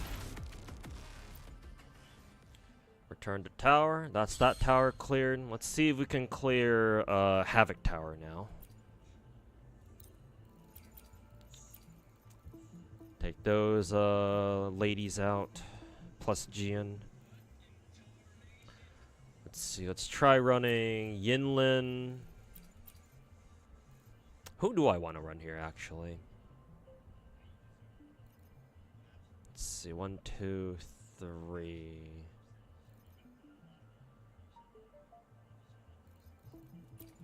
We can run Yinlin, Encore. I want to save Spectro Rover just in case I need her later, or for later. So for now, we'll run these three. Actually, I'll run Chishia Point, then Encore, then Verena. Or not Verena, Yinlin.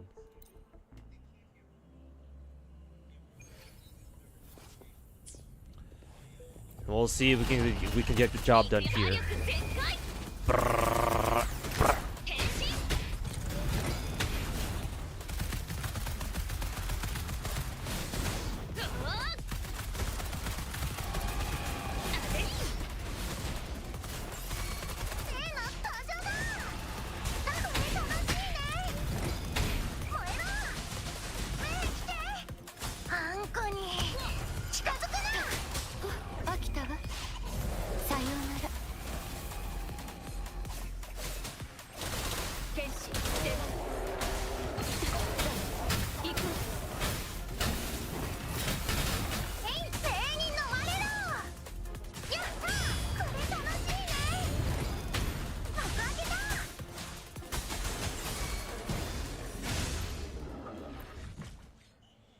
solo Camellya. I don't even have her built, so that's not gonna be possible.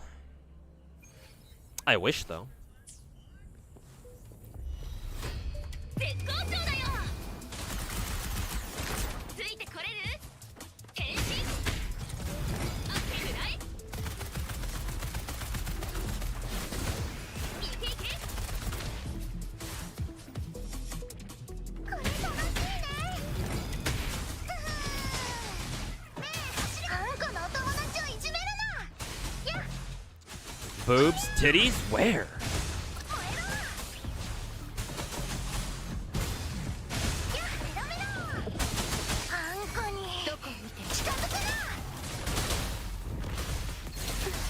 何がそろそろ Titties, where?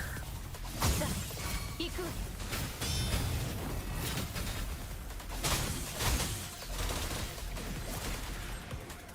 誰借りを返すこれで私が諦めるとでも Right. We've gotten our use out of Chishia now. Thank you for your service. Or place her with the young Shangli Yao for this one.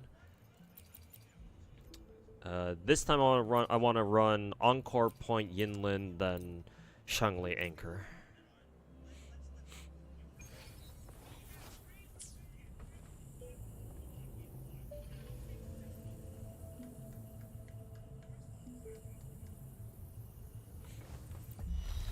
Alright, let's ride.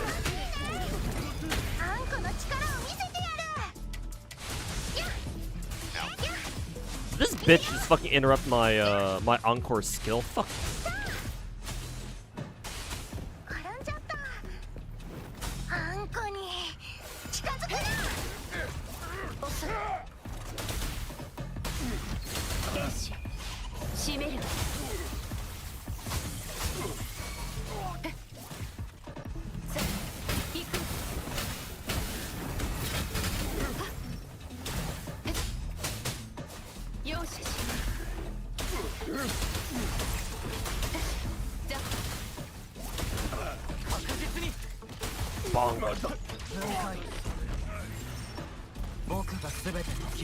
Kind of low damage for Chishia. Is she using a 4-star weapon? No, she's using the 5-star perma guns, I think. The one that gives you crit rate.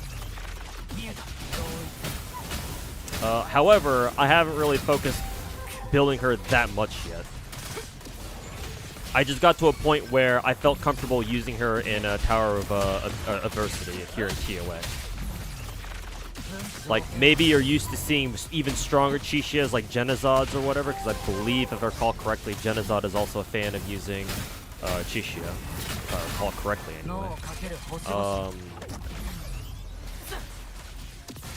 But mine isn't quite that strong, because she's only meant... I only want to use her to get through, like, the first couple of floors in TOA. I've emphasized other characters who will take care of the later floors for me.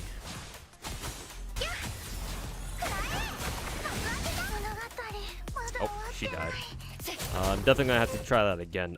I guess some of these enemies are resistant to Electro. That's not good. So I think here I'm gonna have to use Electro first, and then go into using Encore with the second wave of enemies. Yeah, this is a lot faster.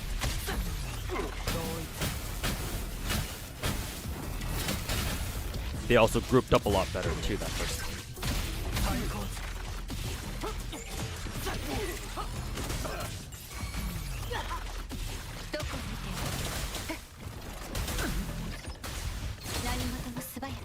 Trying to group them together. There we go.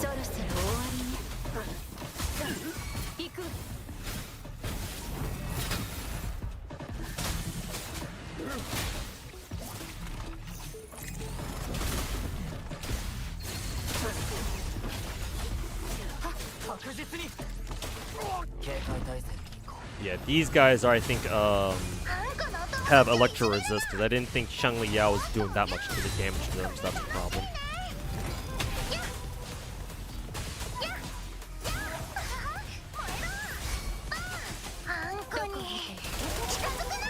So I may actually have to back out of this and switch my characters around for some better characters here that I think about.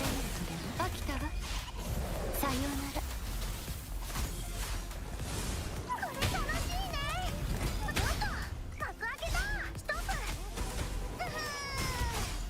イエーイ格上げだおーやっねえあんこの力を見せてやるまだ寝ちゃダメなの And she's getting wrecked by the solo tambourinist. So yeah, I'm definitely gonna back out here and then switch a team around. Didn't realize we were gonna be fighting tambourinists there, or whatever that name. Yeah, flautists or whatever. I'm assuming they have electro resist, so that's not good. Switch your teams around a little bit.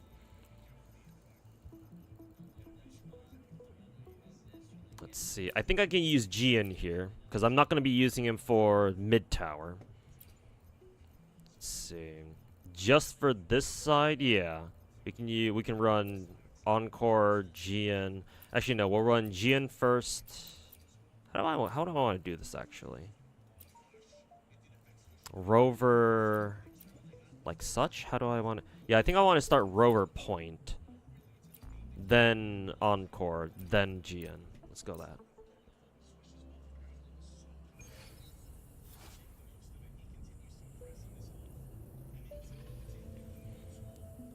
You also use so you're comparing with your own. My bad, dude. Sorry, I didn't know. Yeah, I'm sure you've got a badass Chishia. As much as I like using Chishia, I haven't built her that well yet, so sorry for not having as much damage as yours, I guess. Caught. これで終わりよこの力にやっ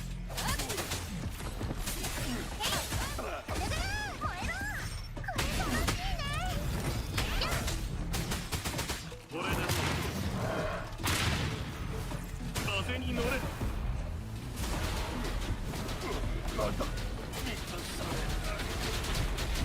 れで決める行くぞ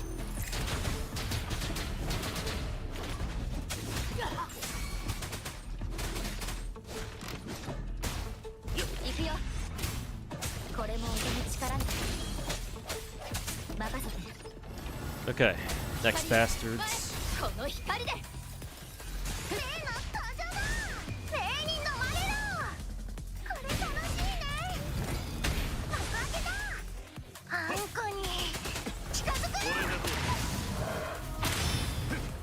局を開く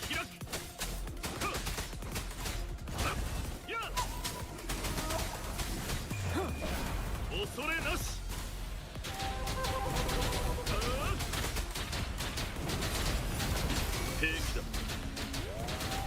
Okay, one's dead. ここに点がこれでもまだ戦行くよ Swap. これも音の力によっはっはっ響けアンコールの時間だ Okay, much easier that time. Alright, so for the final boss, let's see, who are we up against here? Thundering Mephis, and we got a first wave of these three, and we have to deal with Thundering Mephis afterwards. Very well, let me pull out my other heavy hitters. I think I'll run Jeji Point like that. Hey, AK, how's it going, man? How well the rolls go for Camellya? We won the coin flip. I had to go to Saw Pity for her, but we at least won the coin flip, so mission accomplished. You also saw my Deku video. Hey, thanks, man. I think that I put out that video earlier this week, I think. But yeah, thanks for watching, man. Hope you enjoyed it. Lots of people, quite a few comments I saw on that video saying that I was like coping about something. I don't know exactly what I was coping about, but sure. Whatever floats those YouTube comments' boats, I guess.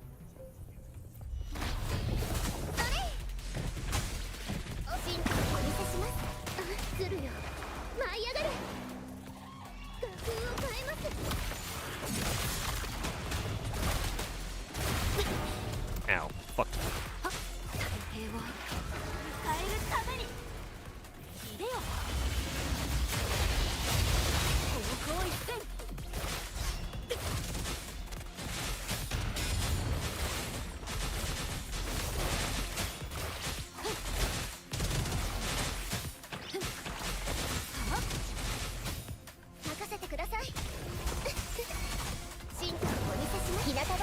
間ですよ。さあ絵の中へ。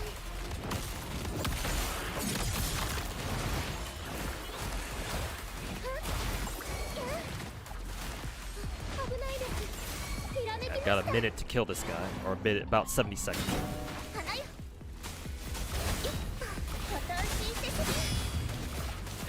さあいでよ。どうよ。甘くなる光よ。はっほっ。世の光にひれ伏せ。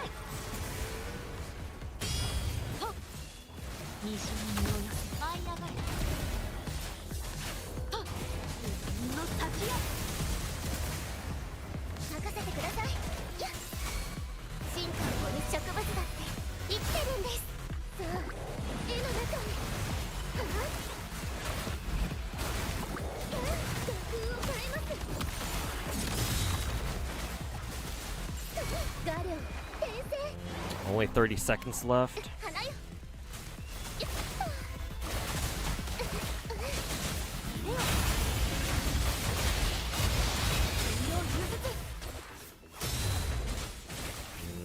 I don't think I'm gonna be able to do it. Not on this run. 身を譲って。 Yeah. 方向一転。 At the very least, I'm gonna have to go through first wave faster.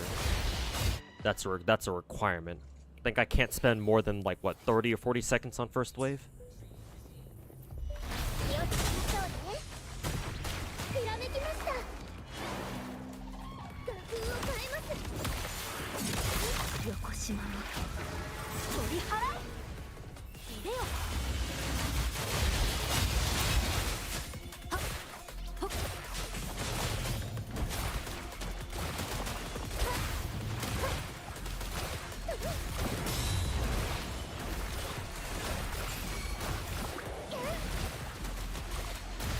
Okay, much better. 画風を変えます。任せてください。進化をお見せしなさいの。飛んでけ。さあ絵の中へ。ガリョ転生。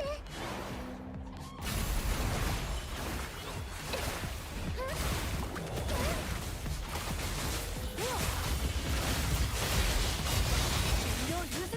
Yeah,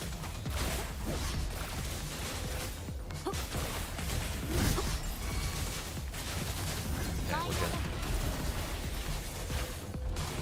海帰れ。花よ。よっと。進化をお見せします。チャンスよ。絵の中へ。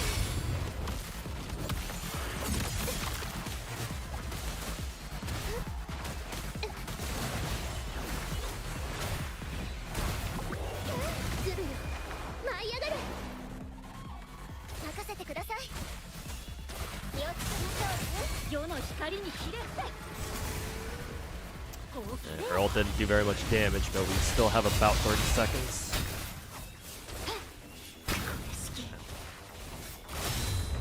順用融雪。春の兆し。はっ。春の愛用。やっ。 The issue is that this motherfucker keeps teleporting around everywhere, so it's hard for me to get actual fucking hits. さあ絵の中へ。 Doesn't matter, then we just still did it. Fuck you. Okay, what about mid tower?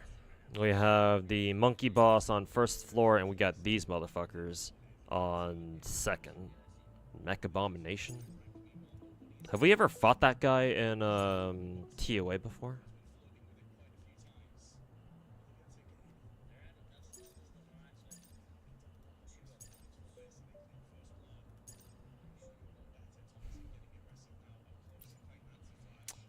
For first tower, let's see. I'll try running my Changli team. Changli, Rover, and Shorekeeper. Is there anybody else I want to use actually other than Shorekeeper? Or not Shorekeeper, Rover? Nah, I think I'm good with Rover.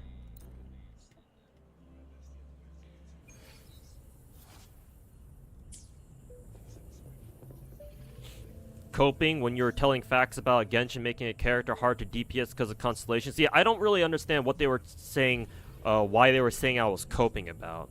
I don't know. Maybe I was misreading those comments. You can go over to that video yourself and double check to see I wasn't misreading them. Maybe I was. Maybe they were referring to something else when they were saying I was when they were talking about, you know, coping this or coping that. But yeah, I don't quite understand what they were referring to with that.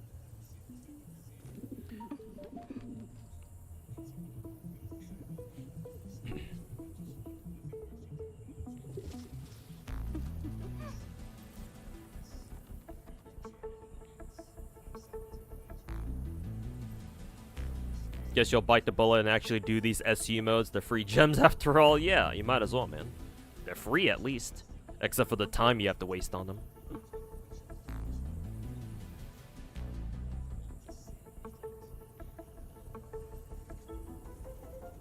You got Yanagi guaranteed, but you'll take it. You use my videos as well for ideas on building Yanagi. Hey, thanks, man. I assume you watch my Zenless Dolphins log or whatever.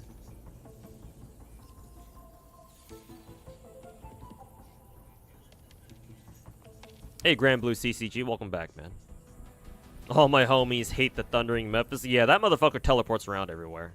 That guy can go fuck himself. YouTube comment narrative is really hard to understand sometimes, especially the gacha comments, man. Especially with the gacha context, because everybody watches every other fucking, you know, every other gacha content creator who say this or that. They're all fucking sheep. Let me fucking tell you. So they're so hopped up on, like, you know, the best possible fucking builds that you can see, because everybody flexes their best shit on YouTube. So, like, anything that doesn't look anywhere close to, like, the best shit, it's like, oh, you're just coping about your fucking character or some shit like that. I don't know.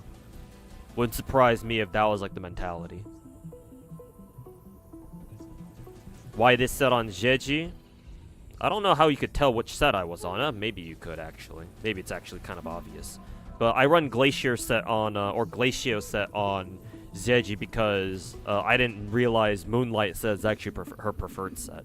She seems to do alright with it, though, so no reason for me to change it. That and the Glacio set I have on Jeji has double crit across the board, so I don't want to change that. Not right now at this point. So Glacio set it is. And you'd use the Monk Girl with Changli DPS. I think Shorekeeper will be good enough. Or I think this team will be good enough. This team's gotten me through TOA before. I'm sure they can do it again. I do plan on leveling up Genshin eventually, though, but she's kind of a low priority at the moment right now. Just like how the Thanatos enemies in Zenless can go fuck themselves too. Yeah, I know, right? Can you really call the majority of Hoyo creators gacha gamers? No, exactly, and that's exactly what I've complained about the majority of gacha content creators about. Yeah, Hoyo gamers aren't exactly true gacha gamers. At least I'd have to see them play other gacha games too, not just the Hoyo ones. And again, like I said in my Gacha God video. They gotta play something else. They gotta play gacha games other than the Hoyoverse games, and not ones that they just get, you know, one-day sponsors for, and that's it.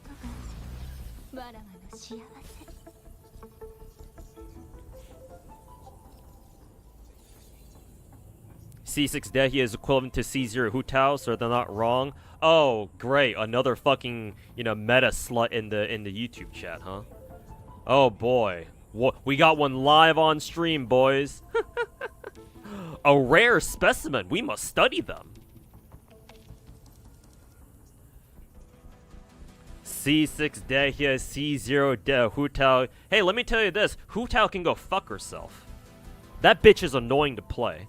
No wonder I don't fucking like her. Damage optimal this, damage optimal that. How about you fucking suck my fucking dick?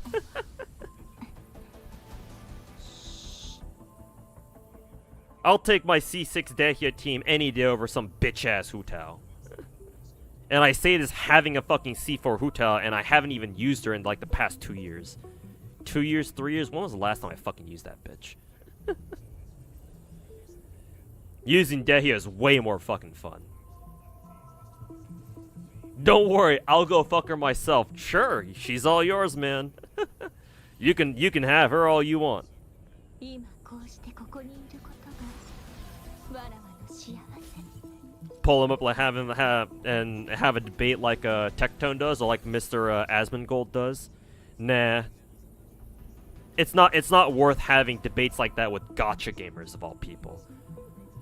Maybe Tectone does that with his I mean, cuz Tectone does have a Gacha game like context, right? So maybe he finds it worth his time to do that just for entertainment purposes.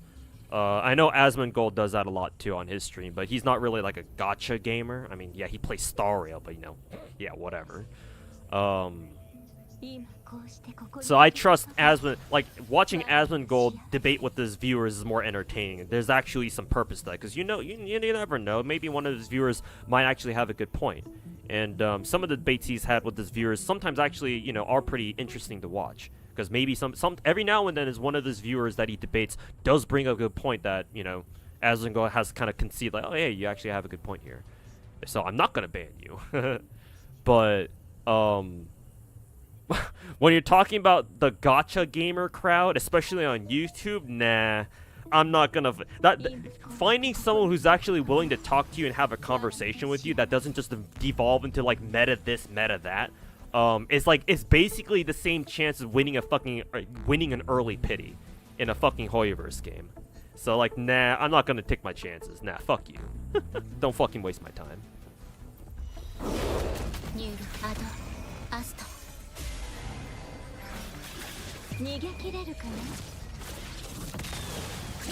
Meta this, meta that. Have you fucking met a girl before, bitch?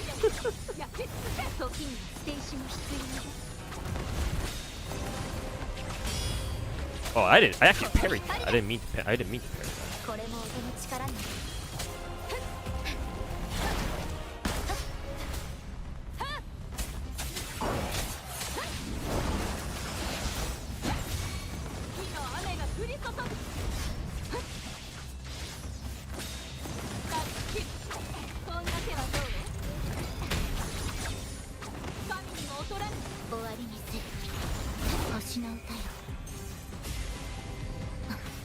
Google how to unhear Taomo's voice. Indeed, how do we?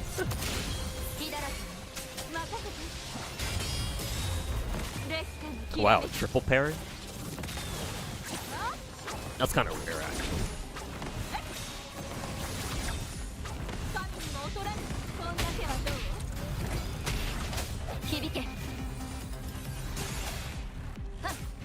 Oh, right. I don't even have Rover's thingy active yet.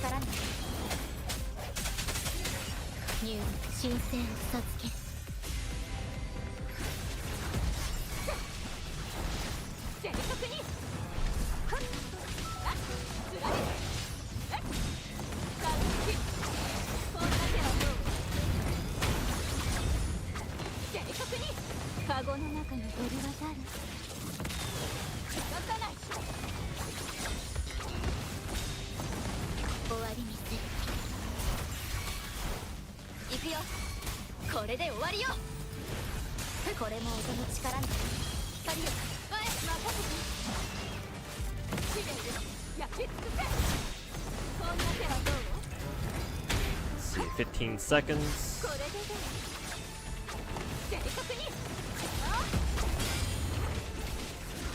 5, 4, 3, 2. Okay. Good. Waifu over meta in this channel? I mean, if you want to go for meta, then sure, that's fine. Right? Again, I keep saying this, but there's nothing intrinsically wrong about wanting to play a gacha game with a meta slant to your gameplay.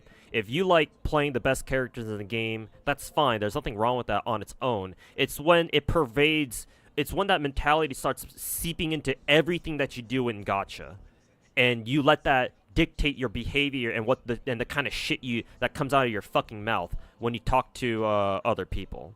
That's when I start having a fucking problem with meta horrors like that. Like, would you believe it that not everybody plays gacha games in order to fucking meta whore their fucking boy pussies all over the fucking place? What do they call them? Bussies? Is that the hot new term on the block these days? I think it has been for a while now that I think about it.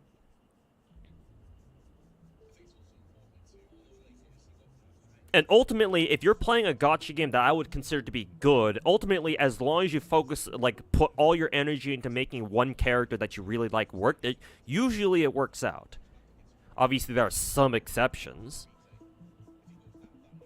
But for the most part, if you really like a character, then usually you can make them strong enough to the point where, like, you can clear all the content in the game with them, if you really want to.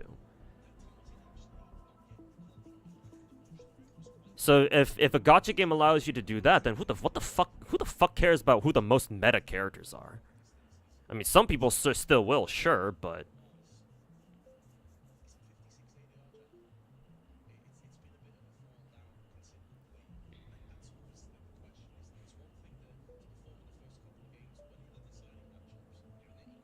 you're just saying you don't like Hu-Tao anymore now that we have Arlecchino? Yeah, and enjoy getting your Arlecchino shit pushed in when she gets hit for half her HP in Spiral Abyss. Good luck healing her. Oh, what's that? You don't have her ult yet? Oh, I'm sorry. Nah, bro. I still prefer my Dehya over Arlecchino. I find it really annoying that I can't heal her whenever I want. Fuck her fucking Bond of Life bullshit. Meta? What's that? Never heard of it.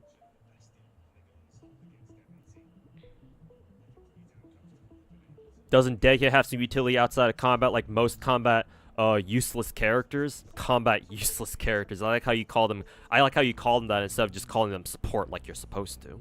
Combat useless. Oh man, you've been looking at a couple of tier lists now, haven't you? To answer your question though, technically she does, yeah. Dehya's skill has like damage mitigation. But you're not really supposed to use her for that. Because the whole meta of Spiral Abyss is you're supposed to kill enemies as fast as you can, right? Because you have a time limit. So, like, what exactly Dehya's skill field does for you in Spiral Abyss, for most people, they're not going to give a shit about that. Like, maybe it'll mitigate the amount of damage that Farina's skill does, sure. I don't even know if they interact that way. Maybe it does. But even still, that doesn't really matter because you still want to bring a healer with you anyway. You still want to bring a healer in with Farina anyway. So I don't know why I don't know why most people would run Dehya and Farina unless you were trying to go for reverse vape Farina for some reason with Dehya, but why would you want to bring her with Dehya? At least most people wouldn't. Most people already have Shangli anyway, so why bother?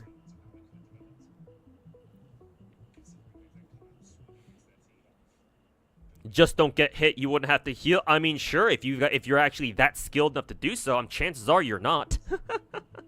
Sorry, what's that? Your name isn't Rexcellent or Sweetly. I don't see you doing no-hit runs and putting your videos up on YouTube. Maybe you do, actually. I don't know. In which case, good for you. I don't give a shit, though. Last I checked, Genshin doesn't give you any special rewards or, like, a special achievement for going through Spiral Abyss without taking a hit.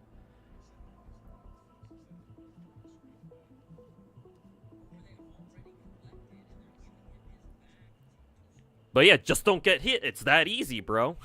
Tell that to Zenless players going through tower right now. Just don't get hit, right? Technically speaking, it's a lot easier to dodge shit in Zenless. They give you all this, like flashy ass, prompt for when you have to press spacebar. Oh, clearly you just have to press spacebar, right? It's that easy, bro. Just press spacebar whenever you see the flashy yellow shit.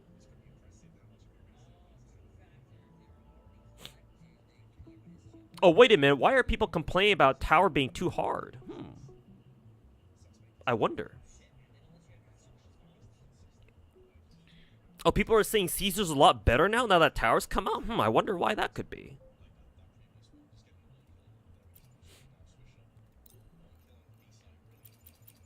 What, flashy yellow? You don't see it? Oh, is it because they're all is it because they're all red? All right, who's on my next team again? I think it was these three. Yeah.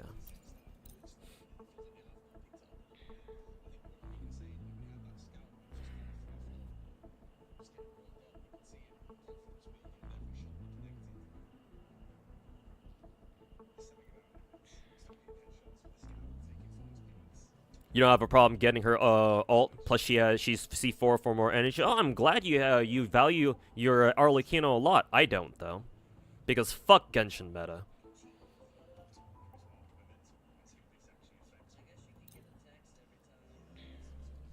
I will continue using my Dehya, and I will continue to kick ass. Because here's the bottom line: as long as you can 36-star Spiral Abyss with any team, who the fuck cares who's meta?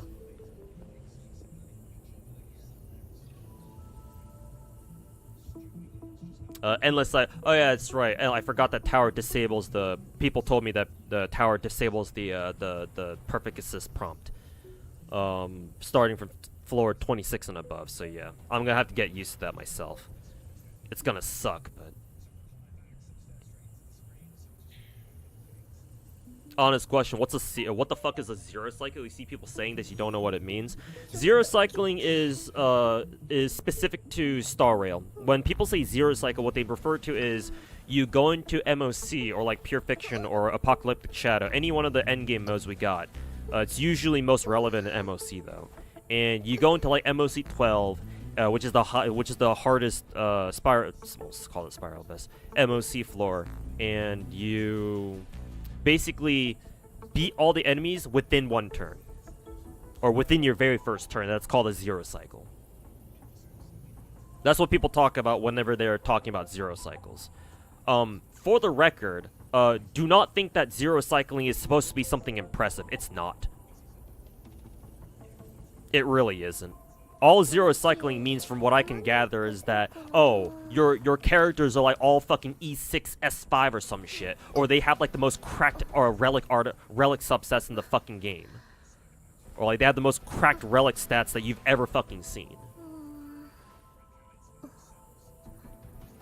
Yeah, zero cycling is a pure flex, and I would argue it's not even an impressive one either. It's just, oh, you rolled for more copies of a character and you got luckier than other people on your relic subsets. Fucking congratulations. Do you want a fucking trophy for that? Where's the skill? I don't see it. I mean, you know, Star Rail's skill, Omega lol, but... That's all Star Rail content creators do mainly. Yeah, because Star Rail itself is so devoid of any fucking skill that people have to resort to doing fucking zero cycles and try to pass them off as something impressive when they're not. Unless there's something I'm not understanding about zero cycling that actually has some aspect of, like, you know, skill to it that I can appreciate. But as far as I can tell, no, there's nothing like that. So, fuck do I care?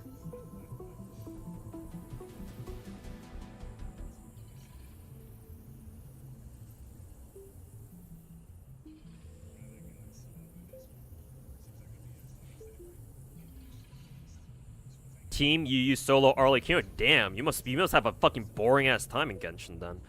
You play Genshin just to play one character? Couldn't be me.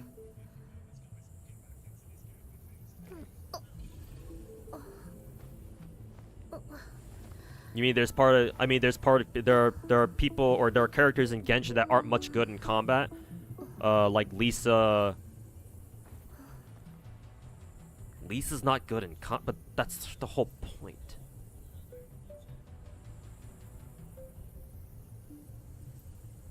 I don't know, man. Square brain. I don't know. Maybe your brain works a little differently than mine. That's my way of calling you autistic. But hey, you know, speaking as a fellow autist myself, undiagnosed, however.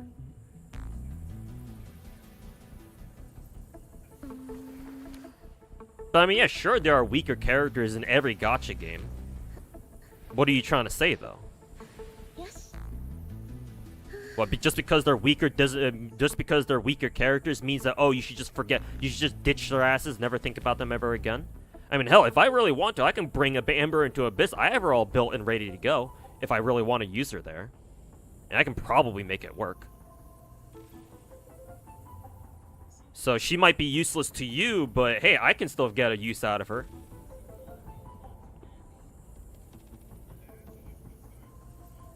Yeah, YouTube chat is fucking on one right now. No wonder I prefer Twitch chat over YouTube chat. Y'all over in YouTube chat are fucking wild, let me tell you.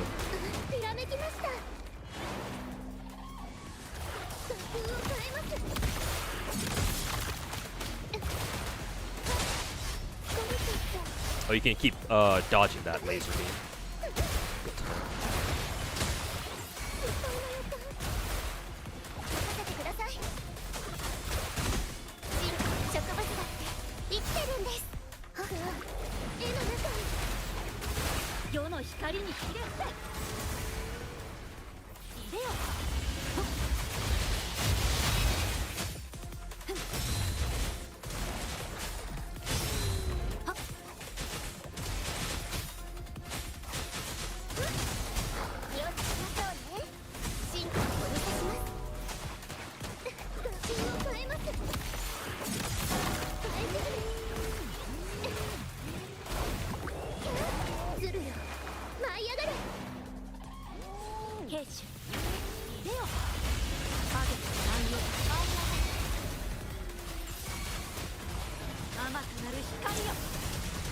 Let's see. Ooh, that's a lot of damage, actually.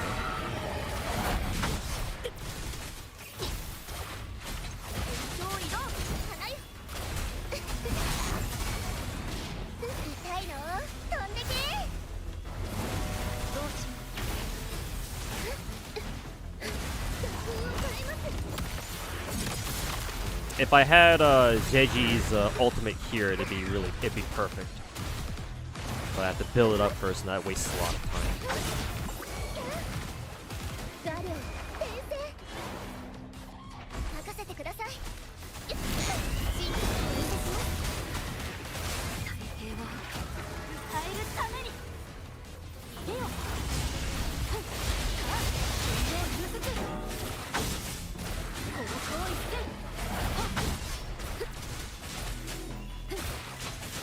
Seconds. We had a good start to this fight, but I need to be tighter on my rotations.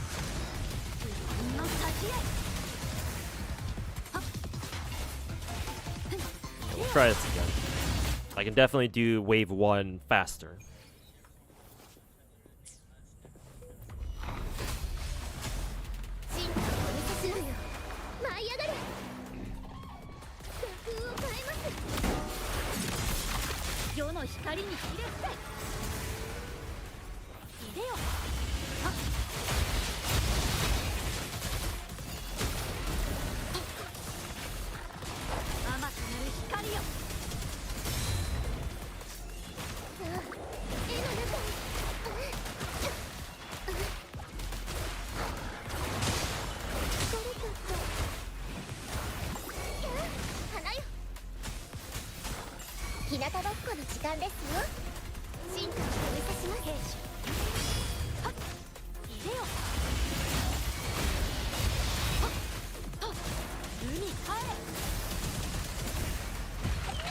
Nice, really good damage. Ow.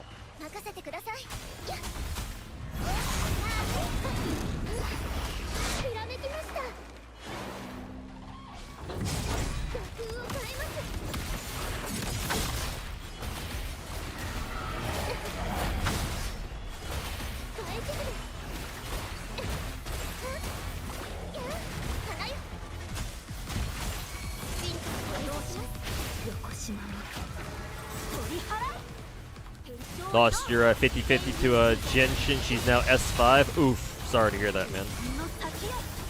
Well, at least look on the bright side, right? She's only she's one copy away from being S6 at the very least.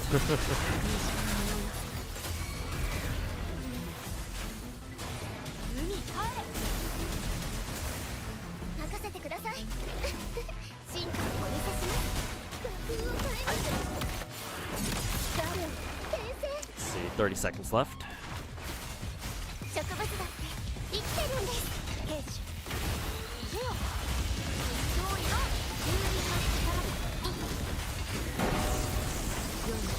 Oh, that's a command grab.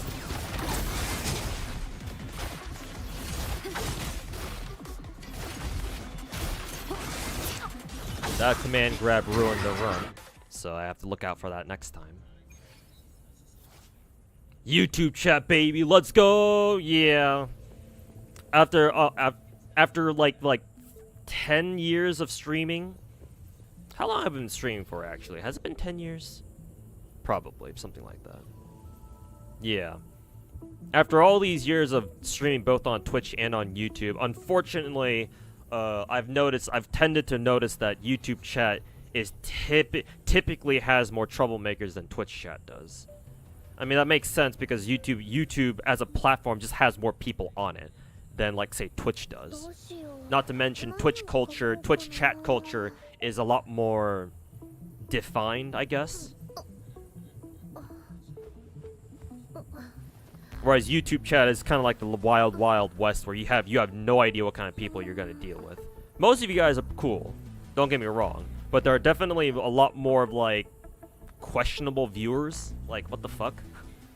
Like, people I just kind of, like, squint my eyes and go, what the fuck at?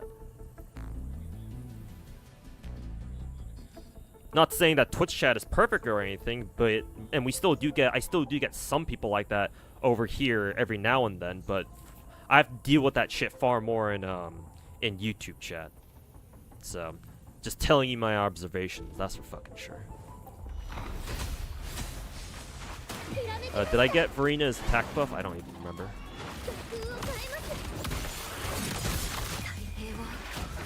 Fuck it, we sent it anyway. I think we did get Verina's attack buff. It certainly looks like it. Or certainly looked like it.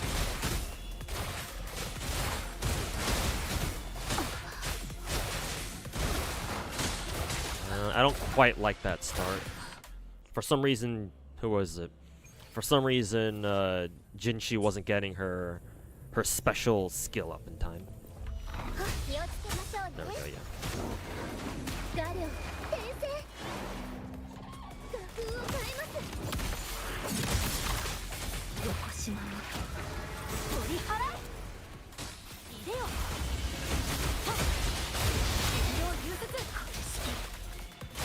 I think it's the fucking noodle guys that are constantly fucking me over. But we got our special skill that time. There we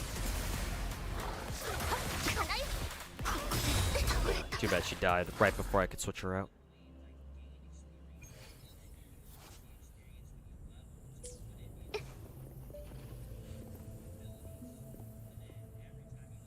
To each their own, I guess.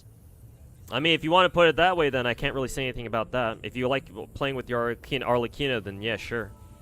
I mean, have fun with solo Arlecchino, because I sure can't. I sure can't imagine having fun with that. But then again, maybe you can't imagine having fun with Dehya. So yeah, I don't need good luck with my Dehya though. She already obliterates Spiral Abyss for me, so. You should wish all the other content creators who don't believe in Dehya good luck instead. They sure need it more than I do.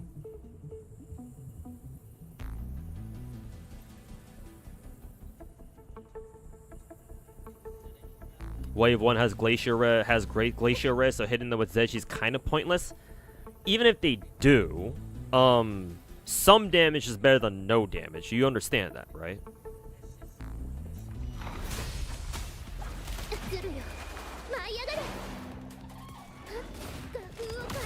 I don't know why she did that little jump there. That was not meant to happen.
Ooh, that freeze was pretty bad.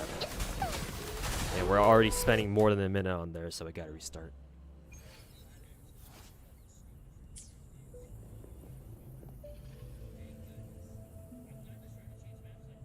Just wondering why you switched from Verena to Zeji. You waste her skill buff that could have been on Jinchi. Zeji's skill buff. Last I checked, Zeji didn't have a skill buff on her. Maybe she does. Are you talking about Verena? In which case, if you want to give me advice, you should probably be more accurate with your advice, no? If you meant to say why you should, if you're trying to tell me I should switch from Verena directly to Jinshi, then that's another story. And in that case, yes, you have a good point. I probably should do that. But yeah, just for the future, if you plan on giving anybody advice, not just me, but just anyone else, make sure your advice is actually, you know, accurate. Unless Zechi does have a skill buff that I'm not aware of, in which case, you know, do let me know. I'm down to be educated.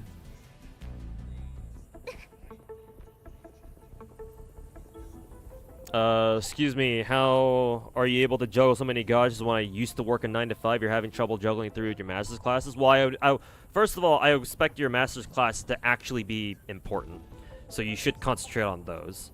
If you're paying God knows how many thousands of dollars every year to go to America's shitty ass fucking America's shitty fucking college system to get a master's degree, then I pray to God that you make it worth your time and money for that matter. So yeah, that's normal. First of all, please concentrate on your masters. Hope you get your master's degree as quickly as possible, so you don't have to keep wasting more money on the American collegiate system. I mean, hey, you're juggling 3 gacha games while running a master's degree, or while you're in the middle of a master's degree. Hey, you got my respect. I dare say going through something like that is probably more challenging than, say, juggling like 11 or 12 gacha games at once. But you know, that's just my opinion. But as for the first part of your question, back when I used to work a 9 to 5, here's my secret trick. It's not really, but you know, YouTube clickbait and all that. All the gacha games that I picked up over time. I've mentioned before that I've been playing gacha games for like the last 7 years or so. Obviously, I didn't start all my gacha games at once. So because I didn't do that, obviously I picked them up like one after the other, you know, like steadily over time. Maybe some years I picked up like multiple gacha games, but they certainly weren't all at the same time. The classic mistake that a lot of gacha players make is that they try to begin multiple gacha games at around the same time or in quick succession. Right? Because, like, oh, the early game of a lot of gacha games is really fun, and they want more of that early game feel, but, you know, every gacha game out there eventually has an end to their early game content, so eventually, you know, you'll run out of stuff to do. Right? Some gacha games are better with this than others, but eventually all gacha games run out of stuff for you to do, and once you hit that point, right, a lot of people are like, well, okay, I still want to play more of this, but I can't, because like they're gated by like stamina or something in order to progress or whatever it may be. So they try to, you know, pick up another gacha game because they want to keep playing more, but they can't do it in the first gacha game picked up. So they're gonna just do that again in another gacha game. And they'll, you know, rinse and repeat. Go through that same process, hit the progress wall or whatever, hit the stamina wall, you know, whatever it may be, and they do it all over again. And they realize, wait a minute, now I'm like playing like 3 or 4 different gacha games. This is way too much, man. I didn't sign up for this. So they just eventually start dropping, you know, whichever gacha game they are comfortable like not playing anymore. And so they only stick with like what, 1 or 2, maybe 3, depending on their lifestyle and depending on their own personal preferences. Like if they're willing to keep up with, you know, multiple gacha games at once, because not everyone wants to, right? Which is understandable. Most people don't. Most people, I dare say, don't want their entire life to be dictated by fucking gacha games. Who would want to do that, right?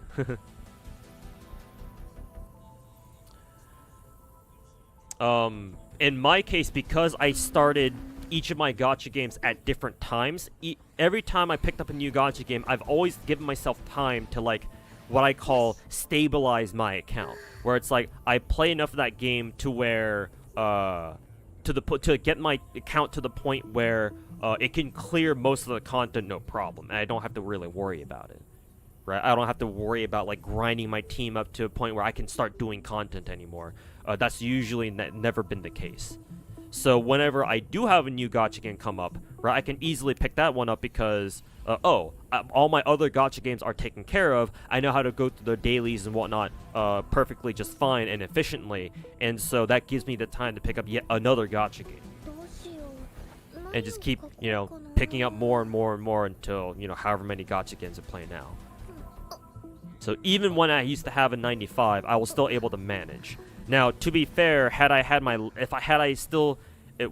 have kept my last 9 to 5?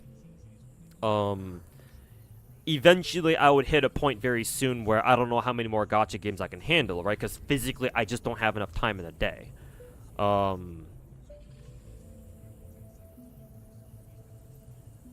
I don't have that 9 to 5 anymore, so that's not really a problem for me at the moment. Maybe it will be again soon at some point. Eventually, there will be a limit to how many gacha games I play. Just physical human limitations and all that. But I've still got room in me to pick up a couple more. But that's at this point, this is more of a mental thing. Again, most people don't want to play God knows how many gacha games all at once, right? I would say your average casual gacha player can only handle like 3 at a time. And then past 3, they're no longer casual, even if they play each individual gacha game of theirs casually.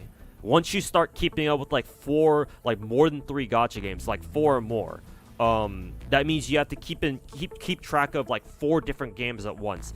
And for you to do that, you're no longer casual.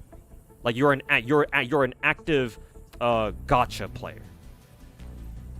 For you to keep up with 4 different communities at once and like be tuned into everything that's going on, or at least most things going on, all the important stuff anyway, with all for your gacha games or however many you decide to play. So yeah, it's at this point at the stage that I'm at, it's very much so mental. It's a mental thing. Whether or not you want to keep up with all these gacha games at once.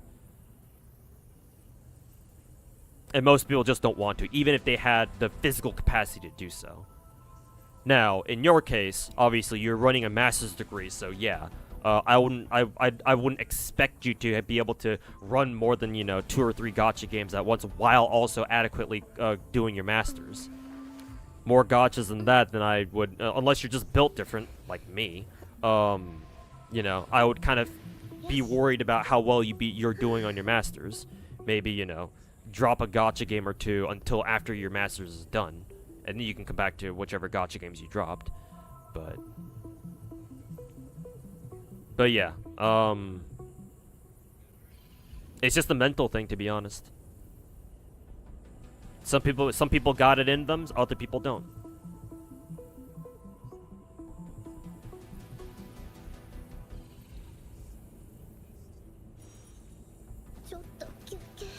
Verina's outro buffs the entire team. Yeah, that Verina's buff I knew. Using her heavy attack should buff her entire team. I think it's on her. I think it's because of her echo set. It might be because of that one. But Zeji's skill I did not know about, and it only buffs the incoming the incoming character. Okay, that makes more sense then. Then yeah, thanks for clarifying. I did not know that. I should probably read my character's fucking descriptions a little bit more. Because all this time I did not realize, I was not aware that Zeji's skill actually had a buff associated with it. So, got me there. Then yeah, my rotation should look something like, I don't know. Verina first, then Zeji, then, who was it? Then, Jinchi? Yeah, something like that. But wasn't that what I was doing wasn't that what I was doing already? Maybe I should go Zeji, then Verina, then Jinchi? No, you're saying that my team order is wrong from the get-go. I think that's what you're trying to say. So what you're saying is instead of this lineup, I go Verena, then Zeji, then Jinshi. Like so. Because, yeah, I just realized that I'm starting with Zeji, so she's probably... Just by switching to another character, I'm already wasting her skill buff right there. That's what you're trying to say. So, yeah, Square Brain, you should probably work on giving people advice. Because not everyone's going to be able to figure it out just like I did. So, just for some food for thought in the future. Also, how can I... What did I even do here? Was it the... Which weekly mission did I even do here? Oh, Overlord class. Got it. That must be why. Your advice is truly appreciated, bro. Hope MTash fans have stopped harassing you too, because you remember MTash being a huge little bitch back in his Destiny 2 days. He hasn't, like, none of his fans have, like, come out and, like, come to my streams directly to talk shit or anything. Thankfully, they're not that fucking retarded. However, I have heard that on my MTash video from, like, last week or so, I've been told that apparently there are, like, comment wars, like, going on in the comment section or some shit. Like, people are going back and forth, arguing with each other for some reason. I'm not sure why. I haven't paid attention to the comment section at all ever since I came out with that video. Hell, I even heard MTash even left a comment on that video directly himself. So, hey, in a sense, I'm honored, but also, he can go fuck himself. Speaking as a fellow, as an actual gacha content creator.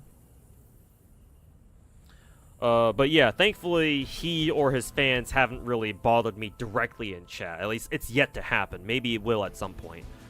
Actually, no, I have gotten exactly one comment. Yeah, I do remember, now that you mentioned, I have gotten exactly one comment in YouTube chat. I remember. A couple days after I put out that MTash video last week, or has it been 2 weeks by now? I forget exactly when. I did get somebody come to my YouTube chat and say, and tell me to, and I quote, go get a real job.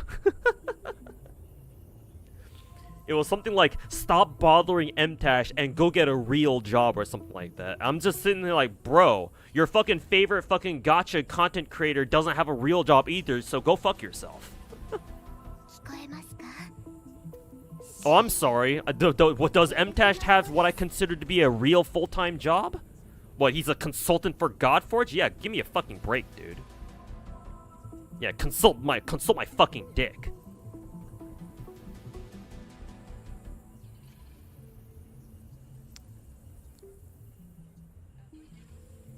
Verena, Zeji, and Jinchi. Yeah, that's what I assume Square Brain wants me to... was trying to say. He was trying to get me to switch my team order to look like this, yeah. Except he didn't say it directly, so I was like... Oh, that's what you meant. Took me a minute to figure out what he was trying to say.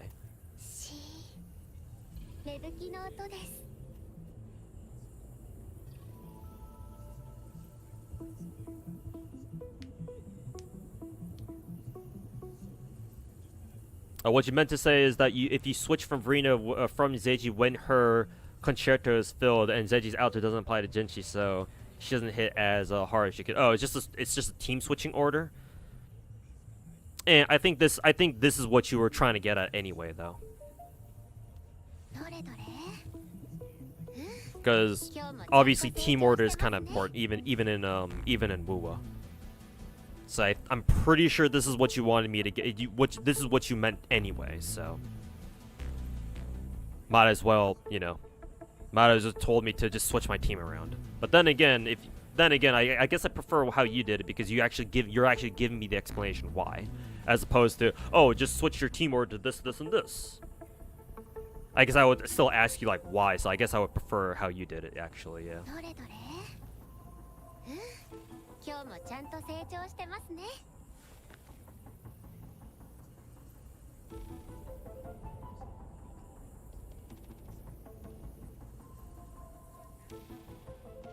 You literally, he said, I yapped about him without knowing anything about him. You have a max raid account. He has a max raid account, 317 speed, ran in Epic 7. All he's trying to do is help them make a good game. It isn't that deep. Oh, is that what he said? Oh, that's rich. Oh, that's ironic. Literally yapping, him talking about other people yapping about him without knowing anything about him. Oh, that's rich. Oh, that's fucking rich. A max raid account and a single really good geared character in Epic 7. Yeah, suck my fucking dick, Mtashed. Fuck you. Oh, and you think that's supposed to be impressive? Go fuck yourself. I don't give a fuck. I mean, yeah, I'm at that age where, yeah, I've kind of stopped giving a fuck about a lot of things. Because I have to reserve my fucks for things that are actually important. But anything that goes on the internet, nah, I ain't got fucking time for that anymore. I ain't got more fucks left to give for shit that happens on the internet. So yeah, MTash can go fuck himself. Max raid account. Oh yeah, your max level account. Okay, what about show me your fucking account then, you little bitch. Let me take a look at your characters. When's the last time you played on your fucking raid account, motherfucker? What? A month ago? Oh, damn. Maybe you don't really like raid that much, huh? Do you? Fucking Christ. Yapping without knowing anything about... Yeah, it looks like this bitch doesn't know anything about me either. Has he watched my other videos? Hell, he probably didn't even watch my entire video. He probably watched like the first half of it without even watching the second half. Hey, at the very least, I took the time to watch his entire Godforge video.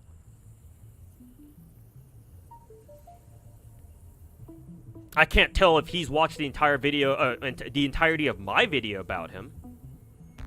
Clearly, he doesn't sound like he did. It doesn't sound like he did. People play Raid Shadow Legends unironically? Yeah, sure. People play all sorts of gacha games unironically, man. They're gacha games. They're all trash at the end of the day. Some of them might be more trash than others, sure, but... I'm sure there are people out there who genuinely enjoy Raid Shadow Legends. Like, if you enjoy a particular gacha game over another, that's not for me to judge. You know, everybody's got their preferences, obviously. Just because you like one game over another does not mean that you're a shittier person because of it.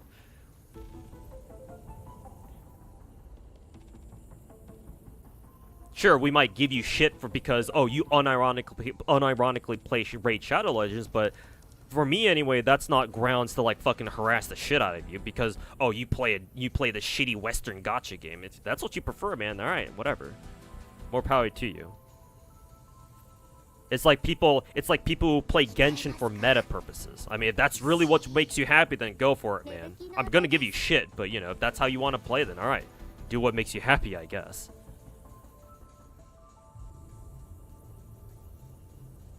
MTash is coming for you after he watches stream. Bro, he doesn't give a fuck about me, bro.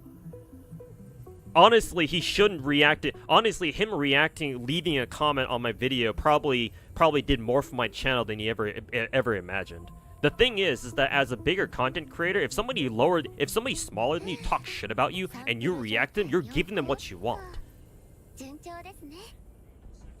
And I'm saying as that smaller streamer or that smaller content creator who went out of his way to make a video roasting MTash.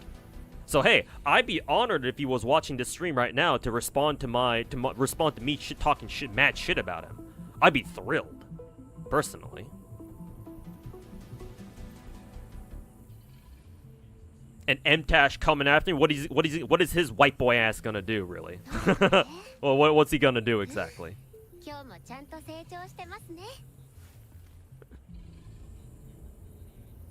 What's he gonna do exactly? I'd love to know. What, is he gonna flex his max level raid account at me? Ah, yes. Very threatening. Oh my god, I'm so scared.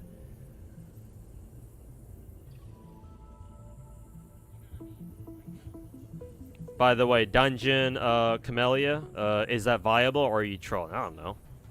I'm sure you can make that team work. Just give them like a support buffer somewhere and I guess you're good to go, right? Because wasn't there a specific support we have in the game right now who works better, excuse me, with Camellya? I forget if Shorekeeper or Verena works better with Camellya or not. I think chat said Verena works better? If I'm not mistaken? Maybe I'm tripping.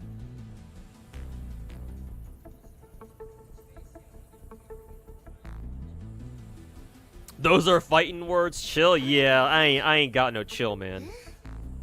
I've decided not to really give a fuck. If Mtash wants to come at me, then let him.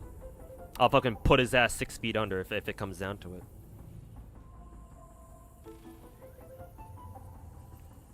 Defamation lawsuit incoming? Yeah, I'd like to see him fucking try. Imagine getting so triggered over the internet that you file a fucking slander slash defamation lawsuit against against somebody over the fucking internet. All right, cool. Damn, if that were the case, then why haven't we been seeing more slander lawsuits more often on these days, especially these days, the past couple of years, with how the internet's like.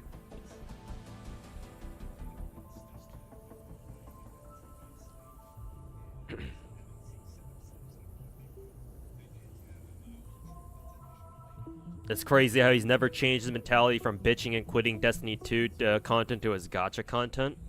If you were fucking honest about his attitude in regards to gacha games, I would give him a lot less shit.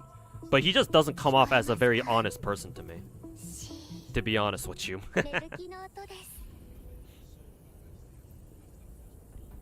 Say it how it is, and I plan to do exactly that. And I'll start by saying, I've already said this actually, but I'll start by saying most gacha content creators on just any platform out there are fucking frauds. They call themselves gacha content creators, but they know fucking next to nothing about gacha games. They can all go fuck themselves. Hoyo gacha creators, my fucking ass. A video for 2 Superman, bro. If Mtash, if I can gaslight Mtash into making a video about me, bro, I've done my fucking job. My video about Mtash did way more than I expected it to.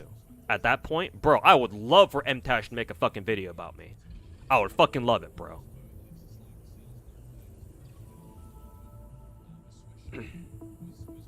Like, fucking let him. I fucking dare him to try.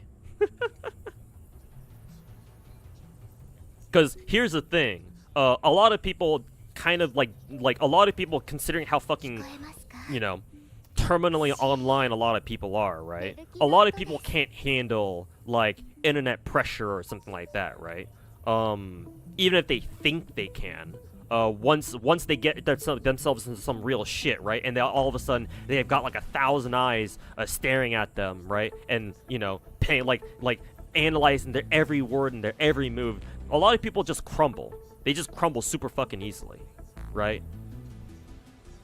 We've all heard of stories about, you know, Twitter people fucking crumbling instantly the moment their tweets go viral when they didn't mean for them to, right? And all of a sudden, you know, like their viral tweets get like hundreds of thousands of views, and all of a sudden they're having like thousands of people talking mad shit to them via DMs or whatever, or via, you know, Twitter replies or whatever the fuck, and they close their accounts or they make their tweets private instantly, right?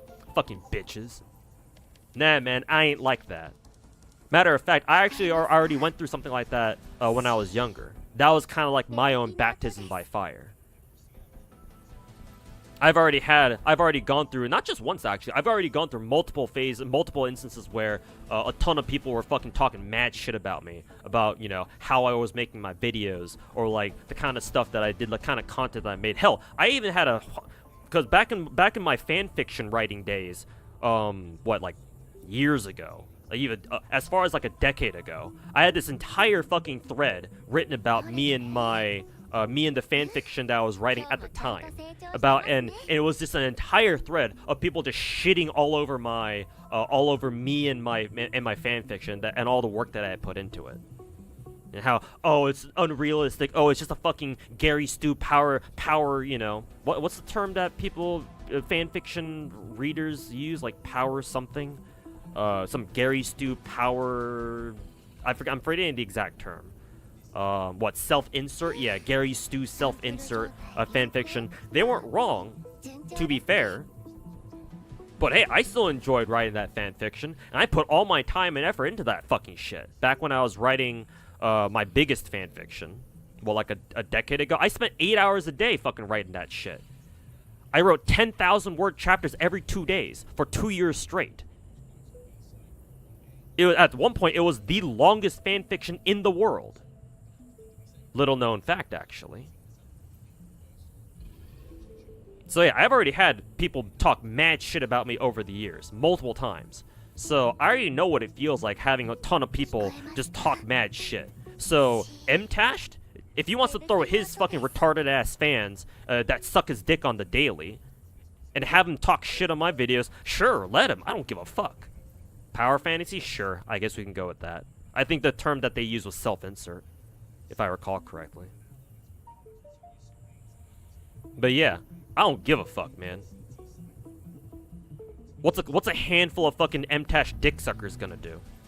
Tell me to go get a real job? Oh, that's rich. They can all go fuck themselves. Isn't he too busy pretending to quit gachas for views? I guess. Maybe I should ask him. Maybe I should give a reply to his comment that he left on my video about him, and I can reply to him asking him, "Oh, so hey, did you quit Raid Shadow Legends yet? When are you gonna go quit Godforge?"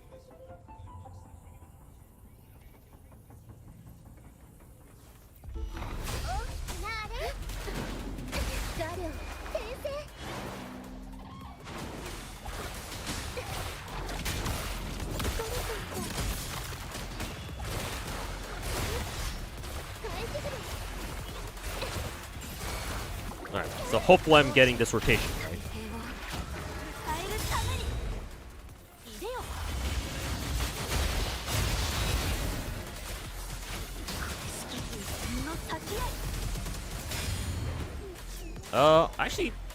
Actually, it did kill most people. So yeah, I'm assuming it worked. Switch back to Verena now. Heal everybody up. Let's try to farm some energy from this guy before we move into wave 2.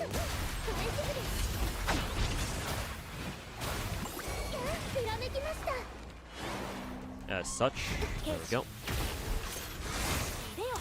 Just gotta pray that I don't get command grabbed that by this motherfucker again. Ow, that hurt. Nice. That was good damage though, and we can use her ult at the end here. Good damage. Back to Verena. Yeah. She didn't land back down on the ground fast enough for me to dodge that, unfortunately.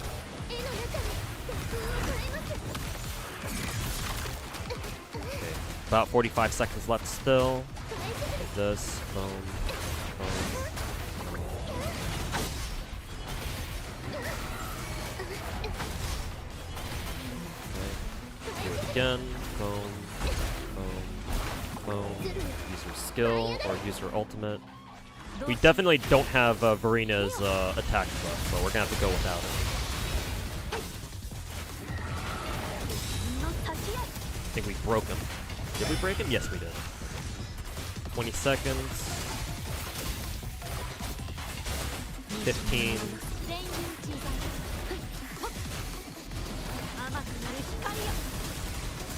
That's her ult? No, it was just her skill. Okay. There we go. So yeah, thanks both of it to both Minato and Square Brain from YouTube chat. I appreciate it.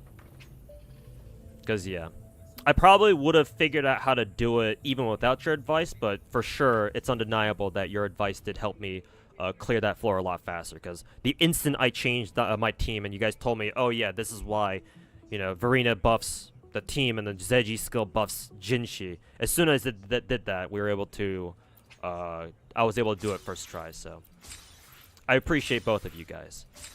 I know I was acting like a bit of a bitch to you guys and because of your previous comments, but just know that I still appreciate your advice. So thanks for giving that advice anyway.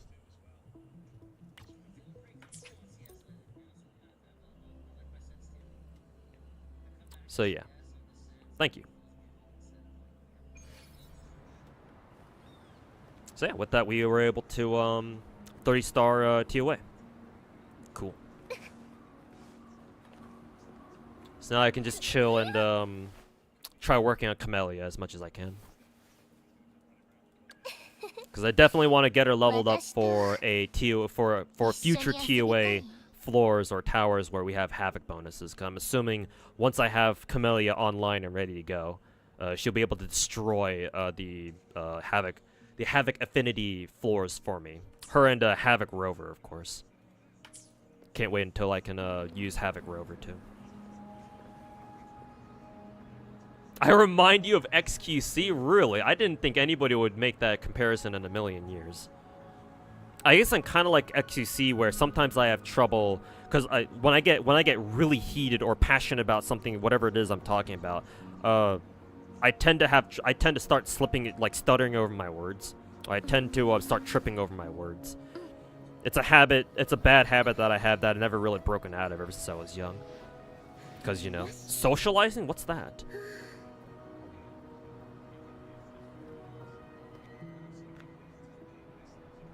Do it. Asking if he's quit raid yet? Maybe, man.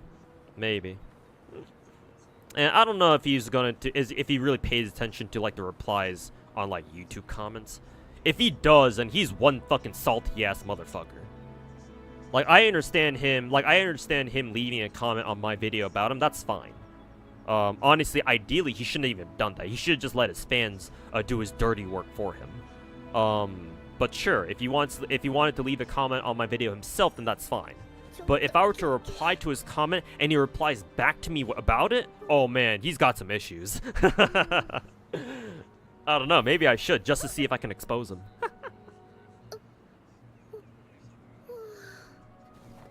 But yeah, I find it really funny you compare me to XQC Finkel, but I guess I can understand. Because yeah, we both start talking at a million fucking miles an hour once we really get into like talking about something we care about, or we feel very strongly about. I'm sure he speaks faster than I do, though.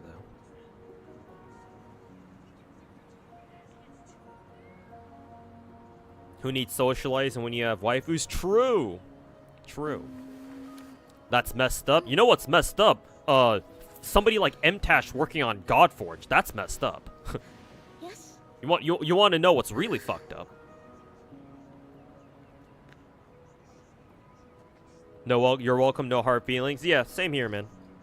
And I appreciate you still sticking around, even though I was talking mad shit about you. You're a real one. I appreciate viewers like you. So yeah, you're cool. You and both you and Square Brain.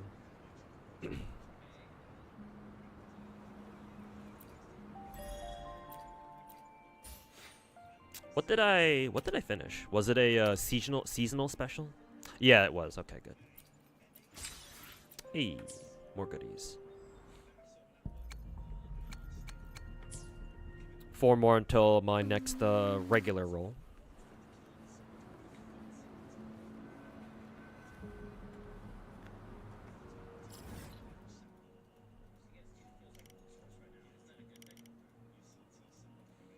Alright, what else do we want to do today? I guess we can get started on this. Have I done the other trials yet? No, not yet. I guess I can go do the trials for the freebies. Oh yeah, how do I play dungeon again?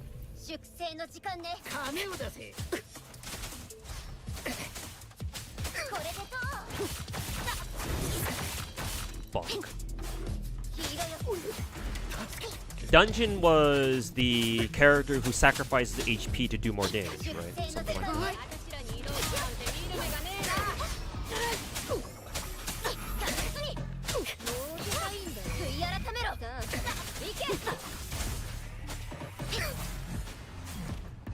And I think it's charge. Yeah, there we go. Yeah, and she gets her health back after she uses her heavy attack. Excuse me, hiccups.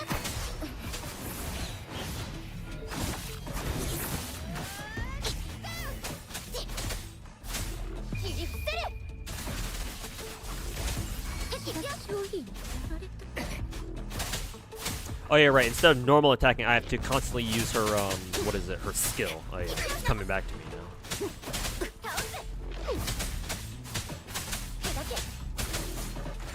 Heavy attack. Yeah, there we go.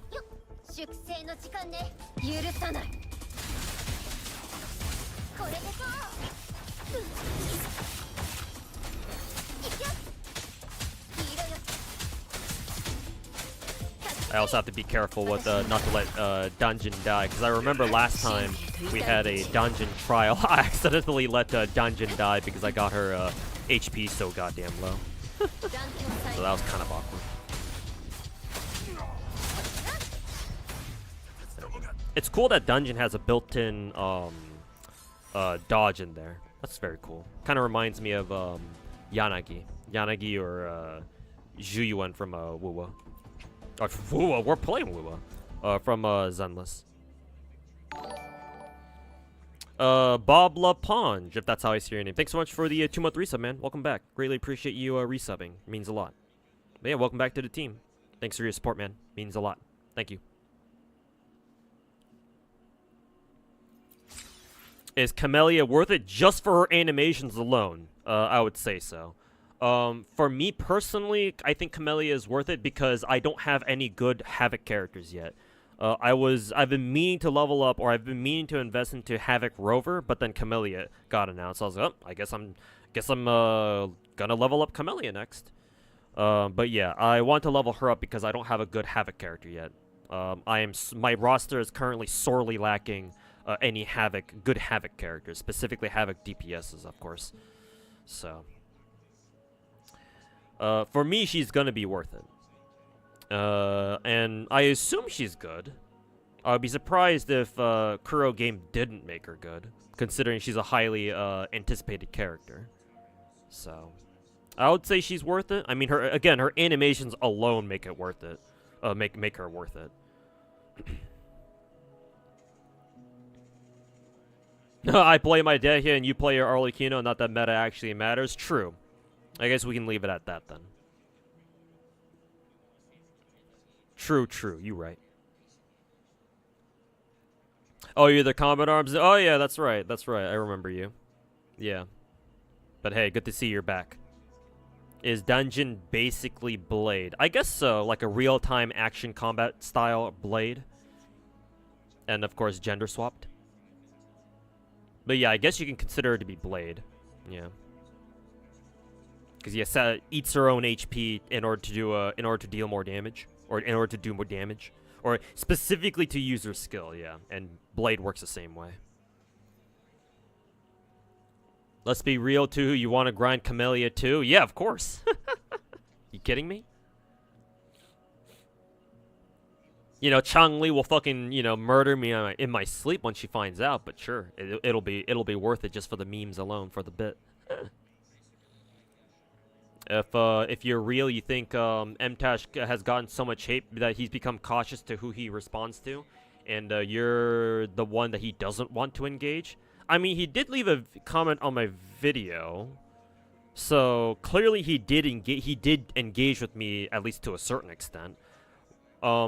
Maybe MTash would normally respond harder to other people, because I don't really follow his shenanigans on like Twitter or whatever.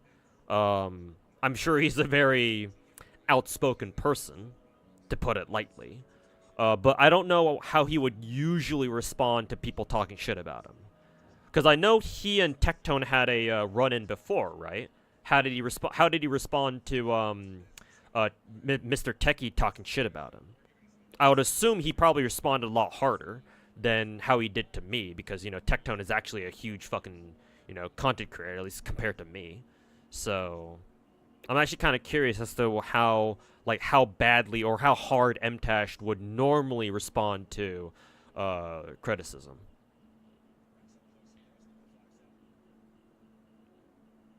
But honestly, like, given the nature of his comment, I don't think he knows exactly what kind of a gacha content creator I am. Because, like, again, if AK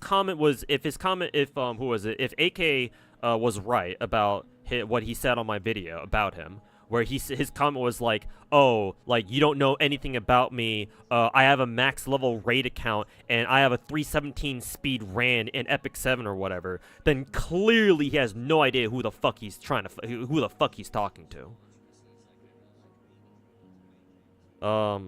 So honestly, I think this is a case of, he probably thought that, you know, oh, I guess it's fine if I, you know, respond to this dipshit because, you know, I'm a smaller content creator and, you know, what's he gonna do, right? Well, what's he capable of, right? Because, like, if he truly knew about the reason why I call myself the god of gacha, right, and he's seen all the gacha games that I play and how much time and fucking effort I put into each and every single fucking one of them, normally I would think that he wouldn't try fucking with me, but he has. So I don't know. I don't know what's going on with him. Like, I don't know what his thought process is. At least in terms of, like, how he has chosen to deal with me.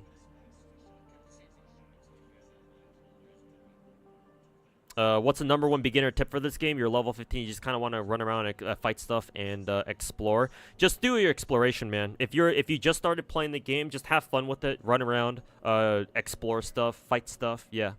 Just roll for whichever character you want.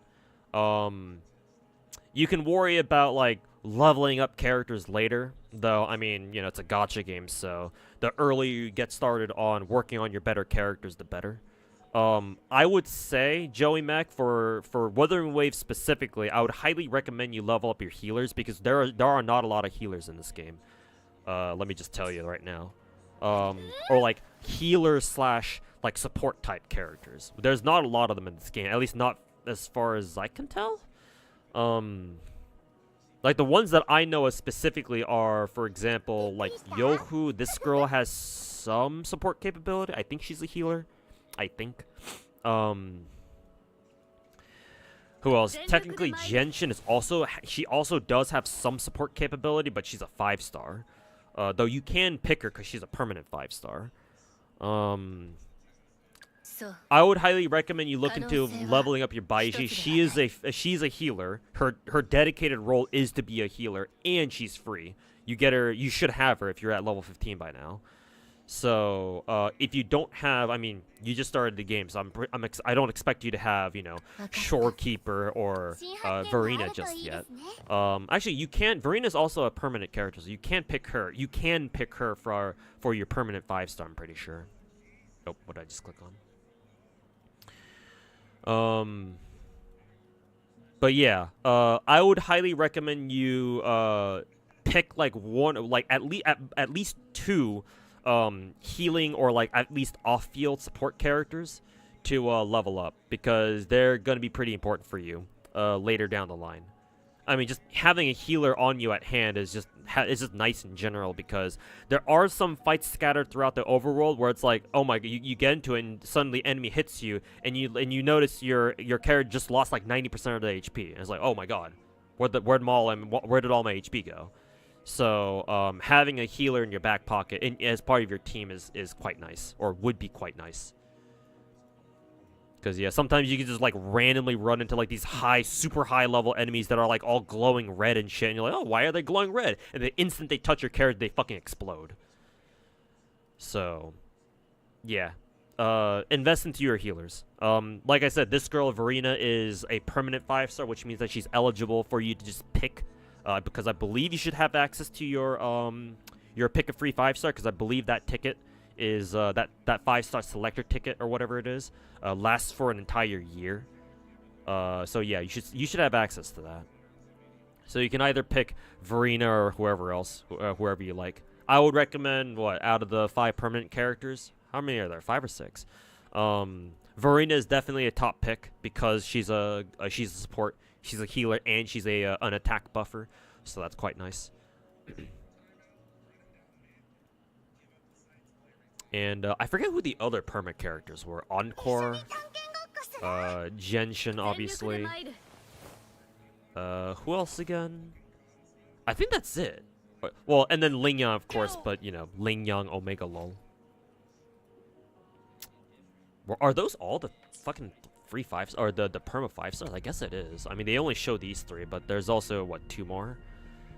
Were they getting Verena and... Oh, right, Calcaro. I don't have Calcaro, so I forgot about him. Oops. But yeah, Joey, that would be my my recommendation. You have Verena, Jinshi, Jian, Genshin, You actually re-downloaded this game a couple times. Oh, okay. I didn't know that.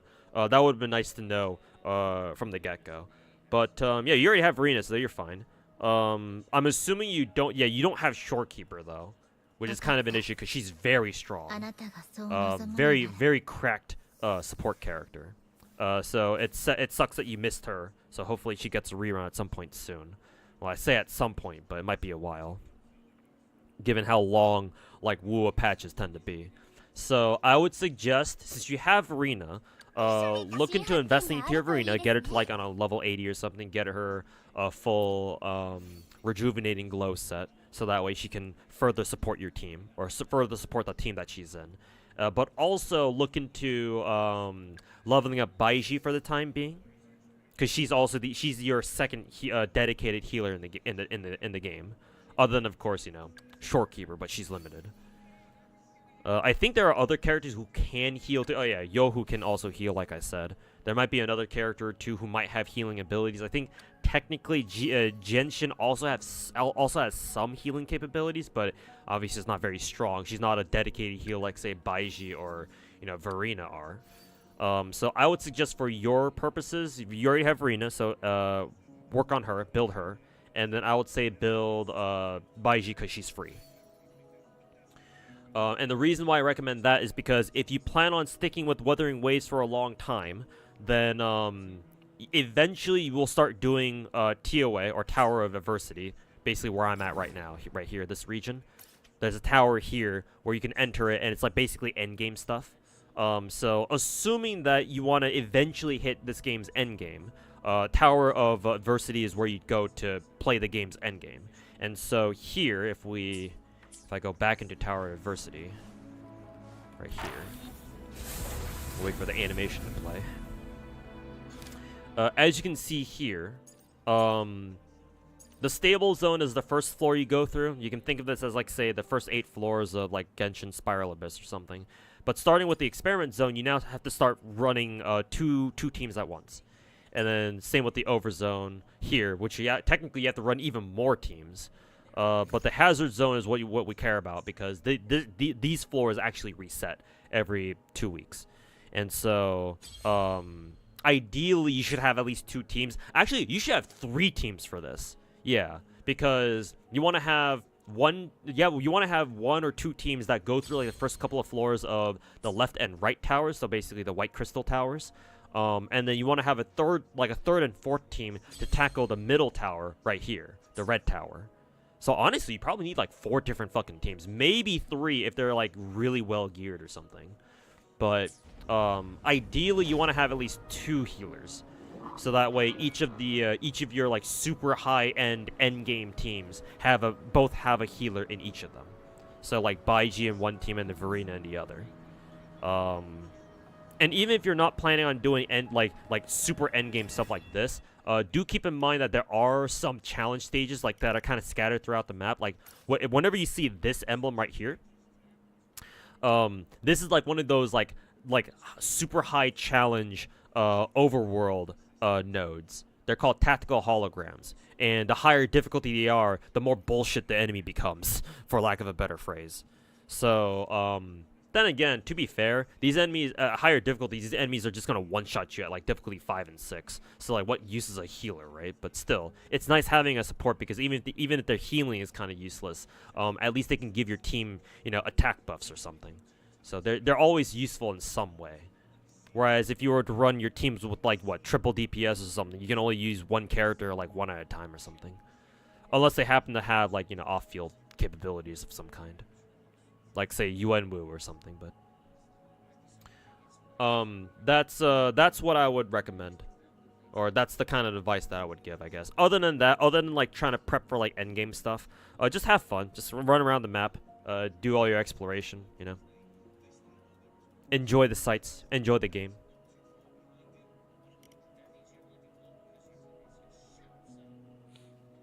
MTash was probably happier when he was doing Destiny 2 videos, and that makes sense, because I always felt, I get the feeling that MTash doesn't really like gacha games. I mean, people in Twitch chat have told me that he fucking hates gacha games, but he's stuck doing gacha content now because that's how he makes his daily bread, right? Because if he tries doing anything other than gacha, his views start fucking dropping off a fucking cliff. Like I said in my own video. And he didn't, if that's all he said in his comment that he left on my video, he didn't even deny that. Oh yeah, the reason my accusation of him when I said that, oh yeah, MTash, you know, doesn't, you know, he doesn't make other non-gacha content anymore because if he tried, then his views are just gonna fall off the face of the fucking planet. Like, he didn't even fucking deny that, so you know. Maybe he didn't watch all my video. Maybe if he did, he'd respond to that. I would love if he did. Keck W. Is that little blue hair girl a good healer? I know she heals. I just don't know how well she heals. I'm not sure actually. I think she's like a multifaceted support. Like, she can heal, but I think she does other things too. Because I remember playing her trial during Jian's banner last patch. That when you use her ultimate, you can like pick and choose which buff you want to give to you want her to use, something like that. So I assume like healing is like kind of part of that like rotation of buffs that she has. But yeah, I can't tell you like how good her healing is specifically. I just got her rolling for Camellya, so I don't even have her built at all. So I don't know. I'll be honest.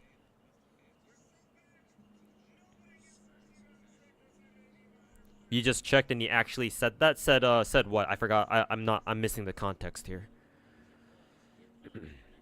Tower with only one healer is absolute pain. Yeah, man. I remember when I was like the first couple of times I was trying to take TOA seriously, like since I only had Verena leveled up, like the side that I was using Verena on was able to, you know, at least finish it. I wasn't able to like completely like perfect it, right? Get maximum stars on it or back then or whatever, but I was at least able to clear it pretty easily, like with some difficulty, but I was still able to clear it. But I remember like fucking struggling against Scar. I remember like fucking breaking my fucking ass over trying to beat Scar, right? Just be able to beat him, not even just like 3-star his ass, just beat him at all, right? And yeah, I fucking remember those times, man. And like me having to basically play like a perfect Chun-Li against Scar, Jesus, man, that was rough. Thank God for Shorekeeper. That's why I tell people always level your Baiji, because had I leveled my Baiji, you know, I probably would have had an easier time against Scar back then. But I didn't. The only healer that I had at the time was Verena, and I paid the price for it.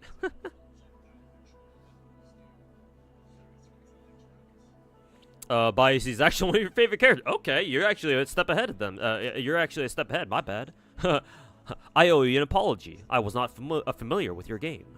But yeah, if you already have Baiji leveled up, and hey, if she's one of your favorite characters, hell, man, all right, you're 2 steps ahead of me. So yeah, fuck, man. You're already good to go. So yeah, at that point, you know, level up your Verena, and then just, you know, enjoy the game. Run around, collect, farm up Astrite. You know, save for whoever your next character is. If you plan on rolling for Camellya, by all means, do so. If not, then, you know, just have fun with the game, man.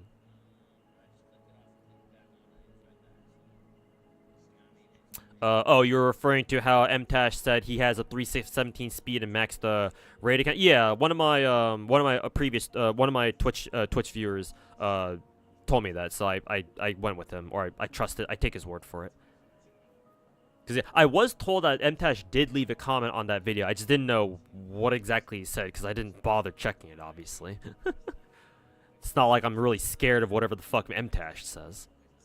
So yeah, apparently he actually did say that, so. Yeah, I mean, I guess if 2 people in Twitch chat are corroborating and they're verifying the nature of his comment, I'm sure it's true. Shorekeeper is Thanos. Oh yeah, man. Like running Thanos. Running Shorekeeper in my Chun-Li team as opposed to not running her, oh my god, it's fucking night and day. Like, my Chun-Li gets her ultimate up so much fucking faster. And for some reason, she does way more damage too. I'm pretty sure, because I'm pretty sure Shorekeeper gives your team crit buffs, right? So that would explain why.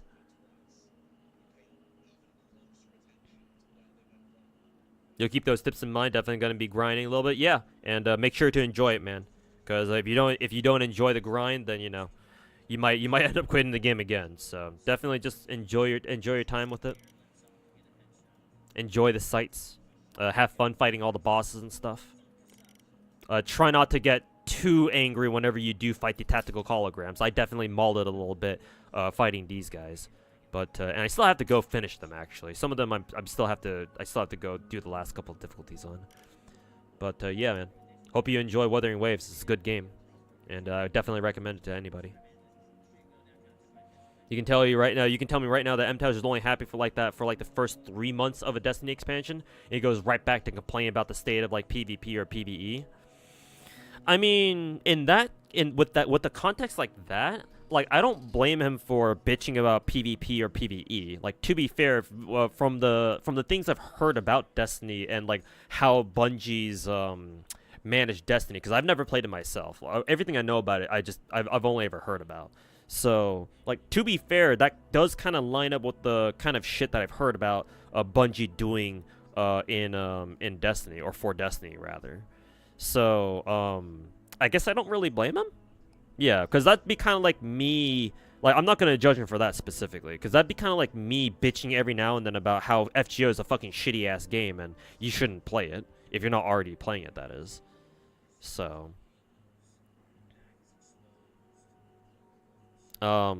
However, I would like to clarify that even though I do call FGO a shitty-ass game, I still make sure to, you know, point out that it's still my personal favorite game, and I still enjoy playing it personally. It's just not a game that I would, you know, recommend other people pick up too. So I don't know if MTASH, like, says anything like that himself. Like, has he said anything like, hey, I enjoy Destiny, but I don't quite like the direction that PvE and PvP content is going? Has he? If he said something like that, then sure, all power to him. And I won't criticize him for that. Because we all do that at some point about our favorite games, like, at some point. A lot of us, you know, talk shit about our favorite games because that's our way of showing that we care. We care about those games. So, like how MTASH handled his Destiny content, that's not for me to say. I'm not going to criticize him for that. That's out of my wheelhouse. So it wouldn't be fair for me to, or it wouldn't even be smart for me to, you know, criticize him for his fucking Destiny content specifically. 10 minutes until third rotation. Oh yeah, you're right. Yeah. Oh no, you said that before, yeah. Rotation should new rotation should be coming in about a minute. MTASH's channel is very misleading though. Most of his subs are dead accounts. I guess so, yeah. I mean, but hey, he's still able to make a living as a gacha YouTuber, and that says more. You know, he's already got a shit ton more going for him than me. And like, yeah, I know most of his subscribers are like probably dead accounts or whatever, or like they've moved on from watching him or whatever. But like the same applies to me, to be honest. A lot of my subs I've accumulated over the years from all the different content that I've done over the years. Back when I was a Combat Arms YouTuber, a lot of my initial subscribers came from Combat Arms, but you know, as I stopped doing Combat Arms content, a lot of those subs turned into dead accounts, right, or just inactive accounts.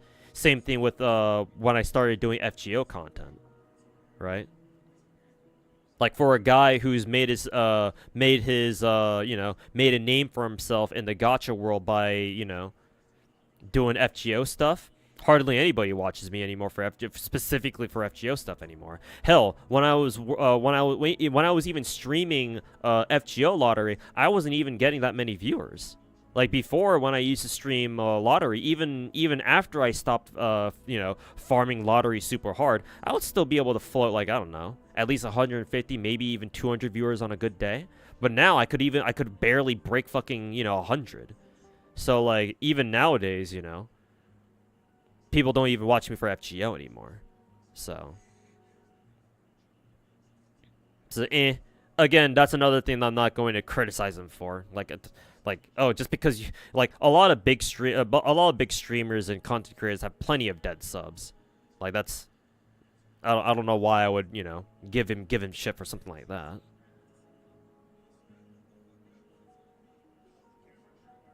It probably also has something to do with a lot to do with like the burnout that people are feeling for FGO. Well, yeah, sure, but it's been ongoing for years and years now.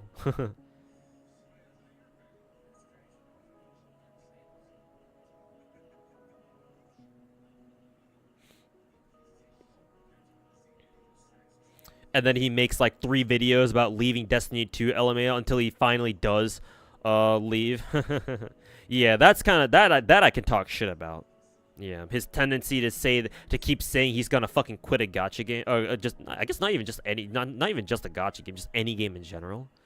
Yeah, that I feel morally obligated to talk shit about him on or give him shit about.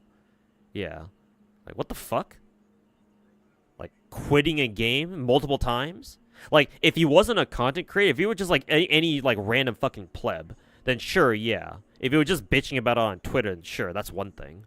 But like, as a content creator, where you have like actual people watching you and you keep blabbing your fucking pussy ass mouth off about how you're gonna quit a fucking game, but you don't do it until like a much later or something like that. Wow, what a little fucking bitch.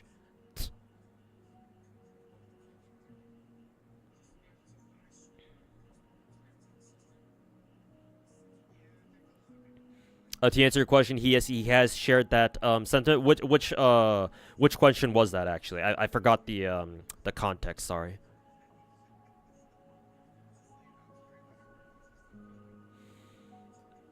You wouldn't mind watching anything I make? You've been here for 15 years. I'm a great content creator. Hey, thanks, man.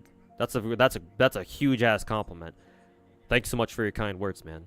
And yeah, I feel like I have it in me to like quote unquote make it as a big streamer or content creator. I just got to get my name out there, man. Get my name out there and somehow convince people to stick around and watch the stream, I guess. Still figuring out how to fucking do that. But yeah, I know I can make it. It's just sometimes, man, I definitely have those like self-doubts about like how like, you know, like, am I really that entertaining? Do I really have what it takes to become like a bigger content creator or whatever? But yeah, your words definitely mean a lot, man. More so than I can even like express. And I've said this before, but I have a hard time expressing, you know, emotions. I have a hard time expressing like my gratitude. But yeah, all I can say is, you know, trust me when I say that your words do actually mean a lot. So I appreciate it. Thanks for sticking around for all this time. He said that he enjoys Destiny 2, but he doesn't like the direction Bungie's taking. Okay, yeah, that's fine then.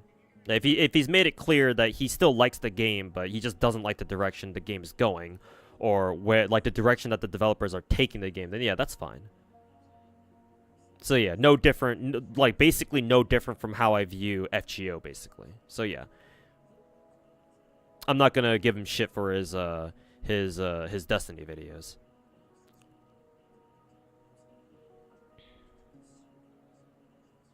Leafy is here, but Gacha. Damn, that's a name that I've heard in a while. Leafy? Goddamn. How many years has it been since the whole like Leafy is here trend? Keep pushing onwards, bro. Yeah, that I am. For better or for worse.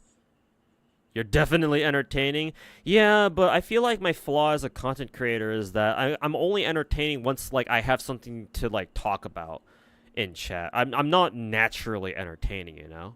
I've said this before, but like part of the reason why I admire VTubers, or not just VTubers, just streamers in general, so much is because like most streamers that I see, like they have this skill, this inherent skill, just to talk about stuff and just be funny. Like just be funny people. They don't rely on their chats to talk about stuff and then entertain their chat. Like shit, man. Like that's why the whole yapping the word yap and yapping has come back into the internet vernacular, right? Just like just because of how often streamers and VTubers and just whichever have the ability to just sit there and in their streams and just yap about random shit for hours and hours. I can't do that. I just can't. Like, I have to. I rely on chat to give me stuff to talk about, and then I can be entertaining. But if I don't have anything to talk about, then as you guys saw earlier when I was going through like TOA and just farming for like Novas and stuff, yeah, I just kind of sit there like a fucking vegetable and just kind of do my thing, because that's usually what I do whenever I'm not streaming. So yeah, like I don't have that skill, which is like, and that's like kind of like one of my major sources of like self-doubt as to like, oh, am I a good content creator or not? Because I feel like if you want to be a top-tier content creator, if you want to be a top-tier YouTuber or streamer, you gotta know how to yap. You gotta know how to like yap about random shit and yap about it in a way that's entertaining. I don't have that, so that's a major disadvantage for me, I feel like. But maybe perhaps it's a skill issue.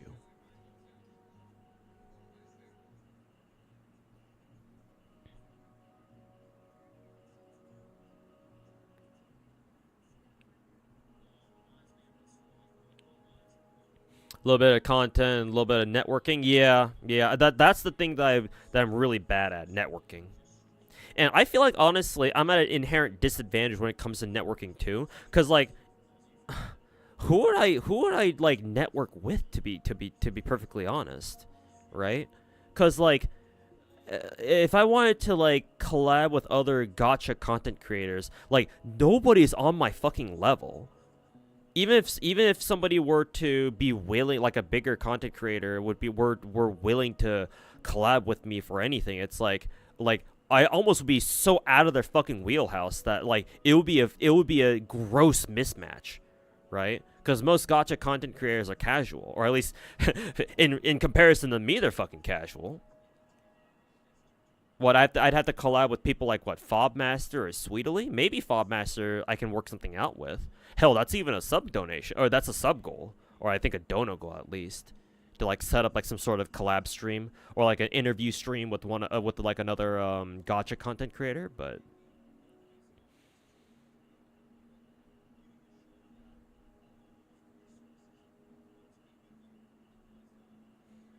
yeah.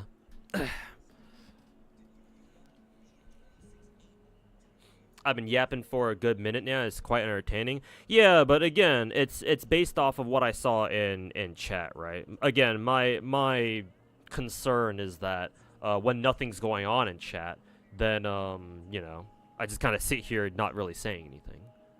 Again, like a fucking veggie. Then again, though, I guess if I become a bigger streamer, or if my channel becomes bigger, my Twitch channel becomes bigger too, then I'll have more people in chat just like talking steadily, and hopefully I'll have no end to the amount of stuff that I can yap about. So I guess once I get past that hurdle, right, once I break through that initial barrier, then I guess I have nothing to worry about.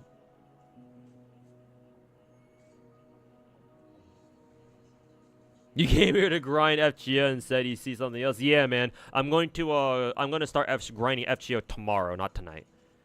I have to get off in about an hour anyway. I have to get off stream about an hour, so I wouldn't be, even if I were to stream FGO now, I wouldn't be able to stream for very long anyway. But I will be back tomorrow. So come back tomorrow, and you should find me on FGO tomorrow. So yeah, apologies if you came in here expecting me to play, or expecting me to have been farming the lottery, but tomorrow for sure. Because yeah, I just wanted to grind some woo wood for today. I have collabed with Pocket. Yeah, true.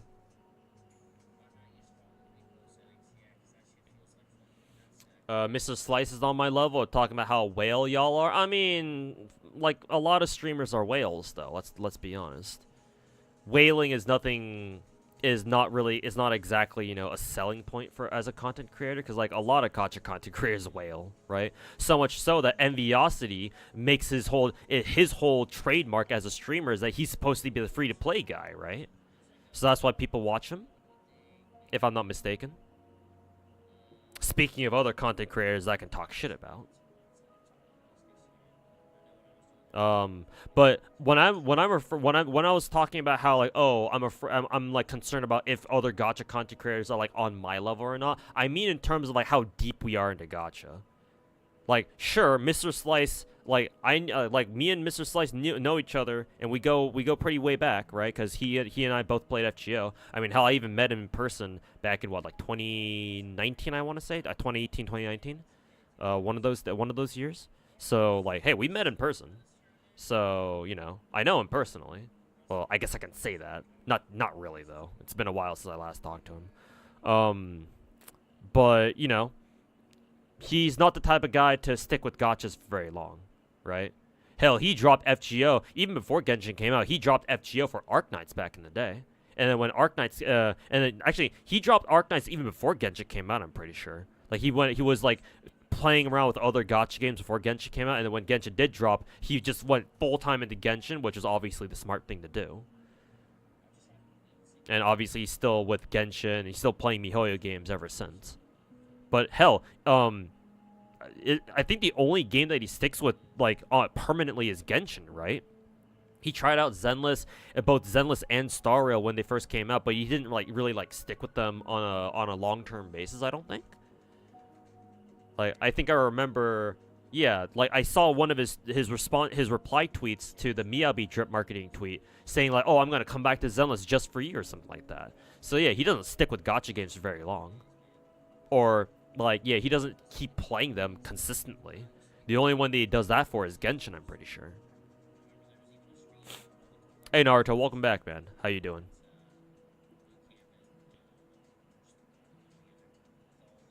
I mean, that's why Nada Whale was a thing back in... Yeah, exactly. Now that you bring him up, yeah. Yeah. With a name like Nada Whale, yeah. You would kind of expect his ass to be free to play, too. May his career may remain dead? Yeah. Hopefully he stays the fuck away from content creation. If only other people had that same sort of decency. M-Tash.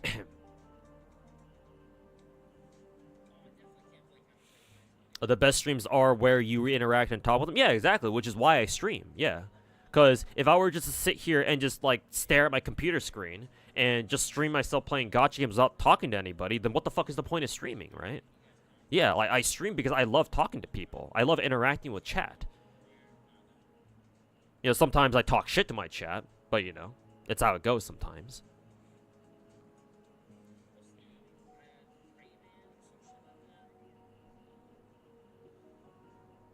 It just takes practice? Maybe. Yeah, maybe it's just a skill issue then, yeah. I wouldn't doubt it. Maybe I just gotta get better at talking. Just get better at socializing. It's just that easy, right? Just go outside and touch some grass and you'll be good at socializing and yapping in no time. We're looking at Crimheld coming out in soon, but even before the event is over. Yeah, actually, you're right. Isn't Crimheld supposed to have another raid up during the Breedomart event? Yeah, because I remember reading that her second solo raid up should be around this time, right? Has she not been on raid up yet? Or maybe she already has and unfortunately the raid up's already gone? I don't think so. I don't know, actually. That's a good question.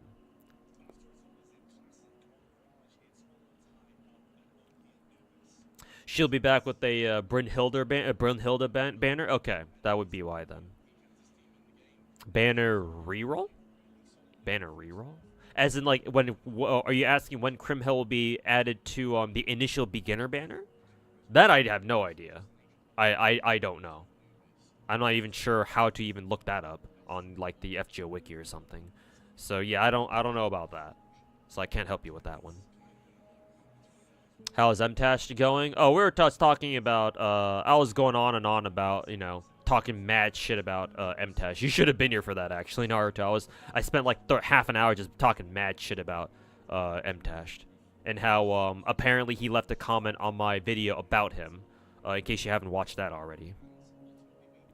And how apparently his comment said something like how, oh, you know nothing about me, as in him talking to me. You know nothing about me, and like, I have a max level raid account and a 317 speed ran in Epic 7, shit like that. And I didn't even know what his comment was because I've never bothered checking to see what he wrote. But somebody in Twitch chat told me what he said, and I was like, really? Is that really what he said? What a fucking loser. Biggest lie ever told is that going outside makes you better at talking. Yeah, you have to. It's just like learning a new language. You have to talk. You have to try to practice it with people you're comfortable with first. So that way you build up a good base, right? You build up a good foundation, and then you can practice your social skills with like strangers or random people outside. Yeah, you can't just throw somebody who's bad at socializing just fucking cold turkey outside into the real world. That's how you get psychopaths. You gotta start people off slow. Some people are just built different, sure. Where you can just throw them into any situation and they're like, oh yeah, they adapt really quickly. But, that's not how most people are. Do you know Rednu? No, I don't recognize that name.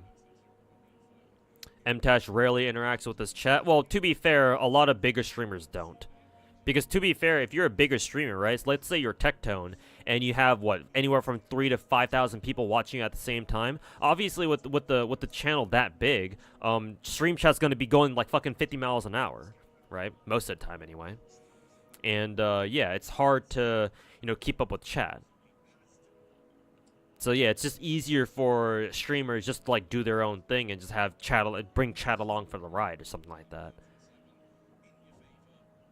I mean, who knows? On the off chance that I too become like a multi-thousand viewer Andy or multi-thousand viewer streamer, who knows, man? Who knows if I'm gonna change up how I run my stream because maybe I'll find it too difficult to try to keep up with stream when I've got like multiple thousands of people in chat all asking me shit, right? Asking me questions or talking to me or whatever, right? I don't know. I don't know if I've got what it takes, but for right now, I can tell you that I have the time and the energy to sit down and try to answer everybody in chat, anybody who wants to interact with me. But yeah, to be fair, like I don't blame just I don't hold that against MTash, because if I were to do that, I'd hold that against every fucking big streamer out there. So and that wouldn't be fair. So crit rate or crit damage for Camellya with weapon. Her signature weapon gives her crit rate, I think.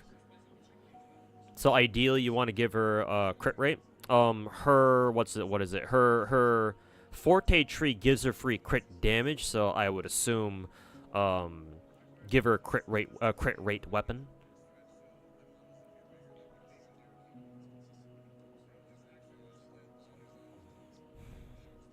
He thinks anyone gives a shit about E7. That game was made for whales. I mean, people do care about Epic 7, to be fair, right?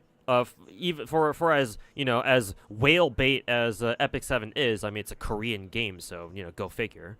Like, at least Epic 7 has an actual interesting PvP system. It's got a serious PvP system with like a whole ass ranking system and seasons and whatnot. So people do take it seriously, for better or for worse.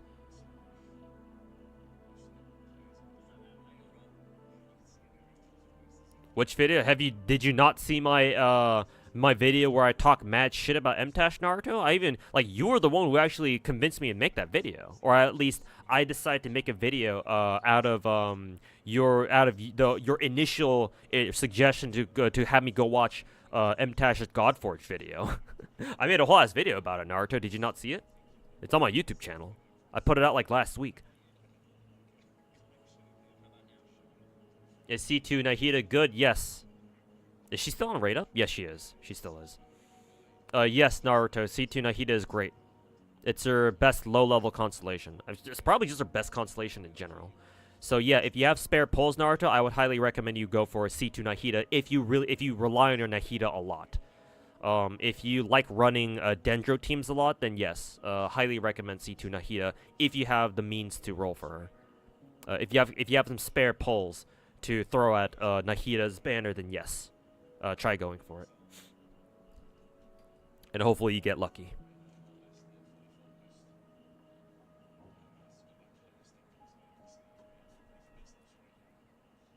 It'll be nostalgic to reminisce on these like comfy streams. I guess so, but I mean, I'd like to get to a point where, you know, these days, these current days are like nostalgic, right? I just want to be able to make it. I want to be able to. I don't want to have to worry about, you know, IRL finances anymore, man. It's getting tiring.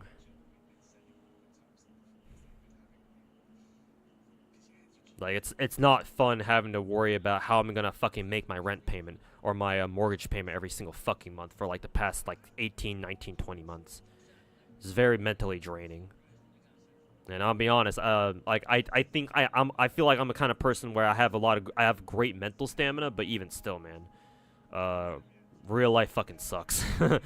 It can break anyone eventually with given enough time. So I sure hope one day we can look back on these days as like nostalgic, comfy days where I could, you know, take the time to read every single comment that people put into my stream chats. But we're not there yet, so I still have more work to do.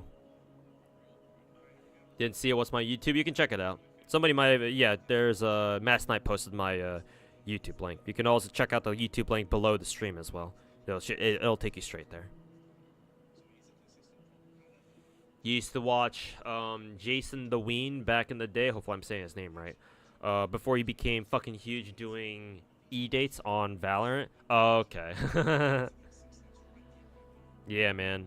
That's also what I'm afraid of, man. Like, if on the off chance that I actually do make it and become famous, famous, right? I don't want to change, right? Because internet fame or just fame in general can like definitely corrupt people, right? People change for sure once they become famous. Not saying that everybody who becomes famous changes who they're like, sure, but like I really don't want that to happen to me.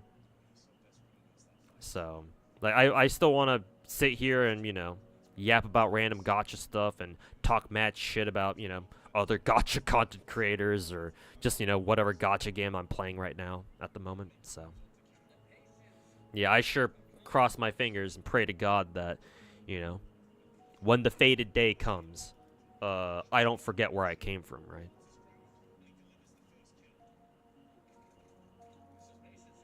But gotta work on getting there in the first place.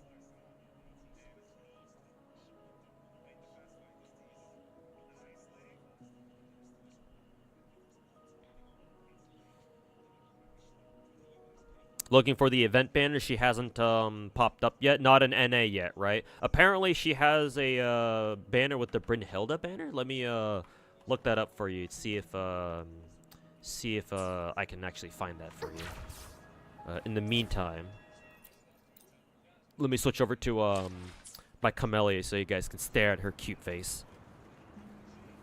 Actually, let me put her into her skill form, and then you guys can stare at her ass or something. There you go. Good angle. While I look this up.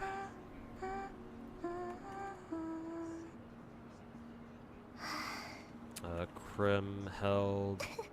How do I spell her name again? Is it like that? Yeah, okay.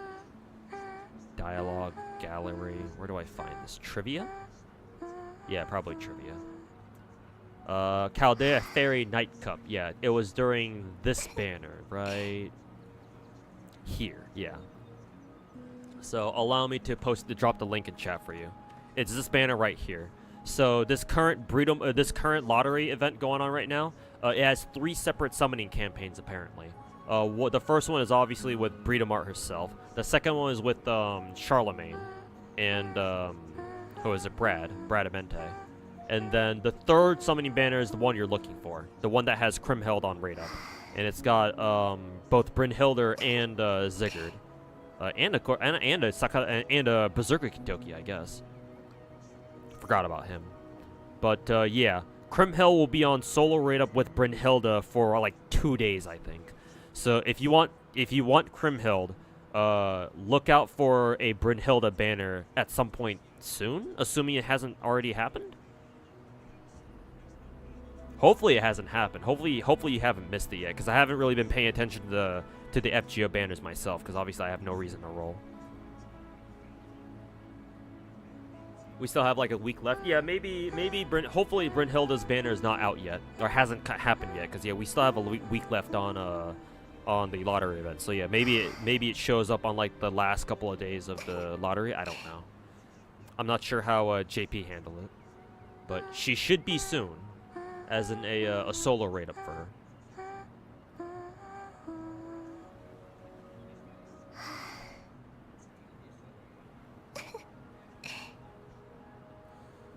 Techies dipped into too many pies from video games. The VTuber is now cosplay. I mean, bro, he's big enough and has enough money where he can afford to go do all that shit, man.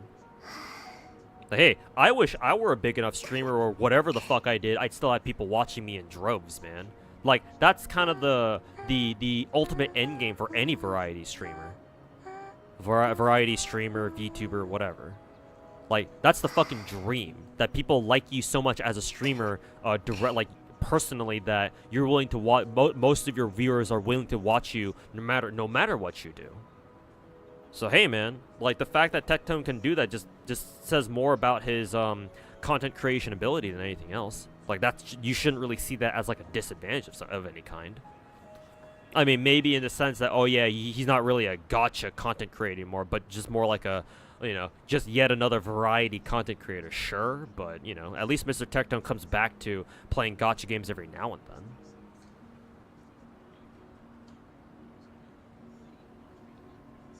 Kind of like XQC, he's been talking shit about Overwatch since 2017. Yeah, it makes sense, because he actually played professionally in it, right? He started out as a professional Overwatch player, right? I mean, that's why his name was initially XQCOW, right? Hasn't dropped yet? Okay, then yeah, good. That means you didn't miss it then, yeah. So yeah, just keep an eye out for it. Just check the gacha every login reset to see if it's there. But yeah, it should be soon. Staring disrespectfully, yes.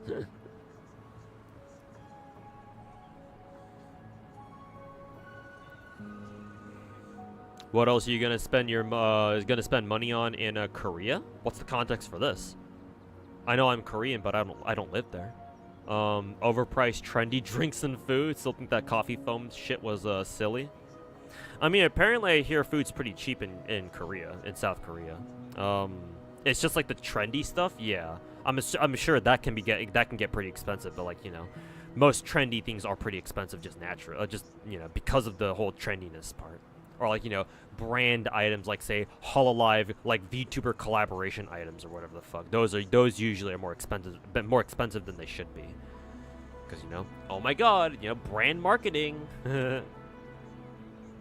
But I think just normal food should be all right. I mean, hell, living as an American, I'd love to go to Japan and enjoy their ridiculously low food prices. But, you know, living in Japan as a foreigner is a different story. The Dongai coffee milk foam thing?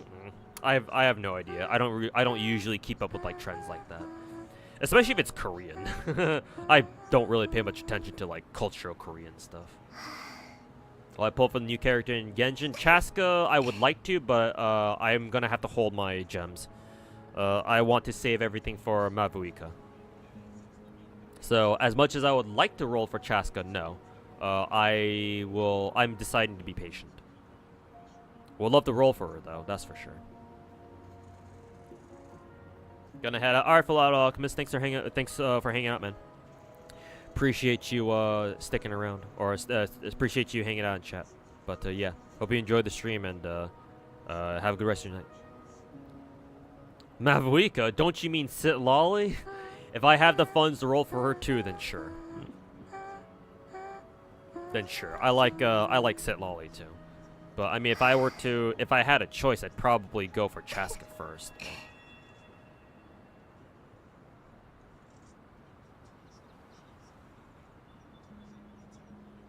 Nov? Do you mean to say Novelette? Or Mavuika for a new account, but you have a built Hyperbloom team? Novelette's really fucking strong. I assume Mavuika will also be really strong too, but we just don't know what she can do yet. I would say for now, I would recommend rolling for Novelette, but traditionally all of our archons have been very strong. So we have no reason to believe that Mihoyo will do anything different for Mavuika. Well, I guess unless your name is Zhongli, I guess, but they already buffed his ass. Anyways, heading out. Got work early. All right, Kenny, thanks for hanging out, man. And yeah, good luck at work tomorrow. And appreciate you stopping by and chat a little bit. Just to chat a little bit. Did I say that twice? Anyways, but yeah, have a good rest of your night, man. One more work day until the weekend. Only way for her to be better, it was for her to be Sit Lolly. Zara.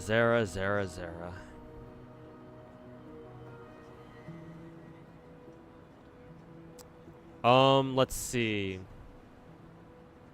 Normally, if it were anybody other than Novelette, I would say, you know, say for Mavuika, but it's Novelette, so. Honestly, I don't know. Just roll for whoever you like, whoever you think you're gonna like more.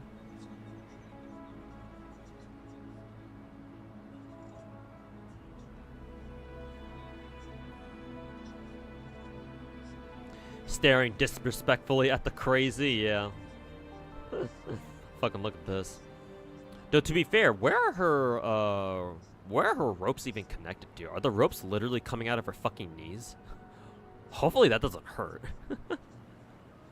I can't imagine having ropes literally coming out of my fucking knees. Then again, they're probably just like energy ropes or something, but is he pretty easy to build? Oh, that's a different story. Yeah, we should probably consider that. Let me look up this spreadsheet that I have in handy to see like what the optimal builds on characters are. Where's Mr. Novelette? He's down here somewhere. Let's see. The biggest problem with Novelette actually is that he really wants a signature weapon, the Tome of Eternal Flow. Reason why is because it gives him Omega crit damage. Because at level 90, his signature weapon gives him 88% crit damage. So that's kind of insane. His next best weapon would be Sacrificial Jade, but I'm pretty sure that is a Battle Pass only weapon. Pretty sure anyway. And it's what? Main stat crit rate, I want to say. But the amount of crit value he gets out of Sacrificial Jade is nowhere near close to how much he gets out of Eternal Flow, or his Tome signature. So, I mean, I'm sure he can still do good damage even without a signature, to be fair, but yeah, like in my opinion, he really benefits from having a signature. So like, if you're gonna go for Novelette, it's like you kind of want to go for a signature too, unless his damage is so good that he can easily kick people's ass, like even without his own signature. Which, hey, I wouldn't doubt. And if that's the case, actually, then yeah, I guess you don't have to roll for Tome. It's just, you know, 88% fucking crit damage, because that was a great idea. Let's see. He does want the Hunter set, though. I mean, now you can strongbox for Hunter pieces, so it shouldn't be too bad getting him some pieces he wants, to be fair. But he is a DPS, so his artifacts are about as annoying as you might expect them to be. I guess HP percent timepiece is not too bad, because he scales with HP. But he still wants, what, Hydro damage bonus. I guess sometimes he wants HP percent too, but I guess that would depend on your build. And then, of course, crit rate or crit damage circlet.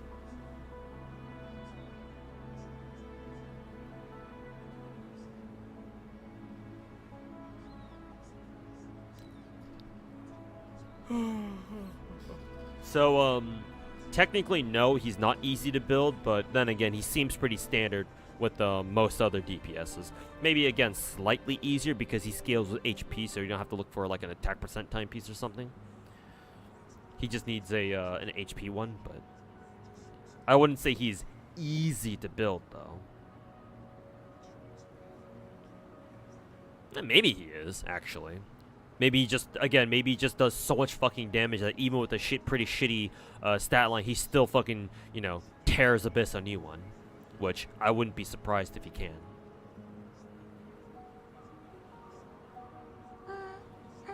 Can't wait for Ak and Kokomi rerun. Are we getting, did they confirm their reruns for, the Chaska patch?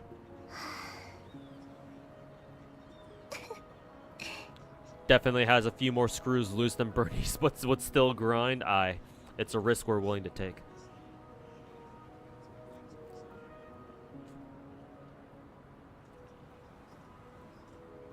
He gets free crit rate from his skill and from the hunter set too. Yeah, up to 36%. So, actually, yeah, technically he is a lot easier to build than other DPSs. Actually, no, you're right, Naruto. You're right. Good point. Yeah, Noblette is actually a lot easier to build than other DPS. Yeah, I changed my mind. I rescind my previous statement. Nah, Noblette should actually be easier to build than most other DPSs. Yeah, because apparently he gives himself free crit rate from using his skill, and his best in slot set, or his best in slot artifact set gives him free crit rate. So yeah, he gets up to like what, 36%, probably even more crit rate for free. So yeah, all you would need to worry about is just giving him crit damage. So actually, he actually should be a lot easier than usual to gear out. Now that I think about it. Probably roll for him then. Right now your main DPS is Mona. Okay, then yeah. I think Novelette's probably the right play to roll for. Does he still have a banner up? I thought his banner already expired, because we should be on... Oh, no. We have the boys banner up right now, don't we? Right, because, or actually, no. Are there banners even out right now? Or are they about to rotate? No, they're not about to rotate, because, Chaska patch is coming out next week. Right? Yeah.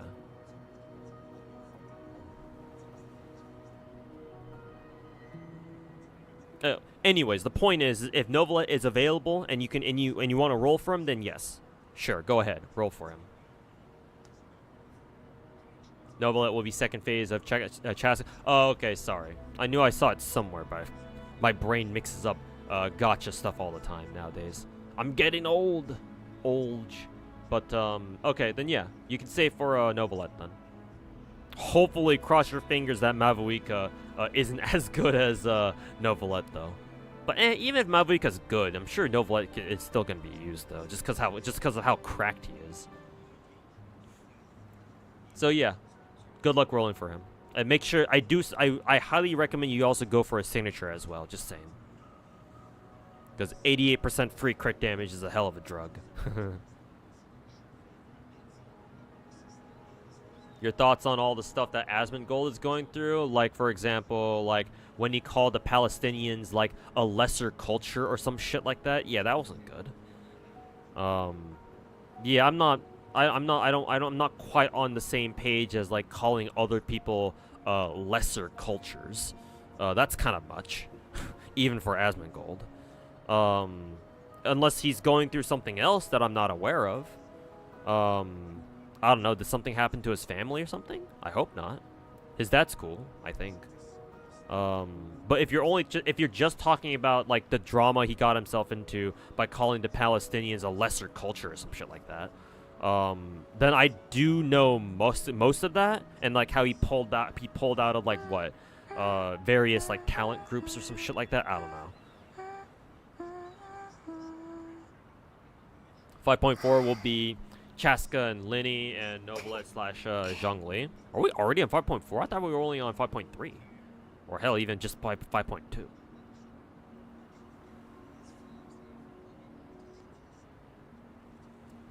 Worst case scenario is that she uses her energy vine things to tie you up and she steals your seed. I don't know, man. Just with that description alone, I see that as an absolute win. Hey, Abhis, if that's how I say your name. Plan to play Stray Nova next week? No, not really. Not really. Honestly, I'm more open to playing that anime Fortnite game, whatever that game's name is, cause I don't really like tactical shooters. I'm not a tactical shooter kind of guy. I don't really like SND game, search and destroy game modes or whatever. I'm pretty sure that's what Street Nova is. Like, it's basically even more weeb Valorant, basically, or something like that. I prefer my arcade shooters. So like, if I were to play an anime shooter, like a weeb shooter gacha or whatever, I'd probably pick up whatever that anime Fortnite game was. I forget what it's called. So I'll probably pass on Street Nova. I might give it a shot. Who knows? I mean, hell, if I could get sponsored to play it like a lot of other VTubers got, then shit, man, I'd appreciate that. But probably not,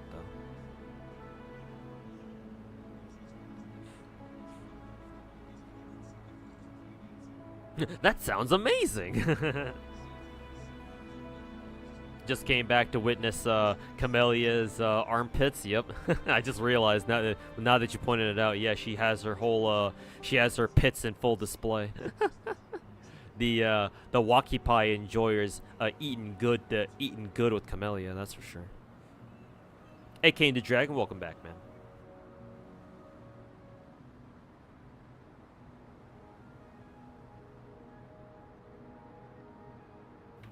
Why did you say 5.4? It's 5.2. Yeah, exactly. I was like, wait, 5.4? Are we already that far ahead? But yeah, I think we're only on 5.2 right now. Will I try out or play GTA 6? Nah. GTA as a game doesn't really interest me that much. However, I will watch other people play it. It's fun watching people play through, especially GTA 5. Like various VTubers playing through GTA 5 for the first time. Those are fun. But as for me, I'm good. I'm okay with just watching other people play it.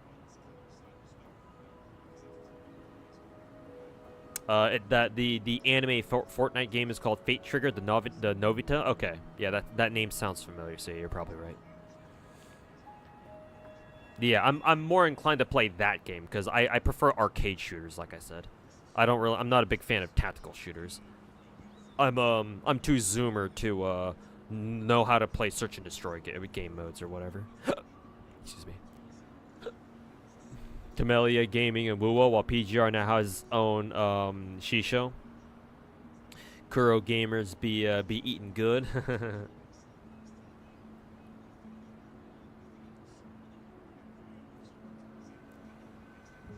Your problem with GTA is that they're jack of all trades games. They're really good at giving a lot of different experiences, but none of them to you are top tier. Hey, just like most gacha content creators. Got 'em. But yeah, I agree. Generally speaking, yes, Sarah. But you know, hey, at least GTA's given us, you know, all those RP servers, right? And it's been at least at the height of GTA RP, you know, a couple years back, like a year or two ago. Yeah, GTA RP was hella sick. So, but yeah, as in like the base game itself, yeah, I get it. But to be honest with you, GTA was always more about the story. To be honest, yeah. It was always. I feel like it was always more about the story. So, like, all the content that you can experience in GTA, like, even if it's not really top tier, you're not really there for. You're like, yeah, sure, it's fun to do like all the side stuff, but you're really there for the story, though. Watching other people play GTA instead of trying it for myself is diabolical. I know, but that's just how I am. Like I know what I like in terms of video games. And I've said before that I'm the type of guy who like doesn't really play a whole bunch of different video games, but I pick and choose like a couple of games that I really like, and I just play the shit out of them. So, you know, go figure that I'm not really interested in playing GTA for myself. But yeah, like if you want to talk shit about a video game, you should at least try playing it first, right? But yeah, it's never really been for me. But yeah, I don't mind watching other people play it though. You know, I know that might not sound like a lot of sense, or that might not make a lot of sense, but you know, hey, I'm a gacha gamer. Not a lot goes up here, you know. Not a lot's going on up here. All I do is, you know, gacha. When's the next new character? Oh, it's about that time again for daily reset. Time to go do all my dailies in Gacha games. Har har har har har. Crazy that Heaven Burns Red and GFL 2 are coming out soon. In fact, HBR comes out tomorrow. Yes, apparently it's coming out in less than 24 hours. And GFL 2 we have about like what, another three weeks to go or something. 2-3 weeks. Thanks for your advice. Y'all have a good night. Hey, thanks for hanging out, Yuji. And yeah, take care, man. And have good. Enjoy the rest of your night yourself.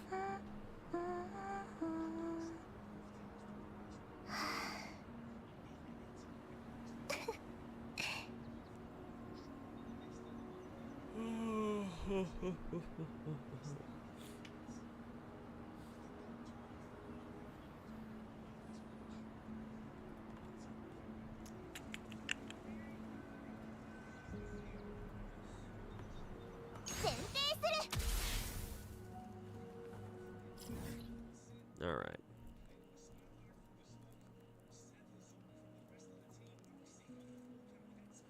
Kind of want to save my stamina so I can do tomorrow's is whatchamacallits. Battle pass mission. What do I need to work on her again? I need to grab more XP. Oh, she's almost at level 70.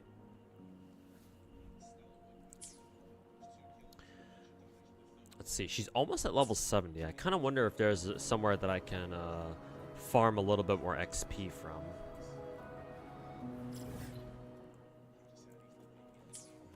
Maybe if I do like an event or something, it'll get me there. Actually, oh, the exchange center, actually. Yeah. These things.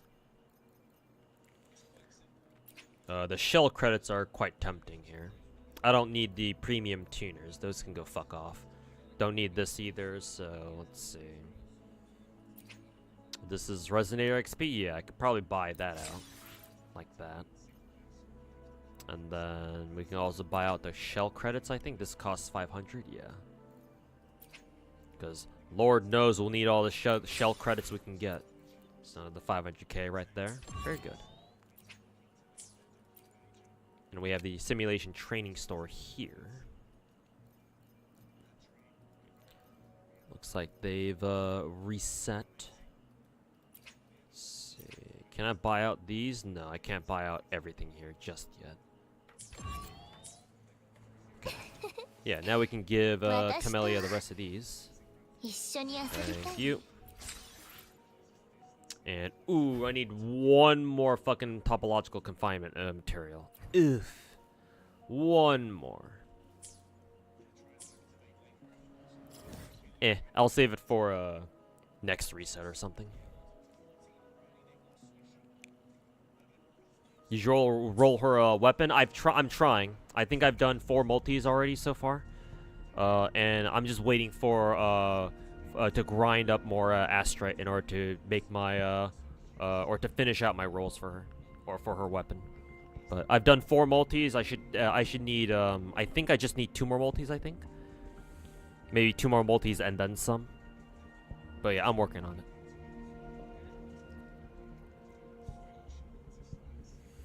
Hey Zeddy, how's it going, man? How you doing? I will end the stream pretty soon here in probably about another 5 minutes, but thanks for stopping by. And hey, how's it going to you, Sababa? Oh no, I think didn't you mention yesterday, Sababa, that you just that you missed the stream yesterday too? Fuck. Don't worry, come back tomorrow and I'll do a longer stream because tomorrow we're gonna be grinding FGO. So yeah, sorry about that again, Sababa. Job's been killing you this week. Yeah, sorry to hear that. Hopefully, you know, shit kind of lightens up over at your job so you can get on a little bit earlier. Have you ever tried Apex? I've watched people play Apex, but I've actually never played it myself. I think at one point I actually did download it with the intent to actually play it, but I never did.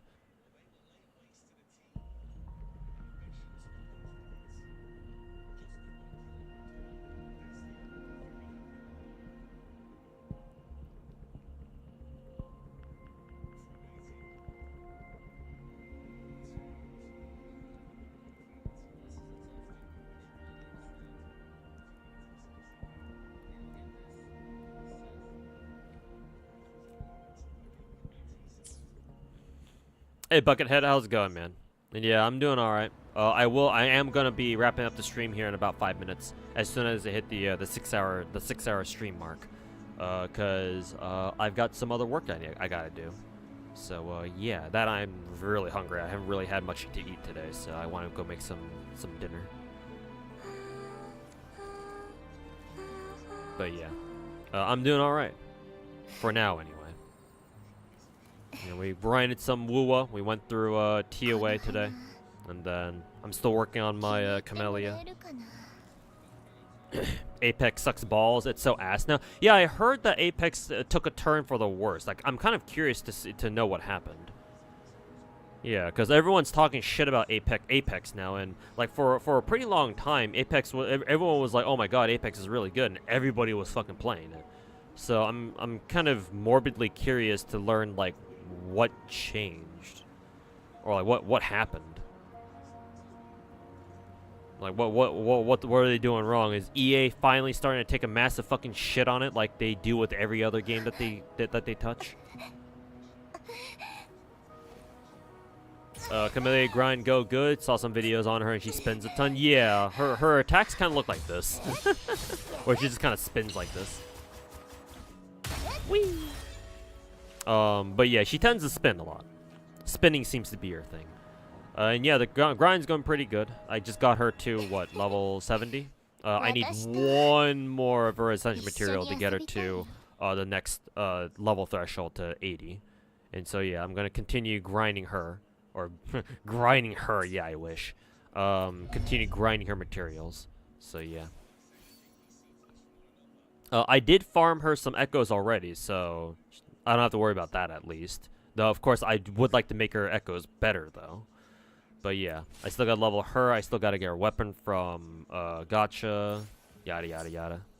So, but it's going good. I'm gonna get her up to par, slowly but surely. Mark my words. Today is the Boita Bandana Festival. I don't know if I'm pronouncing that right. Hopefully I did. Basically, your ancestors returned this day after doing business in Java, Sumatra, and Bali. Oh, okay. I assume you're Southeast SCA, Southeast Asian. But yeah, hopefully everything's been going good for you, man.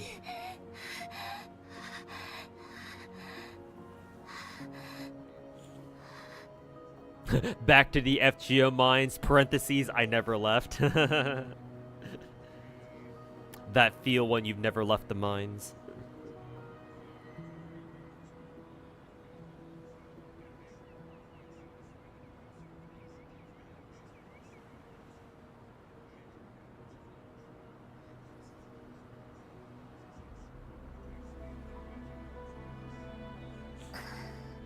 Oh, you're Indian? Oh, okay. Cool, cool, cool.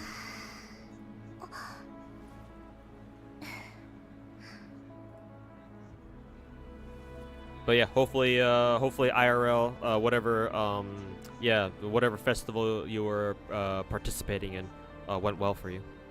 Why Shimone is she's just got kind of character, man.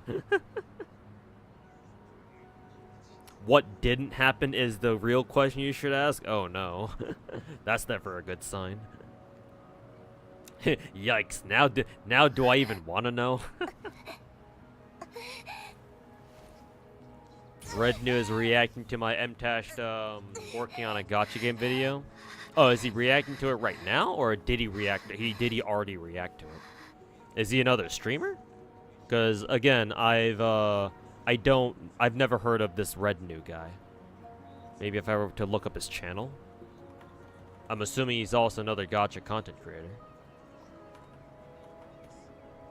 Let's see, who's Red New? Oh yeah, he is. He's kind of like me, where he's a smaller Gacha content creator. Gotcha.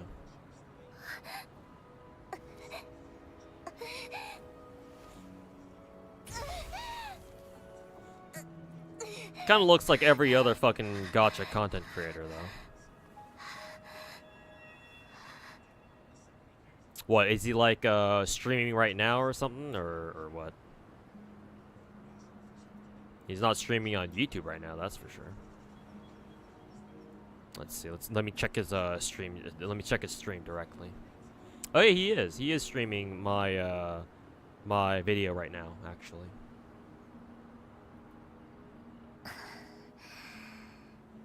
I'll let him react to it.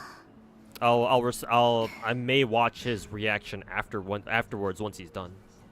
But yeah, I'm about to get off anyway, so I don't want to stick around for too long. Tectone reacting to it? I'm sure. Tectone reacts to, you know, whatever video he finds interesting.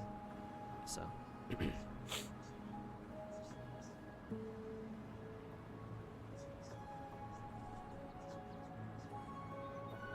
You want to do the Nikkei second anniversary look back on Twitter?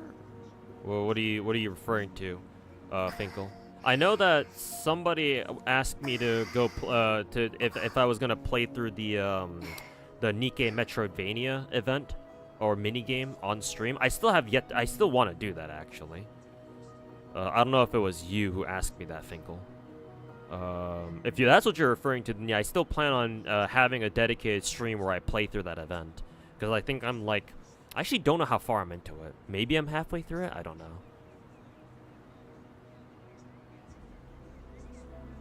Oh, like a year in review thing? Okay. I would say actually, Finkel, save that for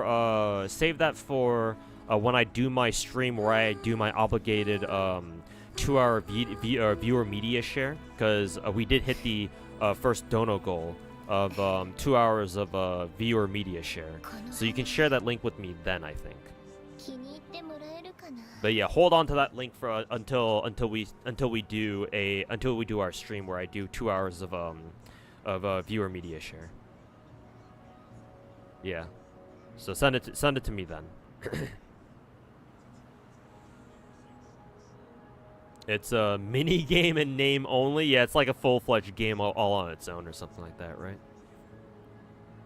It's actually one of the biggest Indian fairs of the year. Oh, okay. It was a huge event. I see. I mean, it's India, so yeah, lots of people over there. That's for sure. Tamamo can't drag me back into the mines this time. Yeah, of course not. She's no Castoria.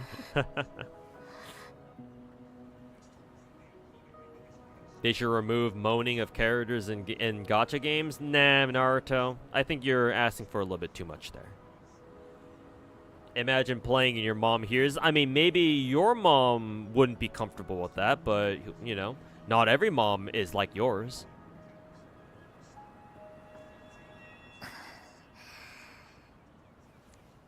Just letting you know as an older individual, Naruto, just because your experiences with things are, you know, one way doesn't mean that everyone else's experiences should be the same as yours.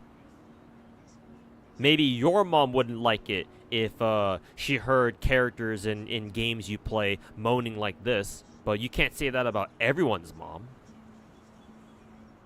And not to mention, if you live by yourself, you don't have to worry about your mom hearing this shit now, do you? So why are you even worrying about that?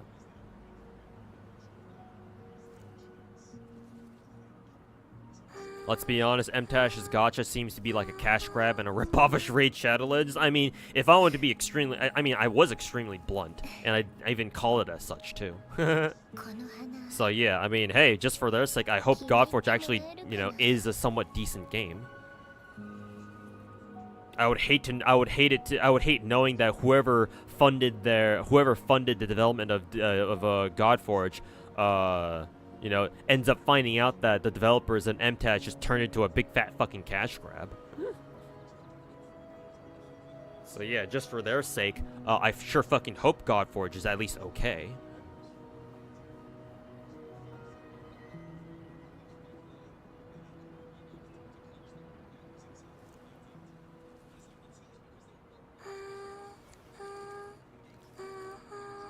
Your mom didn't object to DXD, high school DXD, but she did to JoJo. Yeah, there's some. I'm sure there are some things, like especially if it's like a cultural thing. Then yeah, obviously. And I'm sure JoJo might have like a couple of like cultural things in there that might be depicted incorrectly or something.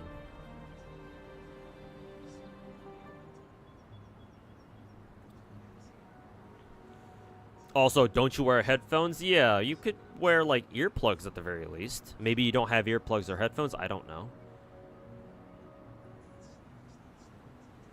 I mean, you could also consider just turning off the audio for your games.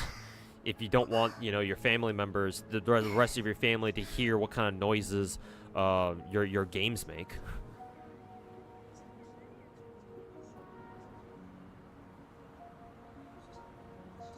What lore or hype are you gonna build for a bunch of old gods and mythical heroes for from real life? Shit's gonna be jumbled. People like a game where it has some sort of unique world or lore building, even if minor.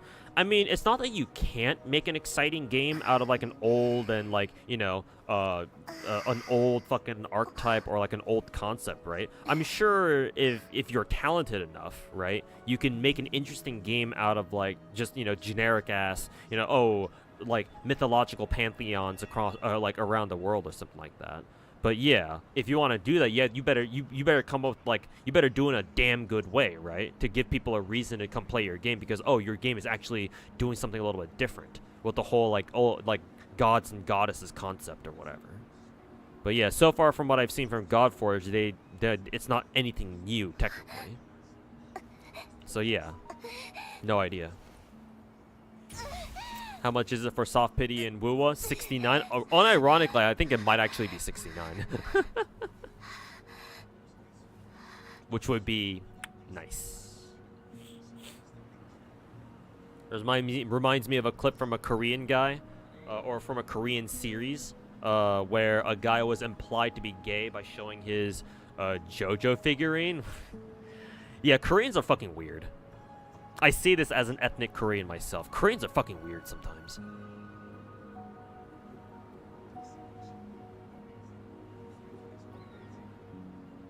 I mean, hell, just East Asians in general are kind of fucking weird. Because we had that one Chinese commercial where they put a black guy into a laundry in a washing machine, and he comes out as a white guy or like a Chinese guy. And it was supposed to be a washing detergent or like a liquid detergent, like a laundry detergent ad. So like, yeah, us East Asians are kind of fucking weird, to say the least. Assuming that's true anyway. You remember that ad? Yeah, it's on YouTube even. You can even watch it. Red News agreeing with what I'm saying with my video. Hey, it's good to see, or that's good to hear that, you know, he's on the same page as me. I appreciate his support then. MTash thing just kind of looks like copy pasta. I mean, it definitely looks like they just looked at Star Rail and like, hey, we'll just take that UI, you know? Yeah. Like, Godforge doesn't really look inspired in any way, is the problem. Like, nothing about that game really, you know, wows me into thinking, wow, maybe I should give this game a try.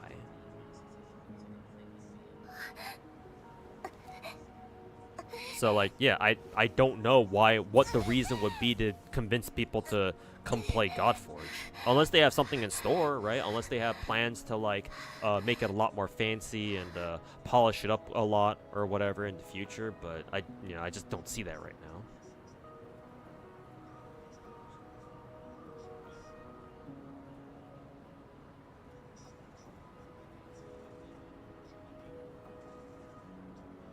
So yeah, no idea.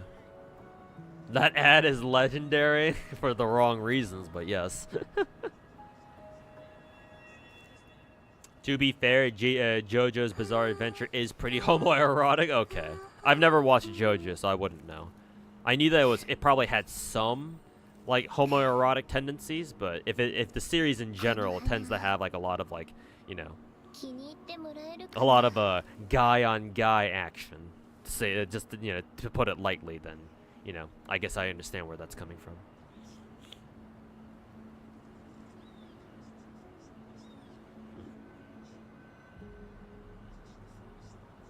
But if a Korean show really did imply one of their characters to be gay by having them show off their JoJo figure or whatever, that's pretty clever, actually. Media literacy at its finest. Am I using the term media literacy correctly?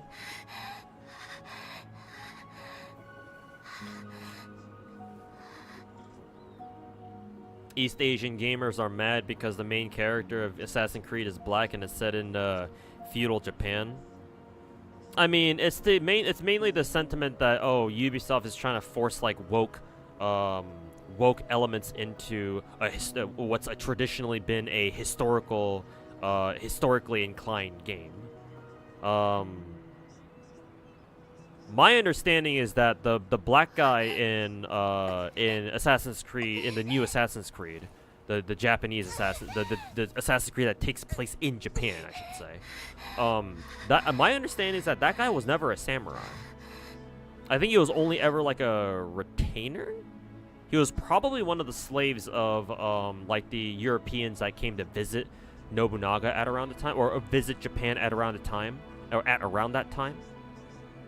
I mean, if the main character for that Assassin's Creed game is inspired by you know, Yashido or whatever that historical black guy's name was, then sure, that's one thing.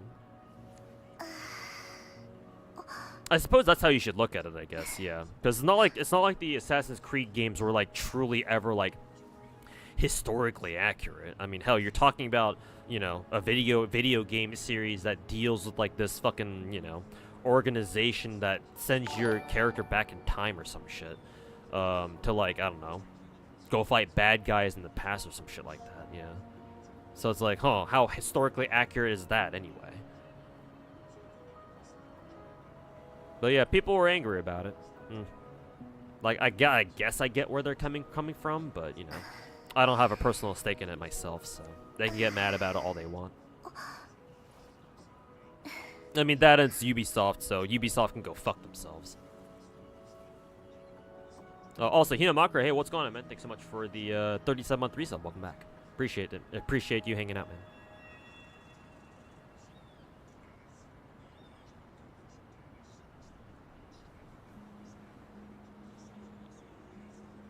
DEI will be what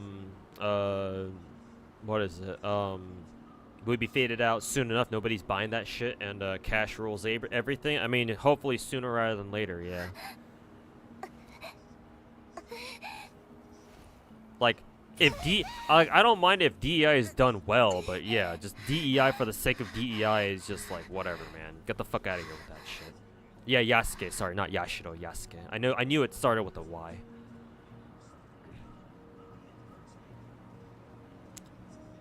Truth was, he was never a samurai. Yeah, that's what I knew from just me with my, you know, shitty ass history background.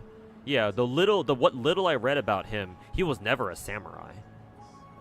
Like, at most he was like a retainer, but not really, not a true samurai in the purest sense of the word.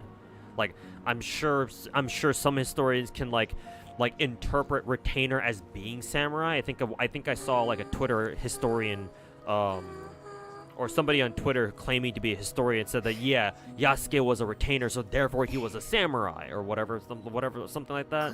He might be right, but I've never heard of him being a samurai before, so that's where I stand personally. But I don't have anything like support or refute my own evidence, of my own claims. So. Did you end up rolling for Gerlin? Who's Gerlin? When do we unlock the use of energy and oh, hey Zara, let me guess. You started playing this game too, haven't you? Welcome to Wuthering Waves. I actually forget when you unlock the ability to use your stamina. Actually, it's been such a while. It's been such a long time. You should unlock it pretty early on. I think it's when you are introduced to this guy, right here. Let me actually teleport over there. When the game introduces simulated training for you, no, it's okay. Don't be shy. But yeah, you can start using your stamina when you talk to this guy, this badass NPC named Yan or Yan, whatever. Once the story introduces him to you, then you could talk to him again to spend your stamina. So that way you can use up your stamina a little bit on, like, you know, XP farming or in-game currency farming or weapon XP farming. So yeah, look for this guy basically. This guy named Yan. We got him, boys. Yep. Ladies and gentlemen, we got him.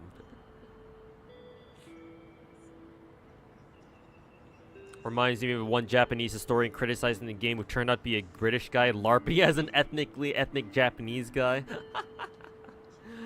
Yeah. Twitter is a weird and fantastic place. Surely filled with, you know, morally clean and ethically, you know, pure individuals.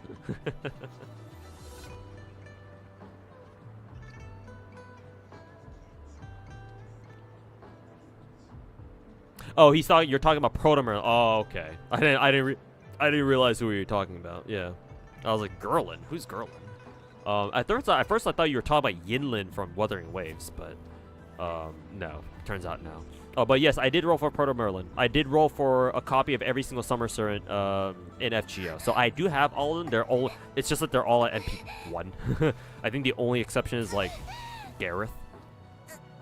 Summer Gareth. She's only MP2. But yeah, I did roll for Proto Merlin, and I will grail her soon. TM.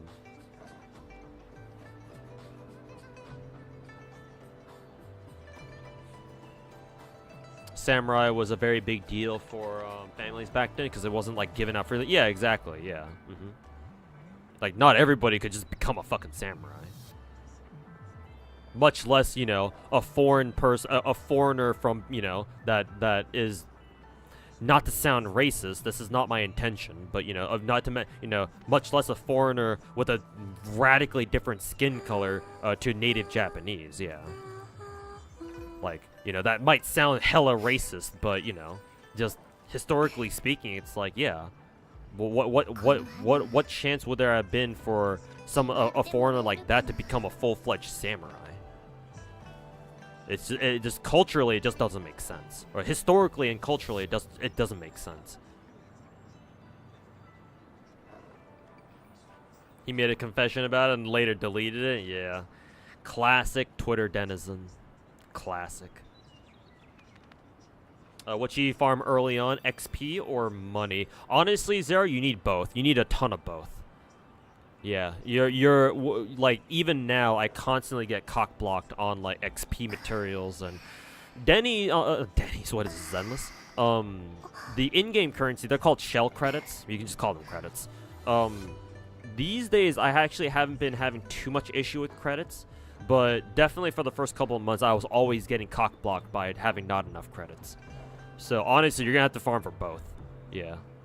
I guess you can start off with the XP materials first, because obviously you need those first to level up characters in the first place. And then when you need more more credits, you can go farm credits. But you'll need both of them, a lot of them.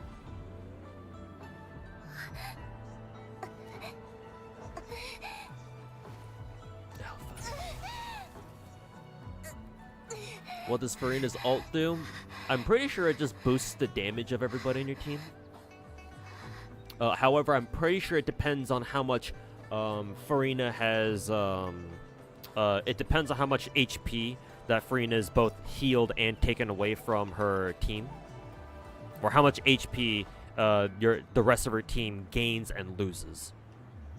And based on that, Farina's ult buff will be stronger, or will become stronger, or something like that.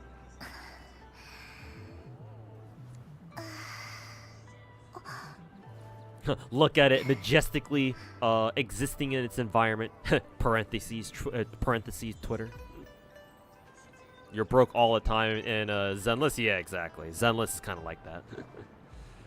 One day you're always broke on something. One day it's gonna be XP. Another day it's gonna be Denny's. Another day it's gonna be on W engine materials. Though obviously that's a lot less so.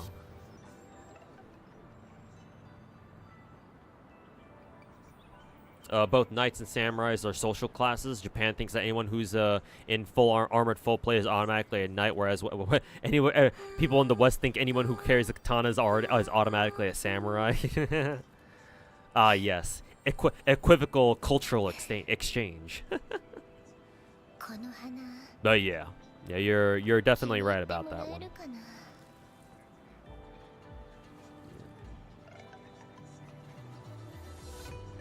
Misunderstanding other cultures, a classic ever since the fucking, ever since the fucking 1300s or something.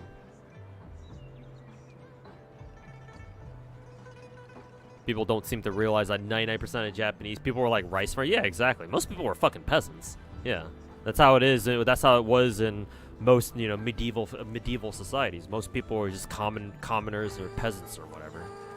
Like only like a select few, relatively speaking, could like become anything more than that. If you wanted to become a knight or a samurai or whatever, yeah. But totally different world back then, right? Not compared to our current, the current day where it's like, oh, you can do whatever you want, or you can be whatever you want to be, right? And other, other pieces of American propaganda horseshit that we like to tell ourselves and our kids. You're special, right? You can be whatever you want to be. All right, you're gonna dip. Take care, bro. All right, Finkel, thanks for hanging out, man. And yeah, I appreciate you hanging out and hanging out with us in chat. Yeah, I'm probably gonna head off here too. So, oh my God, it's already 9:17. I wanted to get off stream like 15 minutes ago, but yeah. It'd be interesting to see me react to the Veil Guard cringe. Hey, Sababwa, if you can find like a video link that kind of explains the situation, the Dragon Age situation, and save it for when we do our 2-hour viewer media share, then yeah, I'll watch it and I'll react to it. But yeah, just save a link, find a video, save the link, and then make sure to drop it during my my 2-hour viewer media share stream. I might do it on Sunday now that I think about it, because tomorrow's Friday and the day after is Saturday. So yeah, we might do our viewer media share thingy on Sunday. Just keep that in mind. So yeah. Anyways, chat, I gotta get going. It's getting late. I'm hungry. I want some food, and I've got work to do. So yeah, thanks for hanging out, everybody. I appreciate everybody hanging out in chat. You ain't too many Ecocalypse